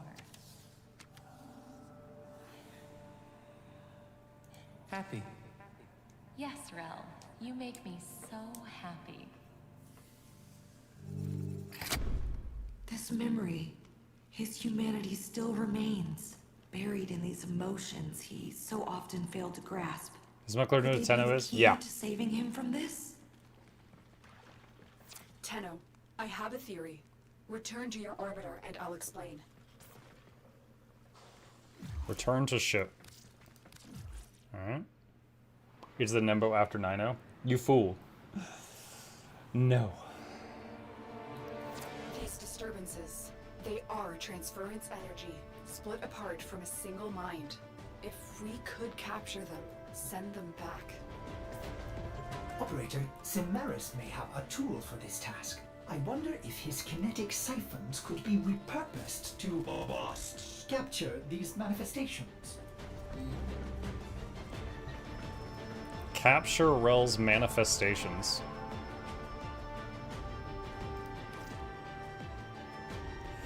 You must equip kinetic siphon traps in your gear wheel to play this mission. Visit Cephalon Samaris in any relay and explore his offerings at the console behind him to his right.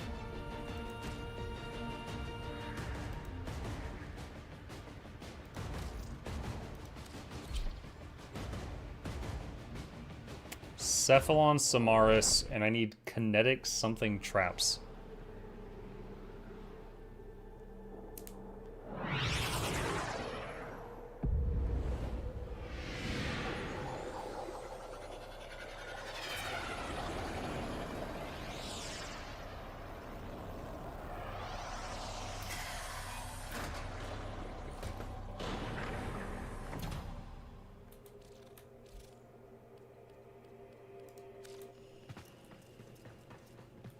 Behind him and to the right. For the knowledge of the sanctuary.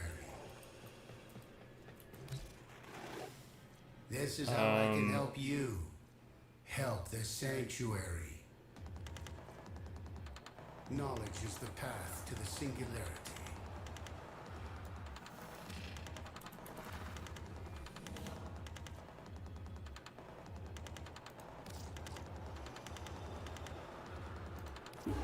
What offerings will this item help you bring to the sanctuary?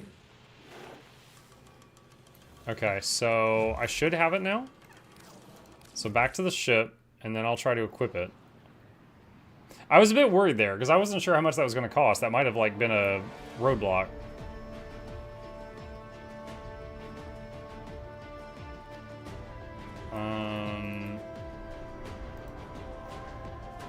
How? Okay, when I'm on a mission, if I hold Q, I can change my gear wheel, but I don't know how to change my gear wheel right now while I'm in my ship, because holding Q opens this thing.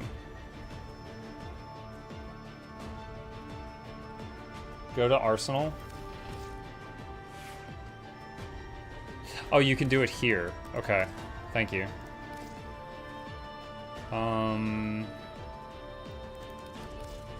Yeah, and I already had some too. Okay, so I just had to put it on the wheel. Luckily, those were really cheap. It didn't cost me much.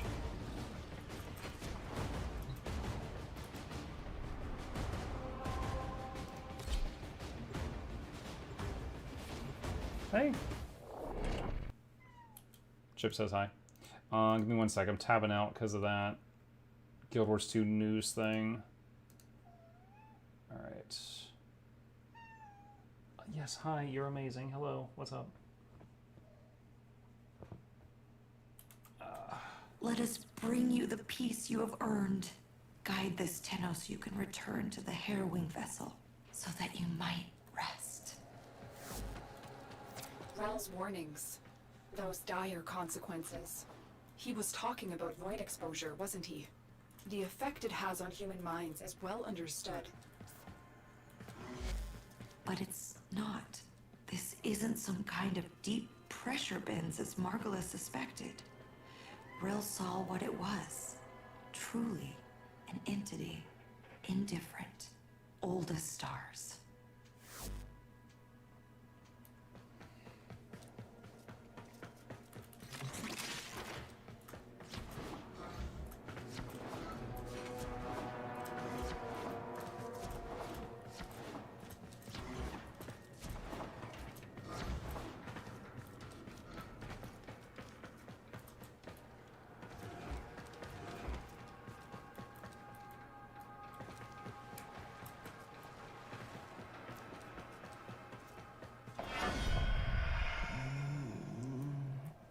blinded, she cast him out. Touching is too much noise. It makes me angry. There. An emotion manifests from the game Rel played as a child. See if you can stabilize it with the kinetic siphon.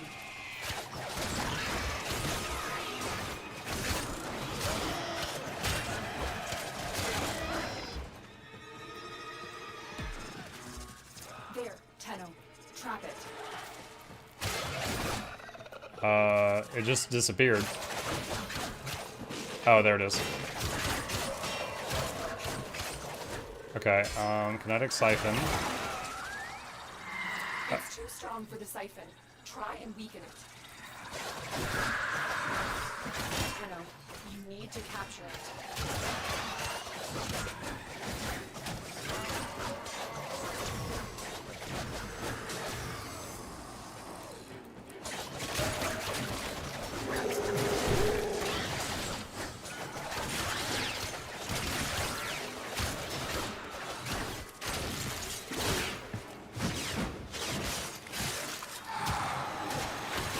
So I need to weaken it first, so it's like catching a Pokemon. Thing is, I don't know if I'm actually weakening it when I hit it when it's not in a trap. Alright. Oh, wrong thing.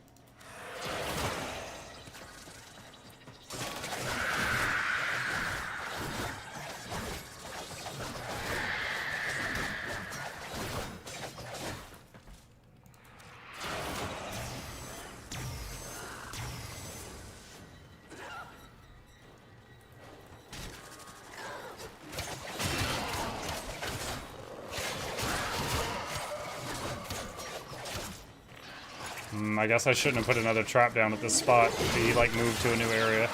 Unless I can bait him back over here. Ah! Chip just slapped me with his butt. Oh, there we go. Oh, I can't use my powers on him. Angry. Someone takes the thing you love.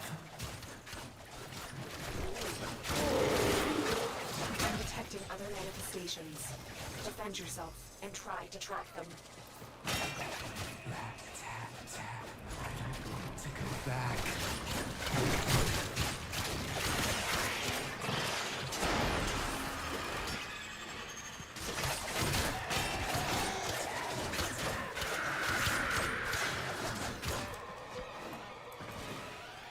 Okay, so it took me 3 traps to catch one of them. Another. Don't let it escape.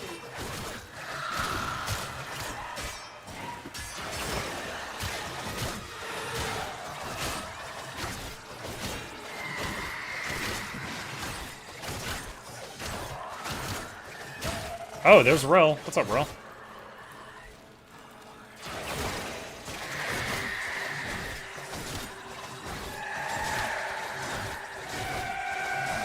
Okay, it only took 2 traps that time. Mama has a stretchy smile.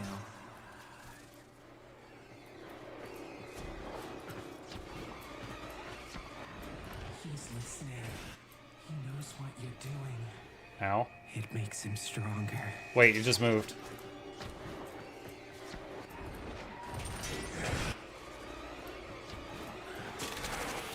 There it is.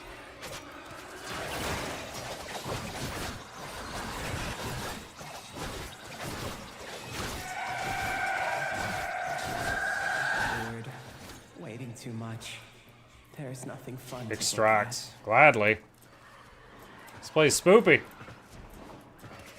Good. You've captured the manifestations here. Now get out before Rel's disturbance catches up with you. E-Simulator 2026. Well, on the first one, I tried using my throwing knives and my gun, and it was not nearly as effective as holding E, so I was like, alright. I also tried my spells, but they don't work on him. The shadow things, I mean. Oh my gosh, am I dead?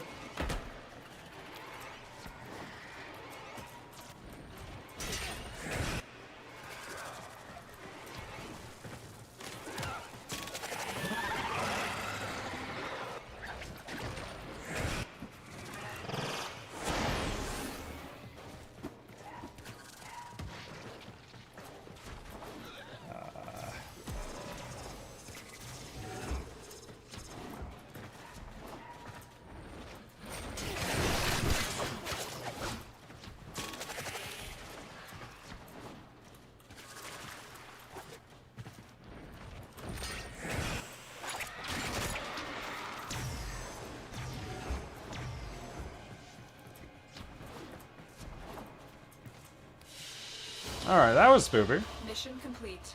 Excellent work, Tanner. Mutagen sample. Okay, there's a lot of people trying to chat at me. Give me just a second so I don't miss anything with the conversation in the game, and then I'll catch up.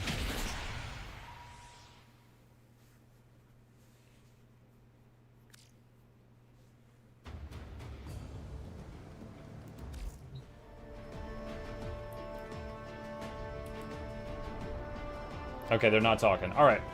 Noxxi, I was reading some market analyst stuff somewhere today about the announcement of Mistbound. The writer thought the ArenaNet involvement and sign-off on Mistbound's creation signaled that ANET may be gearing up to buy back their majority share and become independent again. Nothing really concrete, but I thought it was neat to read. Huh. Yeah, I am very uneducated when it comes to things like shareholders and stock holdings and things like that. So, yeah, that sounds interesting, but it's nothing I could really contribute to a conversation on. Muck, I saw your reaction and commentary video to Silhouette Gaming. You inspired me to make one of those myself about your video on the story of prophecies in 5 minutes. Oh, no. It's a passion project. I wanted to check in before posting it. I was wondering if I could show it to you or if I could post it. My last intention to develop attrition and hopefully get some creative feedback. You're welcome to post it. I will say my video on the story of prophecies was just being silly. Like, I know there's a lot wrong in that video, and I hope that came across clearly. I was just trying to be silly and funny with it, that's all. Apparently NCSoft made sure to get an ANET sign-off to let another studio develop it, which they didn't have to do. Imagine this mission if you hadn't been inoculated by so many horror games. Yeah, because Blue has made me play so many games that are spooky, this is kind of like, oh, it's got like a spooky undertone to it. But I'm not like scared at all.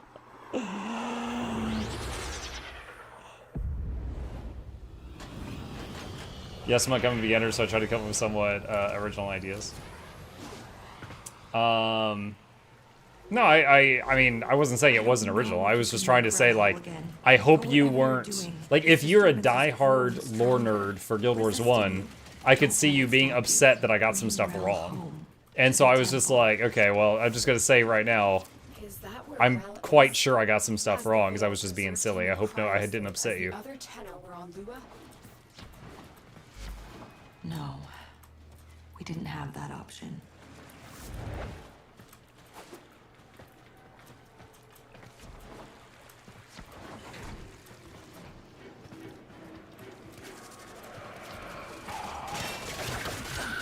Oh wow, that hurt.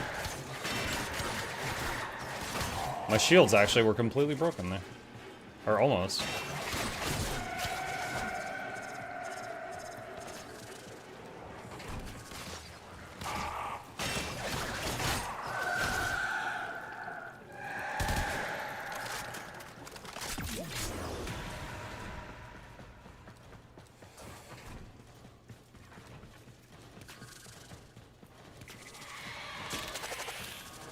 Oh, I need to go upstairs.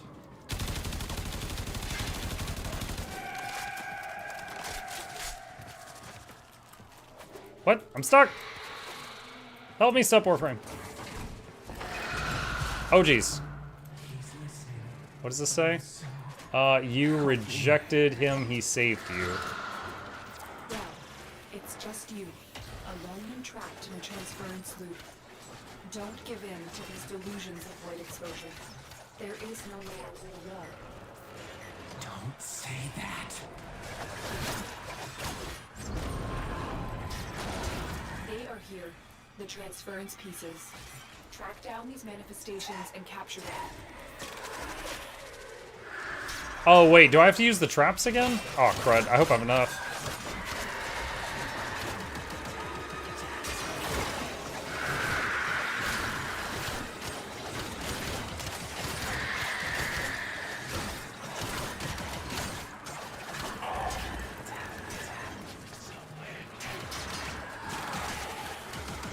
I don't have enough energy for my big moves.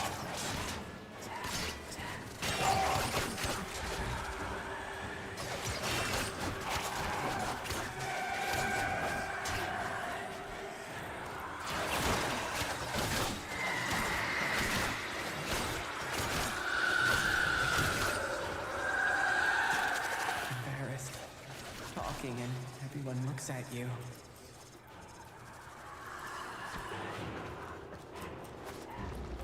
Why are you helping me? You hated me? The mark removed. Another. Don't let it escape. It's too I feel like I'm doing Ghostbuster stuff.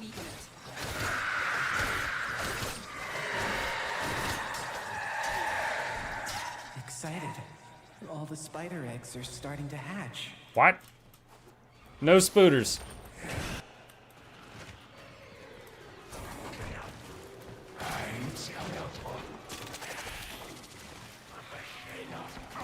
Oh, wait, that's him.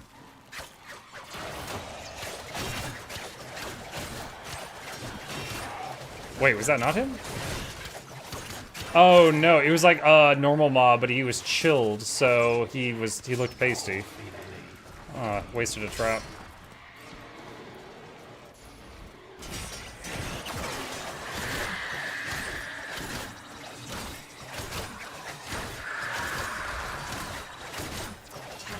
You need to capture it. Oh, it's a long range.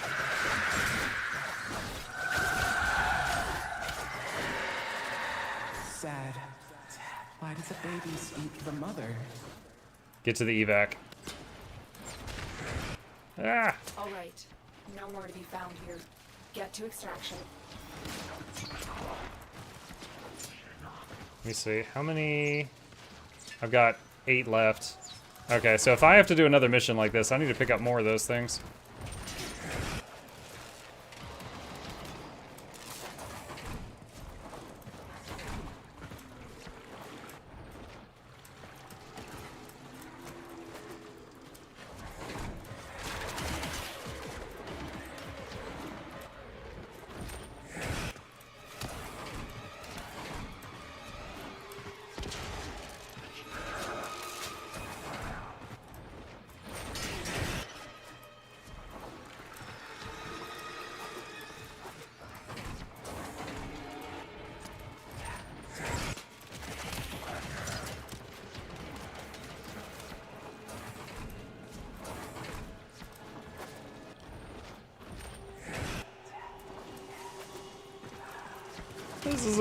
This is a long trip. How big is this ship?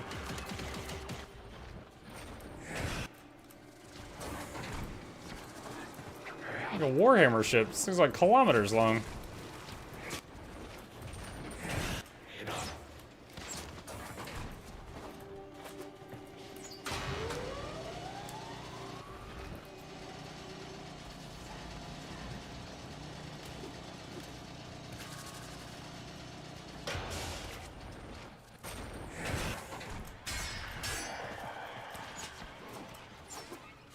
Okay, got to the evac point. Mission complete. Excellent work, Tenno.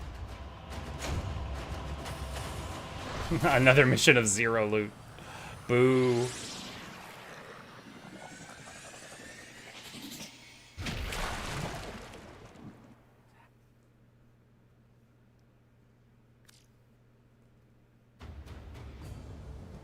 Operator, there is no evidence of any thing in the void. By my calculations, Rel has lost control of his transference. If we can gather these emotions, I hope he will be himself again. You will need kinetic siphons to track Rel's emotions. Samaris will have some for sale in the relay. Okay, I'm gonna buy some more just to be safe.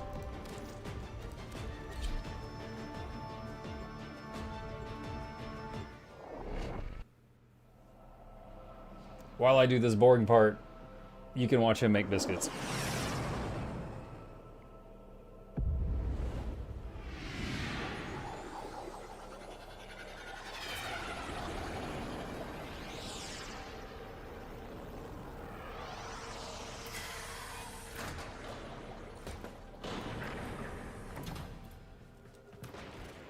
Alright, Cephalon. And over here. This is how I can search help you. kinetic. Help the sanctuary. And Y20. What offerings will this Alright, there we go. bring to the sanctuary? And then leave relay back to the ship. Okay. I really recommend doing the secondary quest Stolen Dreams if you have time.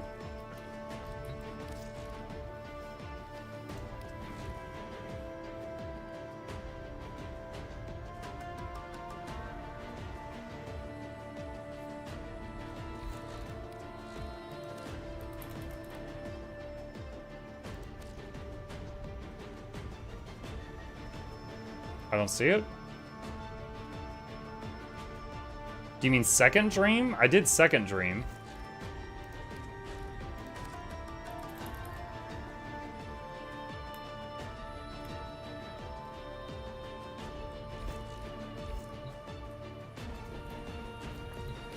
Third category. I can't even do that right now. I don't meet the prerequisites.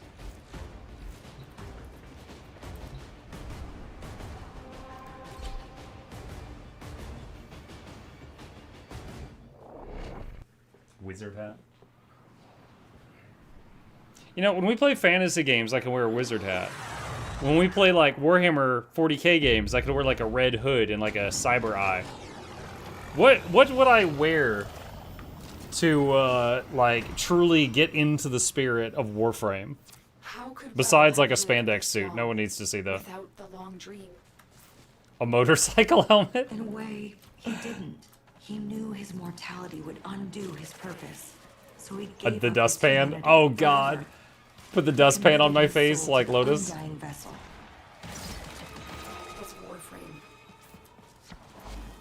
Yes, he commanded we chain it within the depths of the sacred temple, an eternal vigil against the indifference. And you believed him. You helped him do it. Yes, after everything you've seen, wouldn't you?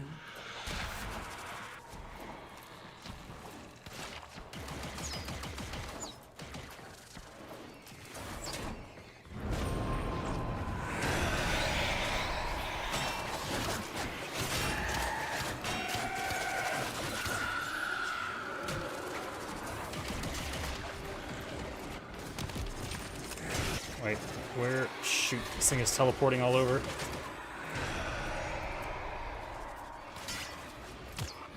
There, Tenno. Trap it.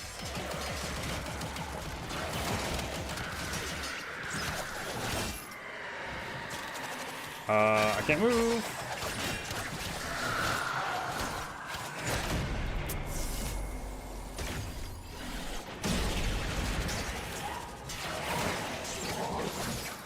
Dude, I keep getting, like, hit by Revenant Jadult.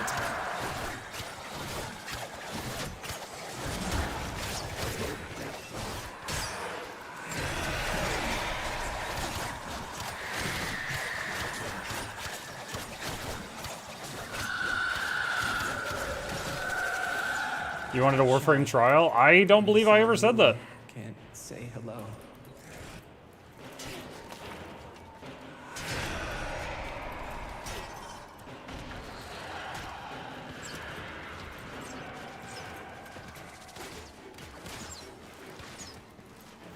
Another. Don't let it escape.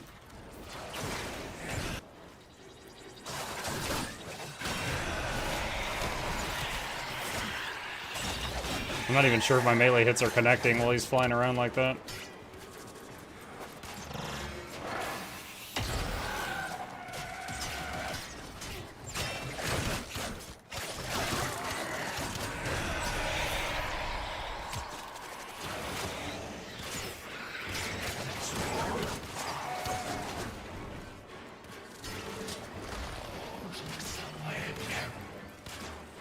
The ghost dog things are fighting against the ghost people things.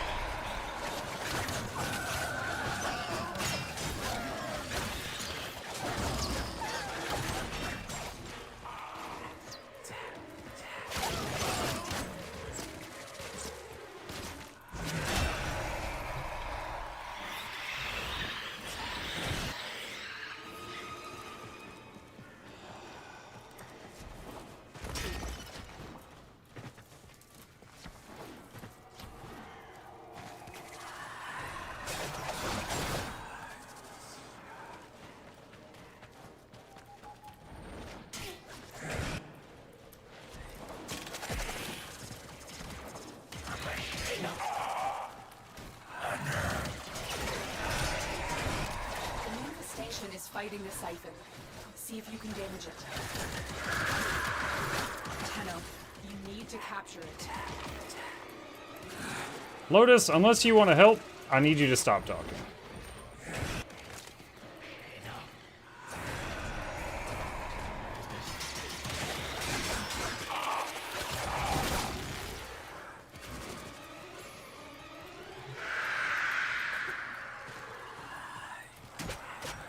I really wish... Oh, actually, maybe I should ask. You know how I have to hold Q, open the wheel, and then click on the trap on the wheel. Is there a way I can hotkey it? That just takes too long. Like, I'm taking multiple hits each time I do that. You look around and Mama's not there.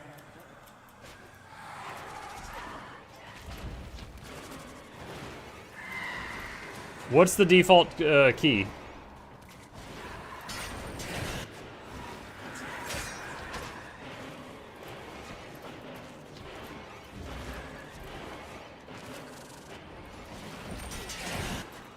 Nothing?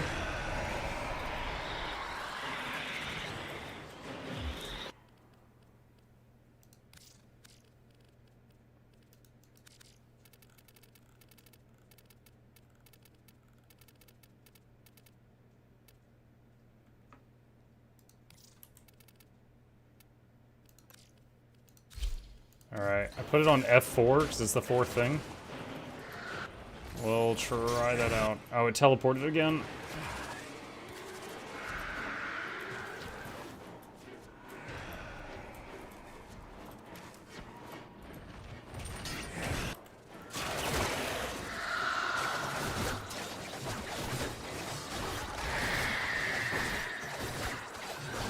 Tenno, you need to capture it. Bruh!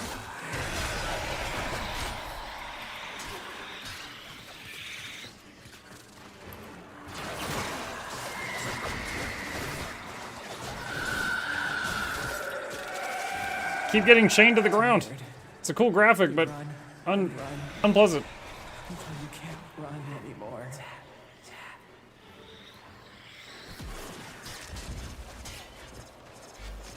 Blessed Tenno.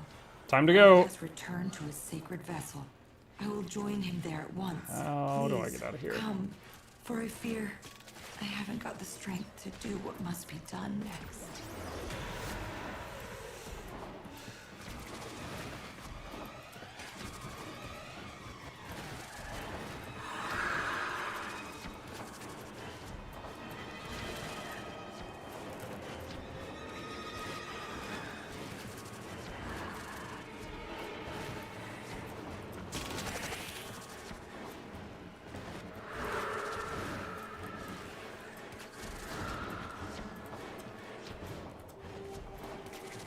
Dude, the evac point is so far away. Like, we're gonna pass through 3 school districts before we find this thing.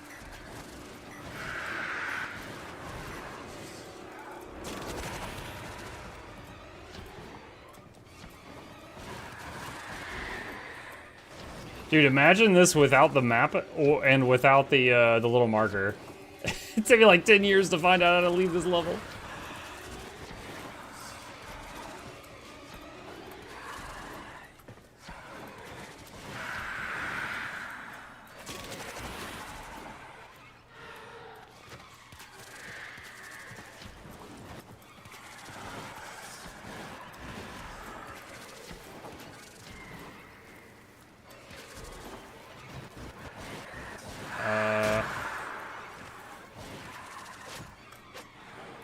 Doesn't help that something keeps, like, slowing me down. Some ability they're using on me. That was close. Another job well executed.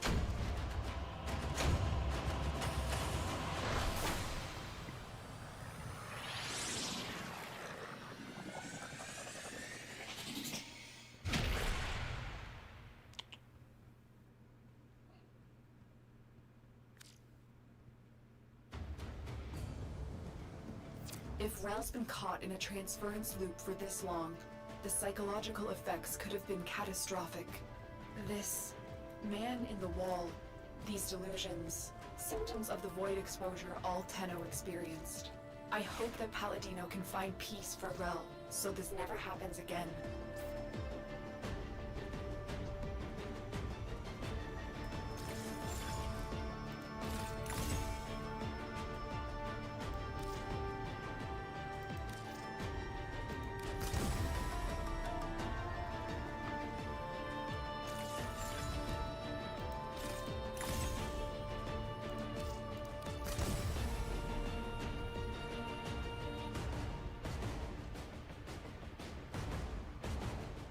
Did you do your weekly Duviri circuit yet? You get a free frame. Wait, what? I don't know what a Duviri circuit is. Is that something I can do? Like, I'm pretty new, so I don't know if that's available to me yet. Let's see, duplicates.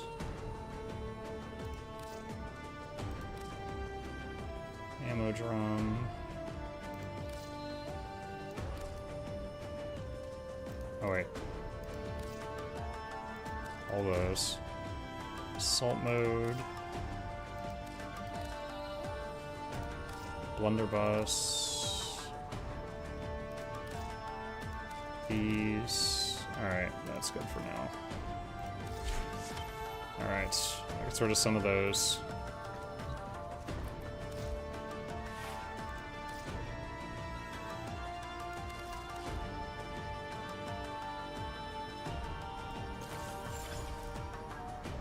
Wait, I got 2 additional leeway on this one. Oh god, that's a ton of endo. Okay, maybe just one of those.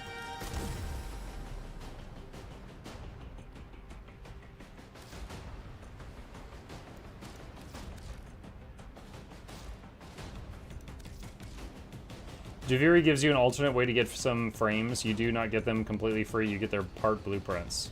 Oh, okay.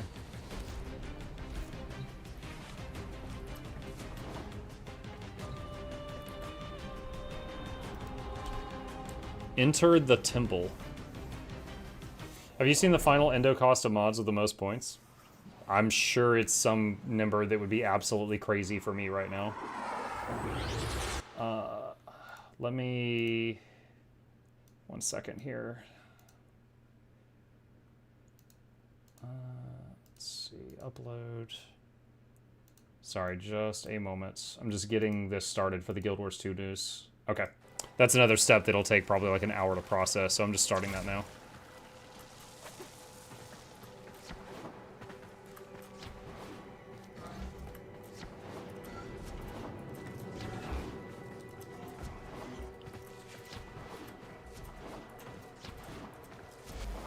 This is why you're here, Tenno.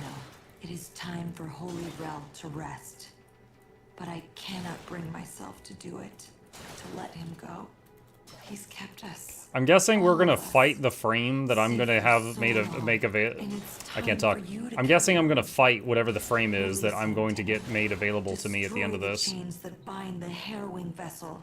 He's earned his rest.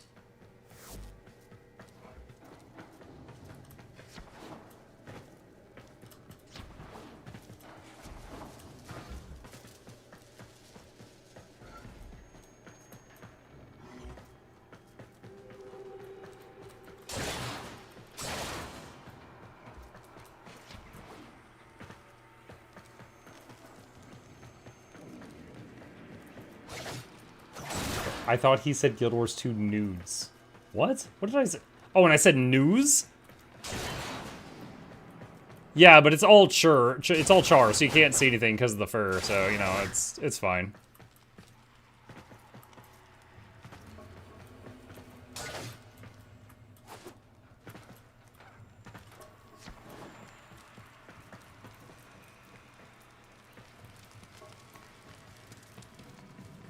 I tried to say char and fur, and I said chur. You may enter here, but no muck, you'll call the furries. Okay, fine. Very hairy Norns. The women, too.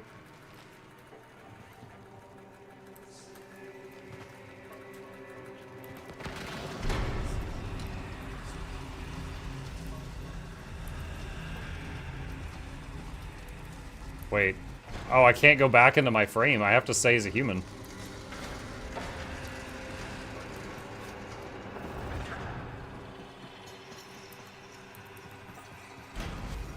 Holy Rel, you have sacrificed enough.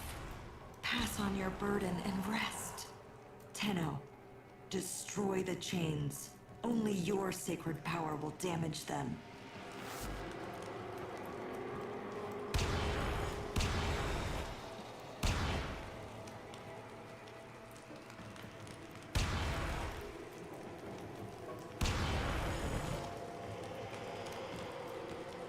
Okay, I see the chains. Do I slam into them? Okay, it's not a headbutt.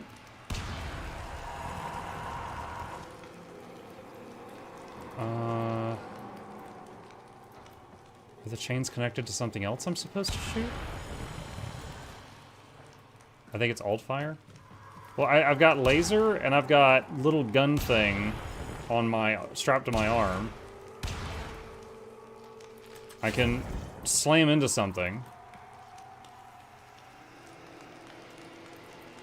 Female operator, interesting. Yeah, Thova, this was the default, and I didn't know I could change it. And by the time I knew that I could change it, I had been using it for a while, so I just left it. Alt fire is mouse wheel by default. One of the chains is glowing. Oh, we got damage numbers now.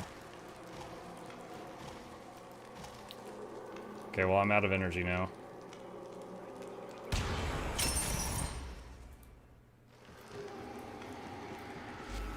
Tenno, something's wrong. That's not Rel.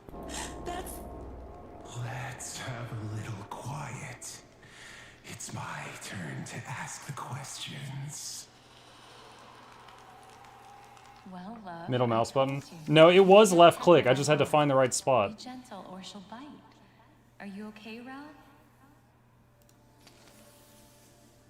I won't let you take me from me. What? What have you done to Rel? Whoa!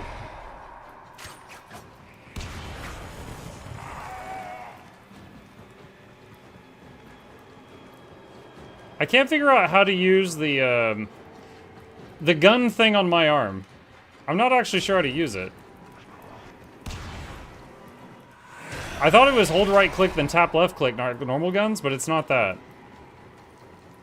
And it's not the heavy attack button either.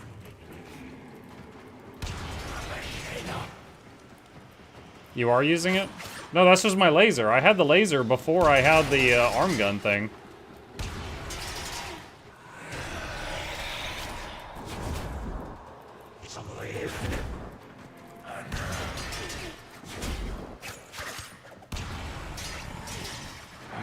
Everything. The arm gun modifies your laser. Oh. Okay, well what is it doing then? Okay, I can't hit this guy because he parries everything. Oh wait, now I can. Oh jeez. Read the description of it. I don't know how. I'm guessing that's something I do in... That works. I'm guessing that's something I do in town.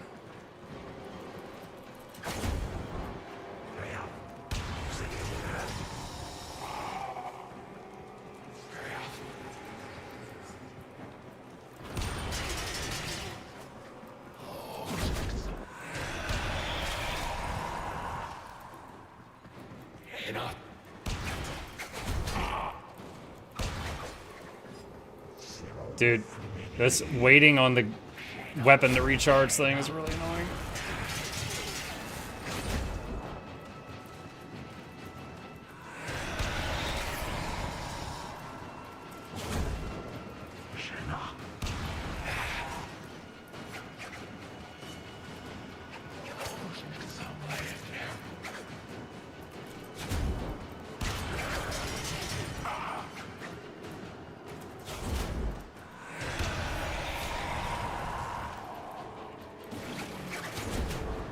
Moat amp level 2. Oh. My arm thing just leveled up. Yeah, this is the first time I've ever gotten to use it, so I guess it was level 1.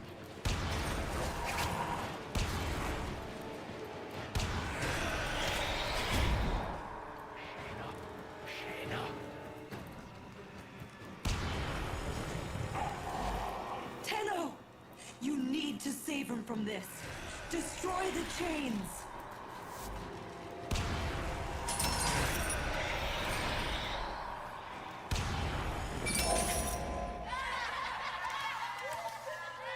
How dare you laugh at him?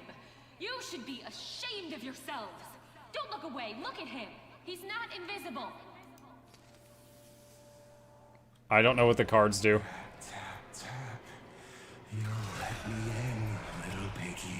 Some of the damage I'm taking is hitting my hit points, not my shields. And my hit points, when I'm in my frame, recover over time. But when I'm her, they don't.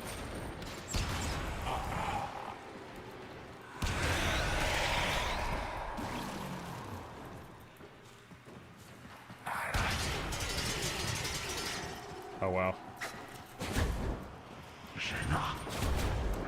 Oh, that's awesome. Slam my head into the ceiling 3 times.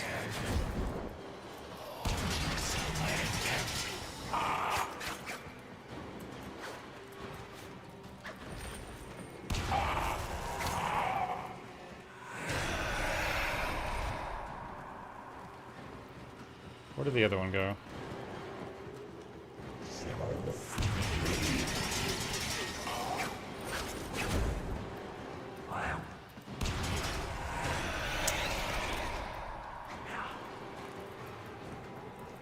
The thing that makes this the most, like, the biggest disconnect from it being, like, spooky is running around in circles waiting on your ammo to refill. Oh wait, there's another red one. Where is he?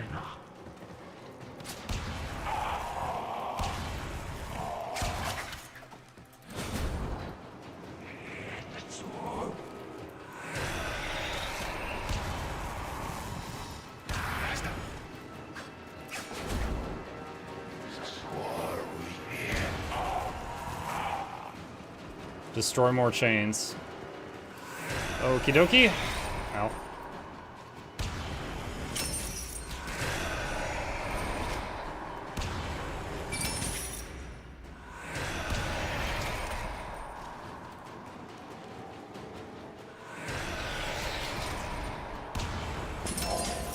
Mama's not herself, Rel. I think you should wait with the other kids until they fix the ship. I love you, but you have to go. Go! Confused. I honestly feel like the cards don't do anything. The invisible out. If you were alone in that drift, you'd need a friend. Even like me.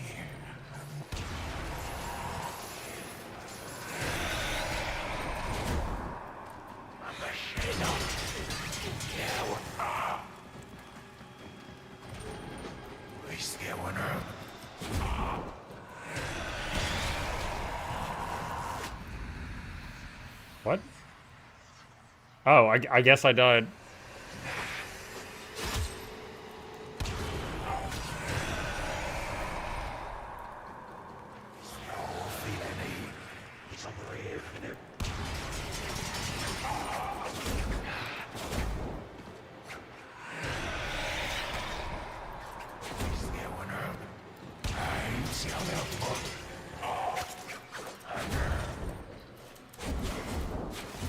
Oh my god. I do not like playing the operator more than 1 second.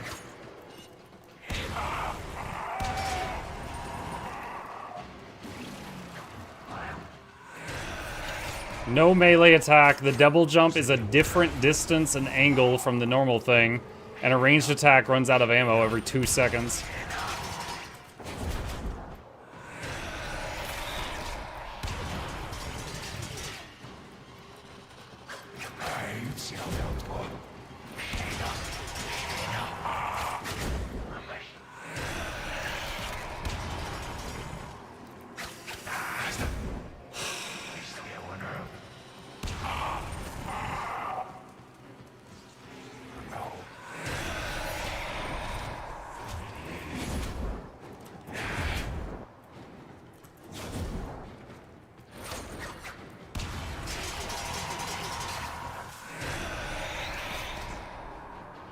Words of a true Tenno. What, hating playing the operator?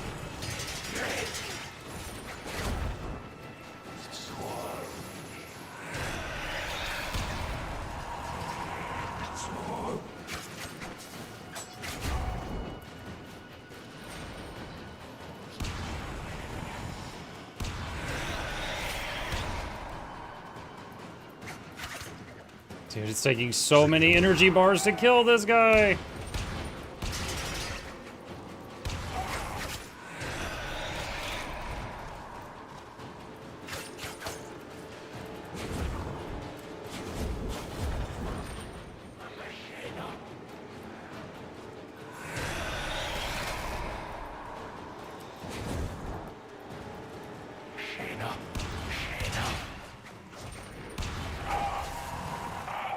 Okay, I'm starting to get it. Fire like a little blast. Oh, okay, I'm dead again.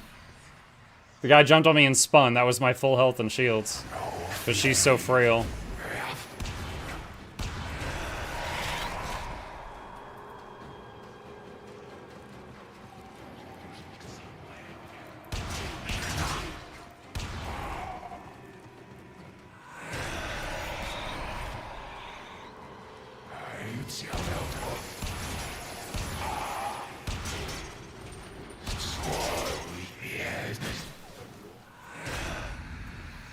Full health to dead again. Do you have a partner link for Guild Wars 2? I'm about to buy 3 expansions. I do, and I thank you for considering using it. I'm putting it in the chat right now. It's a huge help. To be fair, Muck, it's called Warframes, not Operator. True.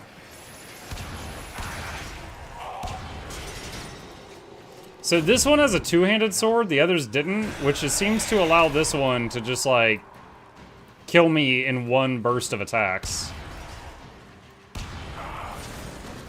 Oh, he's got a ranged attack too. That's new.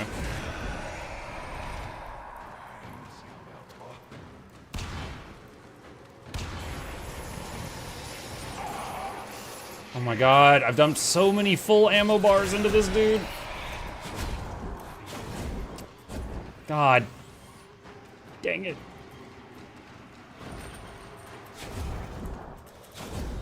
It's frustrating, because like all of the skill and muscle memory I've built up over the 25 hours or so I've played this game so far is out the window for this. It's kind of like when you're doing that one fractal in Guild Wars 2, where it's like, hey, you know your character that you've practiced for hundreds of hours? Yeah? Muck you, you're a dolphin. It's the same thing. This is the dolphin. I pumped like 7 clips into this guy.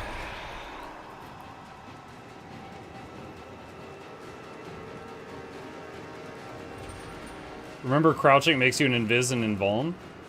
Invuln? It never told me it made me invuln. It told me it was stealth.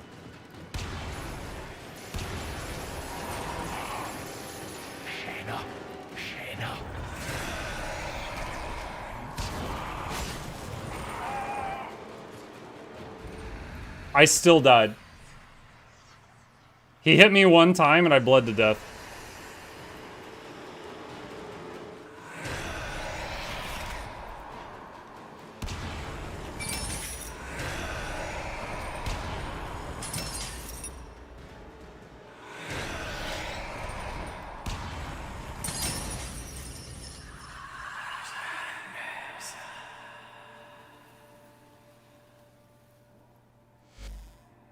Sacred shadow and righteous blood, blessed Rel, your aged vessel is dust and your chains are broken. Be free.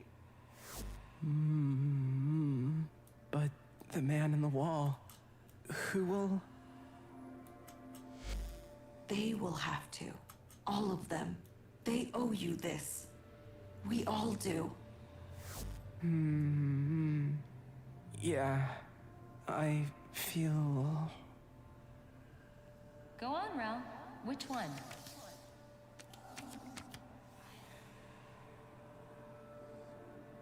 They all say sleepy. This one, Mama. I feel... tired. Good, Rel. You were learning. Well, why don't you have a little rest then? Okay. Okay, Mama.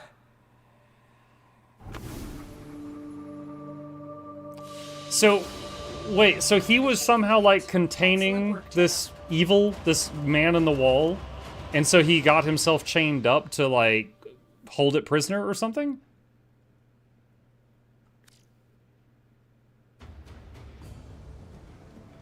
Tenno, your codex has been updated with a new quest.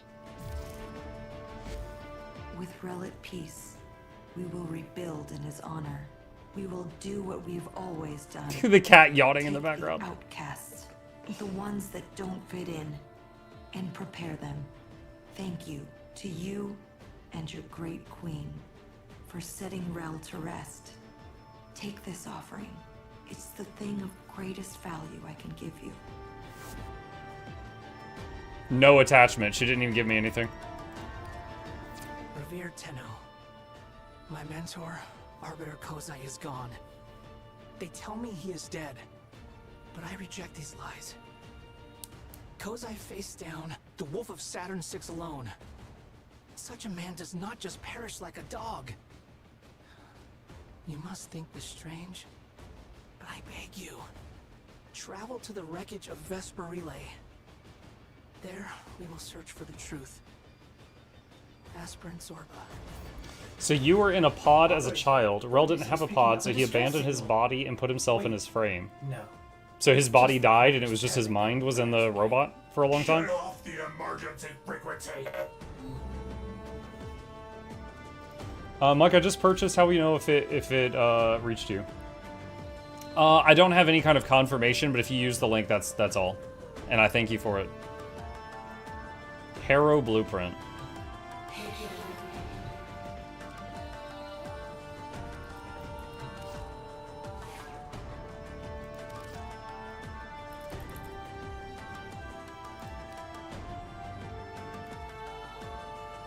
Oh yeah, this was the guy with the sensor.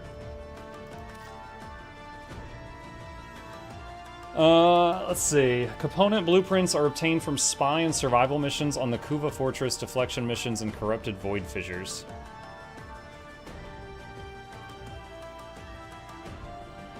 Wave of energy that chains enemies where they stand. Each enemy held reinforces his shields. Penance. Sacrifice shields to boost reload speed, fire rate, while converting damage to inflicted enemies into health for Harrow and nearby allies. Channel Harrow's energy into the Thurible to generate a buff. Once finished, kill enemies to bestow nearby allies a burst of energy. The more energy channeled, the greater the reward for each kill. Headshots produce extra energy. Protect nearby allies with an energy force that absorbs all damage and converts it to critical chance bonus for all those under the Covenant. Headshots amplified further. Seems like 3 of his 4 skills are all about, like, group content. So he would be better if you were with a party of people that wasn't just one-shotting everything.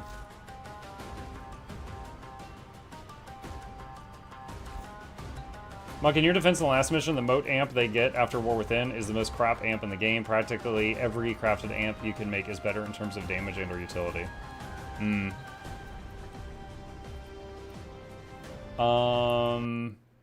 Let's see. Did he miss it? Wait, did I miss what?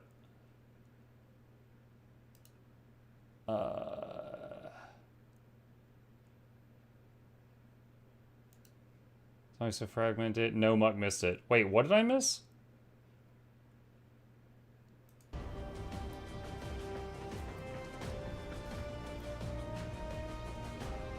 Clem? It's not Clem if it's something that I just didn't see. Are you talking about when the guy tried to talk to me while I was on my ship a second ago? Or something else?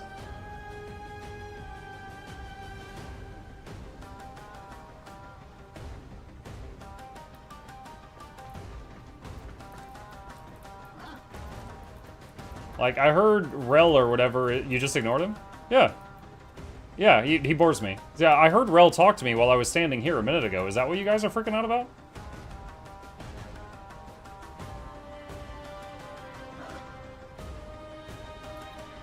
Essentially, yes, but it was not Rel. Oh, okay. I mean, we've already got enough stowaways on the ship. Okay. Let's see, what's the next quest?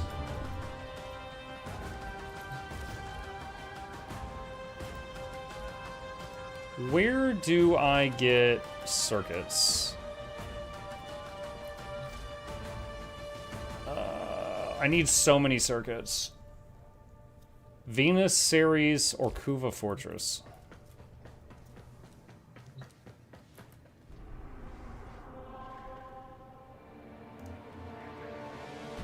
Alright, I'm just gonna do something here that I haven't already done, just to get circuits and check off stuff on the map. Because we got like 10 minutes left.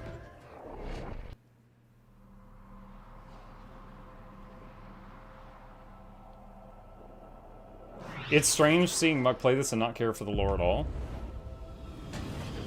I do care about the lore, but I admit I'm having a hard time following it. Like, at the end of that mission, Plag, I even asked, I was like, oh, hey, so just confirming. Enemy operations is here. Find them and capture them. I was like, oh, just confirming. So this guy was, like, you know, holding this enemy prisoner and stuff like that. Like, I was asking questions. But it is hard to follow. Like, and to be fair, like, remember, like, we got into an argument the other day about whether or not my character had a bomb in them. And I went back and dug through the VOD for like 30 minutes to find the parts where they talked about the bomb, and I showed them to chat to show them I wasn't crazy.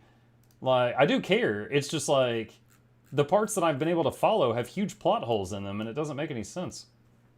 Hang on a sec. Like, let's see. Okay. It's like right here. The Ascaris had a tampering failsafe. It's burrowed into you and it's armed itself. We have to find Vor before it detonates. And then we, you know, oh, it's charging up. You need to bring Vor down before you explode. And then you finally bring him down and she's like, oh, it goes inert. And it's never been removed. We still have, to my knowledge, a bomb burrowed into our skull and we never took it out. Never been addressed.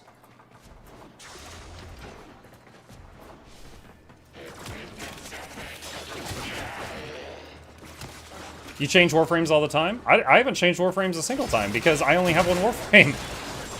And if changing Warframes was all it took to get rid of the bomb, then that could have been done in the story to begin with.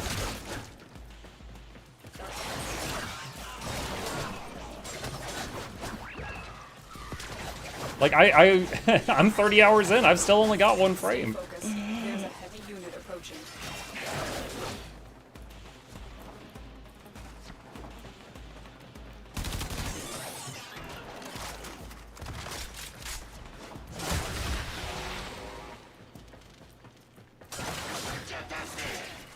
You found the target. Capture them quickly before they escape.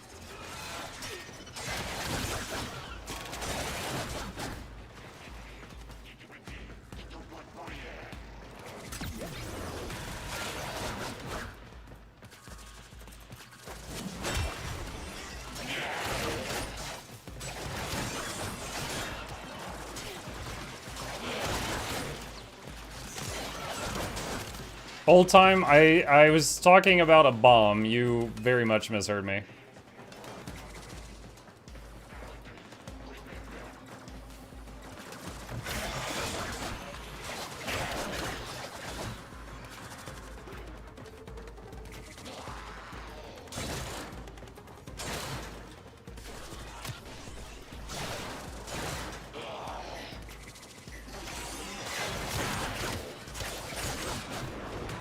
Is Muk Pro Warframer now? Yes. #1 mag NA, because that's the only frame I've got.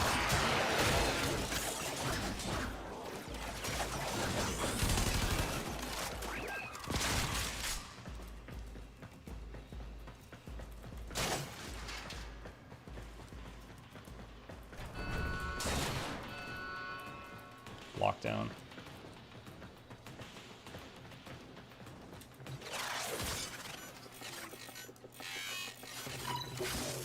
Walkers incoming.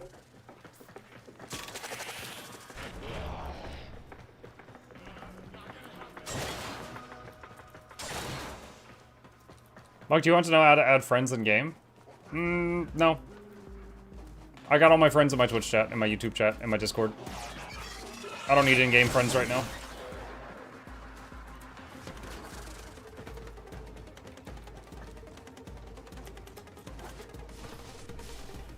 Big shot? You know. Ow.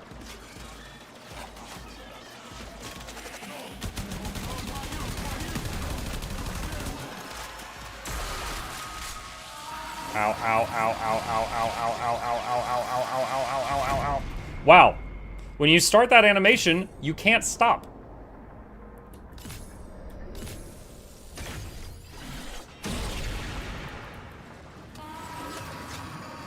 Our target is dying. Hurry, complete the capture before they expire. Success. The captive is safely in our hands. Congratulations, Tenno.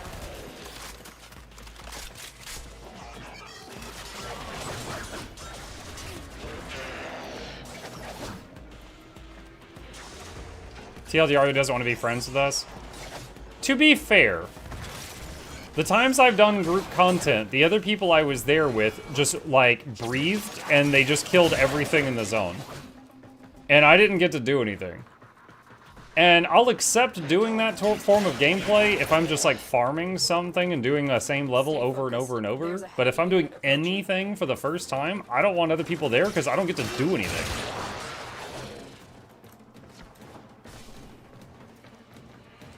I have learned that this is not a good game for playing it with your friend who's already played it for 1,000 hours.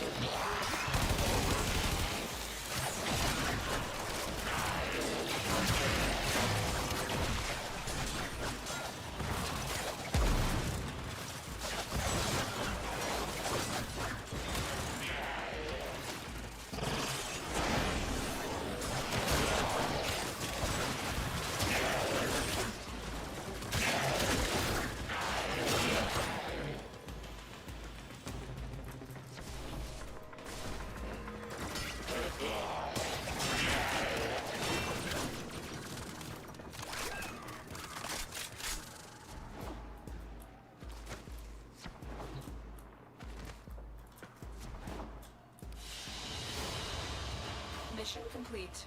Excellent work, Tenno. We got 200 circuits, that's useful. I don't remember the number, but I need some number of circuits to progress the ship. It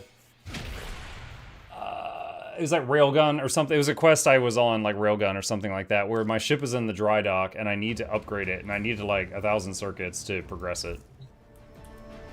Alright, one more Venus mission, and then we'll save it.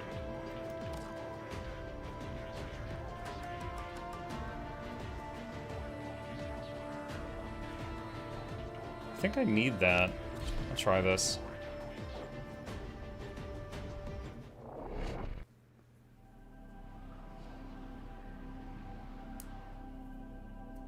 I would argue if your friends do that, it's more of a friend issue than a game issue. I would disagree. Because I think asking your friends, like, slow down, hold back, you wait on me, like, having to do that because the game doesn't have, like, a level squish or something when a high level groups with a low level, I think that that's more on the game than the people.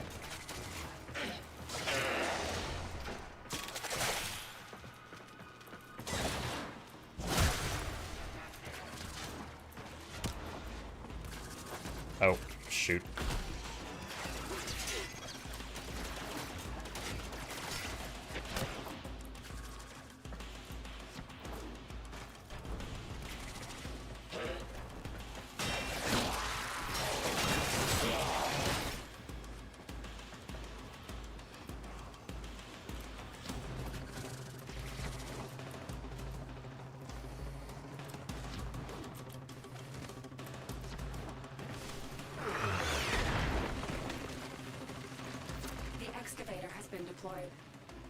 Strike down power carrier enemies, take their fuel cells, and bring the cells to the excavator to keep it powered.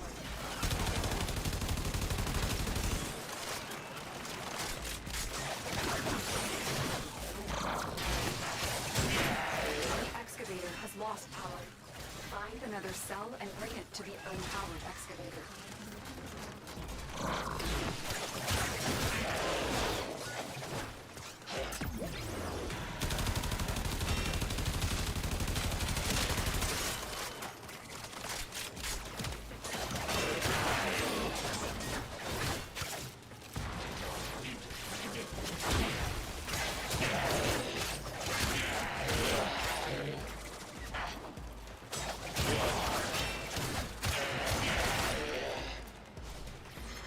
No! Oh my gosh. I was clicking X to pick up the fuel cell, but instead it was like interacting with a body for a different mechanic.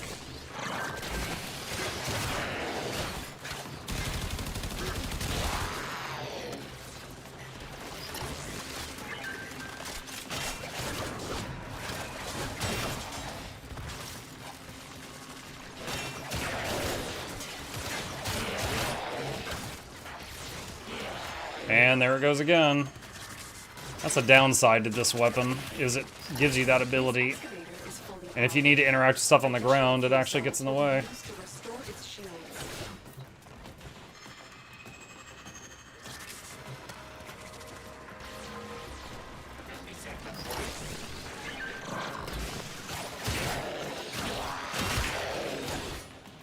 You know, with I'll finally have the ability to play a new frame tomorrow. We'll get Valkyr, and I'm gonna miss that pull ability.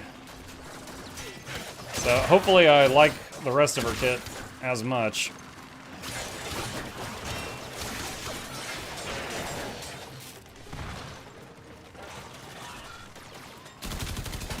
Sure, that doesn't exist in the game. I'm saying that as the game is now, it can certainly be done. Yeah, sure.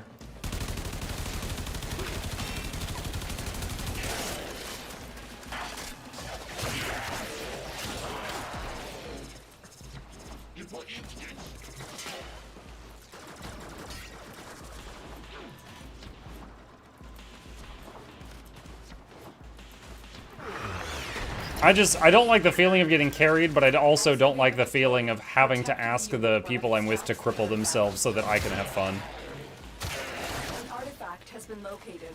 Proceed to the dig site. So, call it my own awkward personality, but in the end, I would rather just run solo unless it's, you know, something on farm status.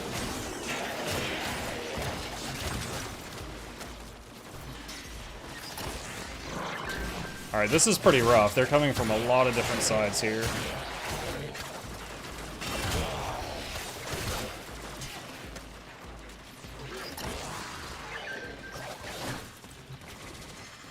Trying to pick it up. I'm trying to pick it up. This excavator is fully powered. Additional fuel cells will be used to restore its shields.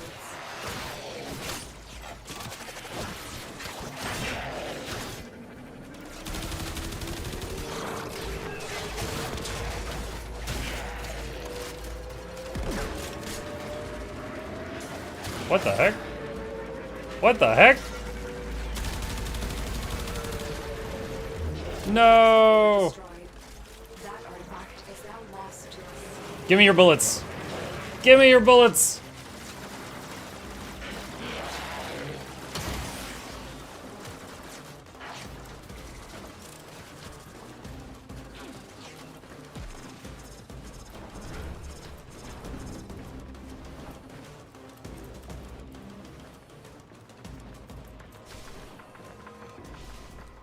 Circuit farming sounds like a good option for public. True, but I'm doing missions I've never done before at the moment, which is just giving me circuits as like a byproduct. If I was like at the point, because in my head right now I'm doing two things at once. I'm checking off missions I've never done off the map and getting circuits. If I had done this before, like, and I was like, all I was doing was farming circuits, then I'd be like, okay, yeah, sure, let's get crazy.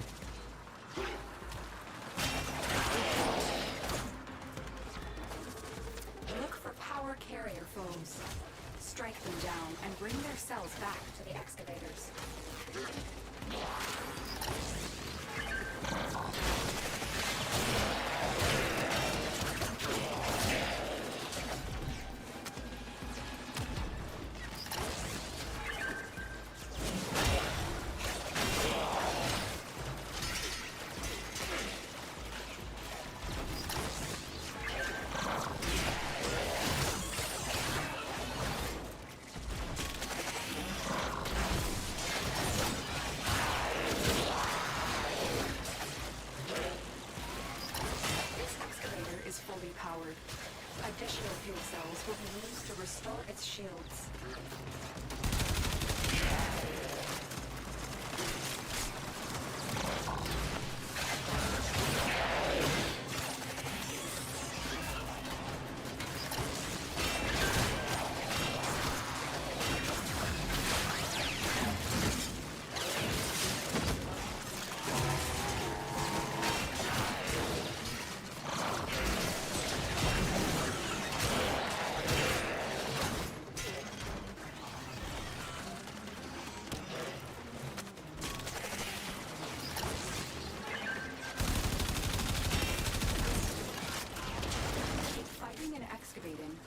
When you need it, extraction is ready for you.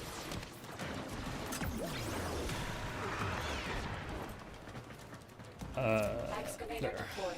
Protect the unit while it extracts the artifact. Nope. Got what I needed. An artifact has been located. Proceed to the dig site. Oh wait, what's that icon? What is that thing? Guardians, distract the child. Oh, it's one of the queens. Excavator is ready to go. Keep it powered and protected from enemy fire. Excavator stalled. Find another fuel cell and take it to I can't use powers on it. Excavator destroyed. That artifact is now lost to us. Okay, and then this thing's invulnerable.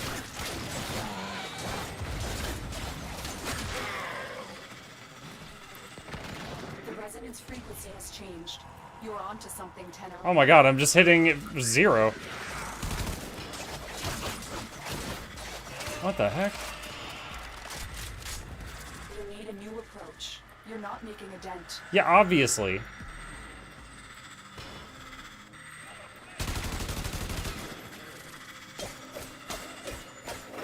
No time to ask questions. Destroy that thing. Yeah, I'm trying. You just said... Lovely energy. Every particle counts when we're making Kuva. Excavator destroyed. That artifact is now lost to us. I'm hitting it for 26, but this is gonna take a few years. Wait, braids destroyed. Braids. The dangly things? No, I'm hitting those for 0 also. Hang on.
My drone is like tweaking out.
how much we appreciate their help.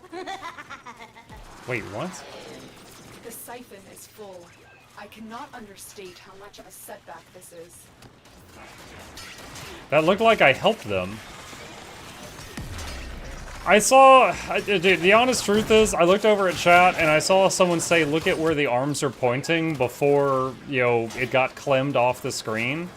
So I just kind of rolled my eyes, because I don't have any more anger in me about spoilers, and I looked in the direction the arm was pointing and I found that cloud thing.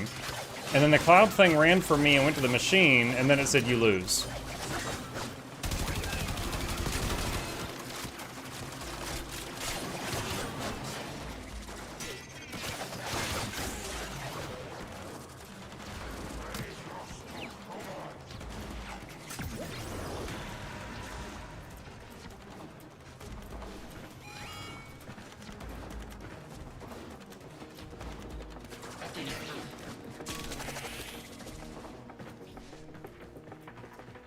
Want us to explain it? Yeah, go ahead.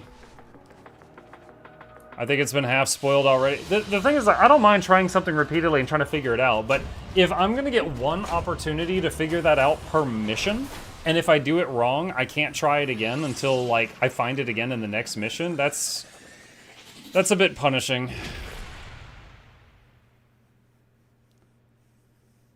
You have to shoot the clouds as the operator.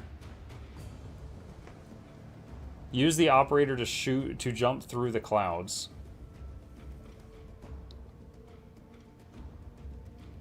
Okay, yeah, I don't know if I would have figured that out next time either.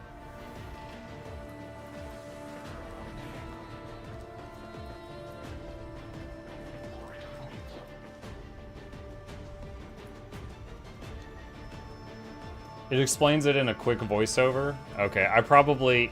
If she said it during the mission, then that's on me, but I probably missed it while just, like, combat noises were happening. I'm checking something. It's funny that the one called Regen doesn't give regen. Repair Kit gives regen.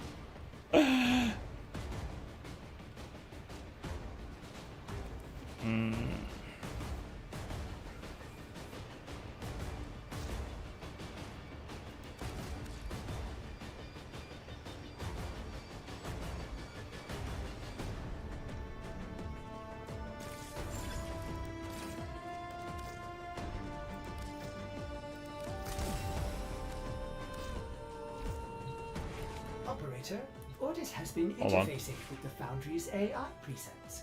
You could say we forged a new connection. Wait, what? Rifle Riven. Activate or equip this ribbon to reveal its unveiling challenge. Equipping this ribbon mod will reveal the challenge required to unveil it. Once you do this, it will require its own ribbon slot. Currently you have 15 ribbon slots available. Are you sure you want to equip this mod? Sure.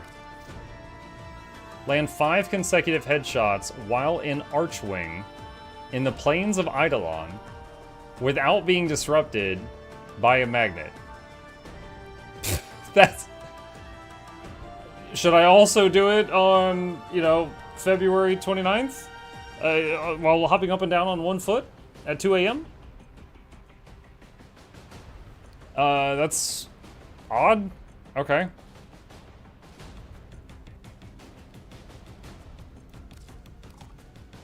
I can't equip that.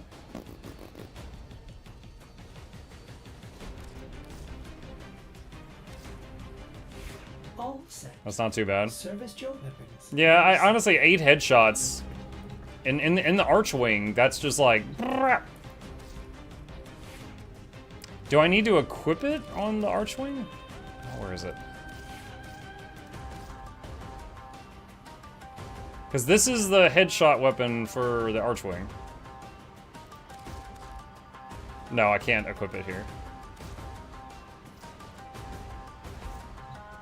You just need to bring that weapon. Gotcha. Alright, well, cool. Let me double check the... How many circuits do we have now? I know there's a better way. Okay, I got 638. Let me go to a dry dock real quick and see if I've got enough for the other thing. Oh wait, hold on. I need to equip that quest.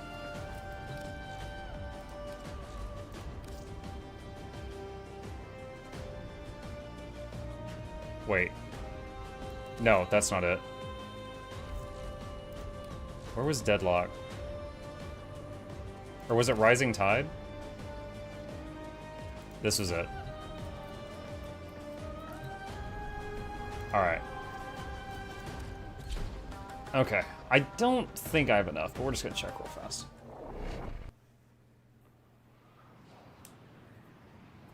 Did they just give you the Archwing launcher nowadays, or do you have to build it? I had to make it. There was a quest line I had to do to make the Archwing thing.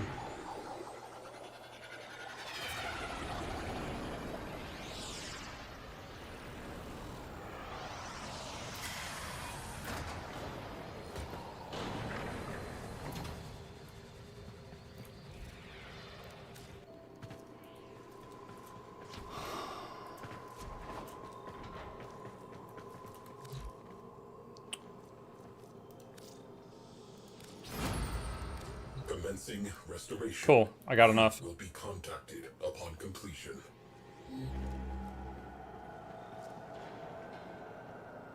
Alright, 1 minute.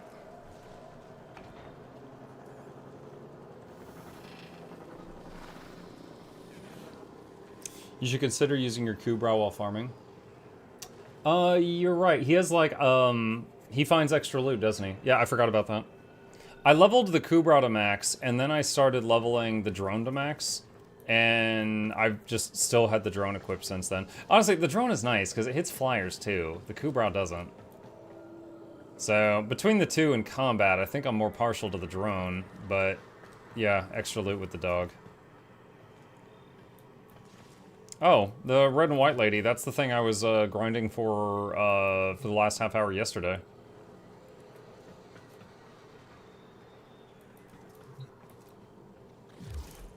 Starboard nacelle reinforced. Soon, cognitive geometries will self-assemble. She will live. But not yet.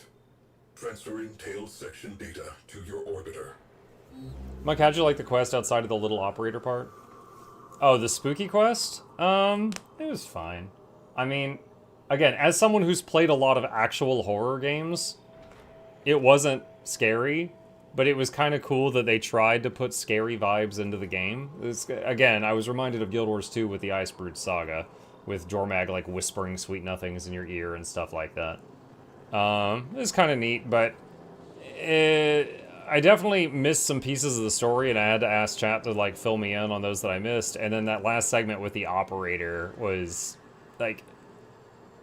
I'm glad you don't have a limited number of deaths on that. Like, on a mission, I think if you die 4 or 5 times, you have to restart the mission. But with the operator, I died like 8 times, because it forced you to use the operator. I don't have anything that increases her health or shields. And there was a couple of enemies in there that could one-shot me, and they killed me a bunch of times. So it was just frustrating and made me hate playing her.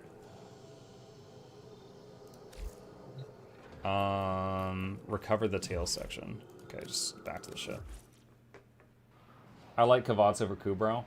I haven't found a... That's like the cat, right? I haven't found one of those yet. Itself ceaselessly.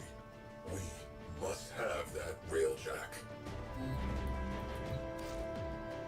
The only pets I have found so far, or companions, is the Taxon and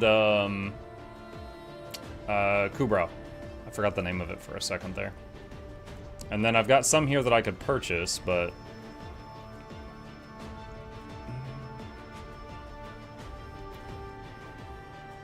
Playing as an operator can get better, you have to invest in building them up, though.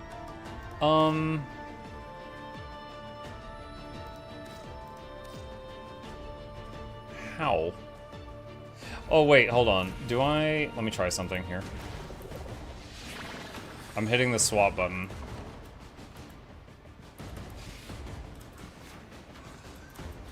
Oh, I can't use her bullet jump in the ship. I can use the other ladies. I can use Mag's bullet jump in the ship.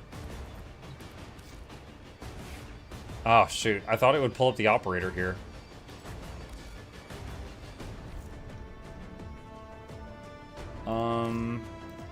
I was looking to see how to upgrade her beam or whatever. I can't pull up the operator in the arsenal screen.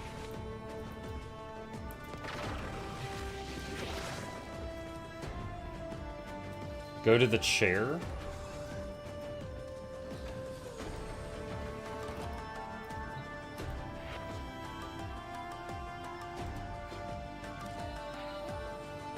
Me, I had no idea this was here.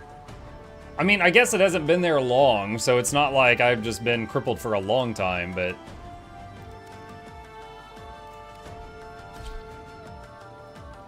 How do I... Wait. Can I even upgrade it? Or put mods in it?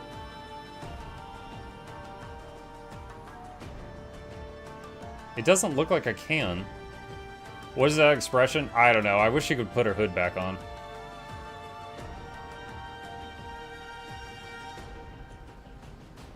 Do you remember where you got it? It was a city I went to, and I had to go into a room, and they handed it to me. You know what? Yes. Yes, I do. I do remember where I got it. You can put the hood back on under appearance? Oh, can you?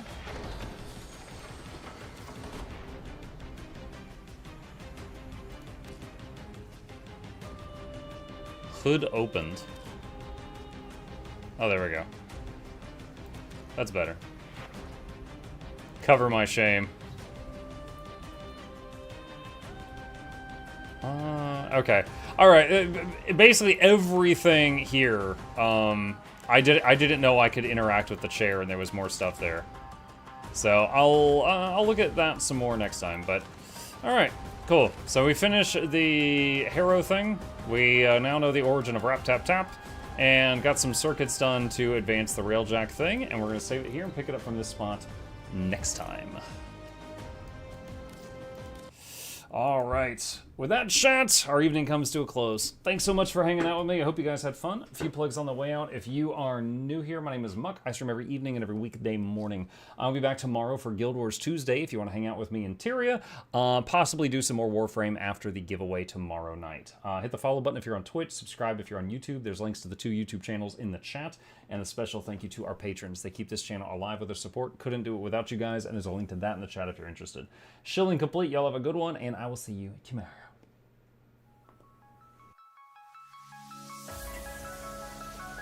Say it backwards. Edge the need only you'll but see to take, please. Week every giveaways, beakers, the touch don't speakers, the up crank way, the on is entertainment, stay the enjoy. You hope we lab the 2 viewer, dear you welcomes, third the Snuffles, Van Chauncey, Sir, and fourth the Esquire, Reginald Bartholomew, Douglas, Mukluk. The words pour from his mouth, nearly tripping over themselves in their haste. My name is Zunikai. I used to be a slave here, but then I worked hard and they made me an overseer. I kept a good eye on the slaves, and if anyone slacked off, I whipped them hard.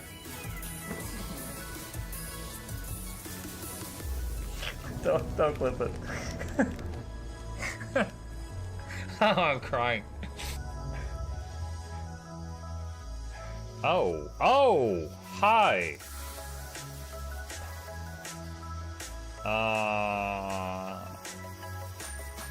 You stay there. I'm going that way. Deal.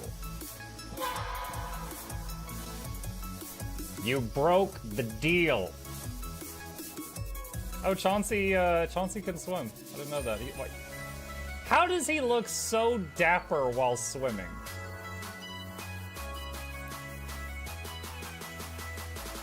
I've never seen a cat look that dapper while swimming. Like, look, his chest is out. He's just like, yeah. Have you attempted Oxygen Not Included? I played it on stream, and one very memorable memory is anyone who was at the stream, I was letting them name one of my replicants after them, and I said, Joe Niels, which one do you want to be you? And one of them had like explosive bowel syndrome or something, and he donated $50, and he was drunk, and he made the British guy said, I want a character, make me the poop one. I don't know if anyone on Twitch has ever spent $50 to say make a me to poop one, but that day Joe did, and it burned into my mind. The flashlight that we picked up earlier is in hand now. Oh, that's us. Oh, yo, I was getting...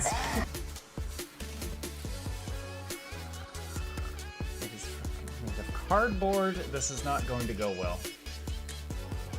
Run an update. I'm running software updates. This is true horror, chat, because I was a tech support. I can't get away from it. Updated. They just left bread on the table. That bread's gonna dry out. The bread is gonna dry out. There's so much bread. You don't, like, there's the baby's not eating bread. There's 2 of us. There's like 3 loaves of bread there and another 4 right here. What are you doing? Put some saran wrap on it. It's gonna dry out. New page, oh my god, a freaking patron sound. Oh, yeah, just like, a new arrival, and then Ed Wolf was sure to follow. Oh, hello, welcome, page. Sit down, you. Oh, Season, good to see you. I use numpad for my mounts. I use numpad for this, and this, and this, and this, and this, and this, and this, and this, and this, and this, and this, and this, and this, and other things. I'm trying to sleep here. Am I too loud? Okay.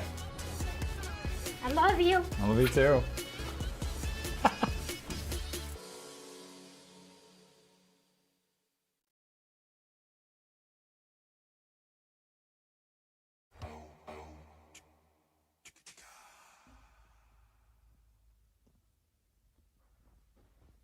You're still here? It's over. Go home. Go.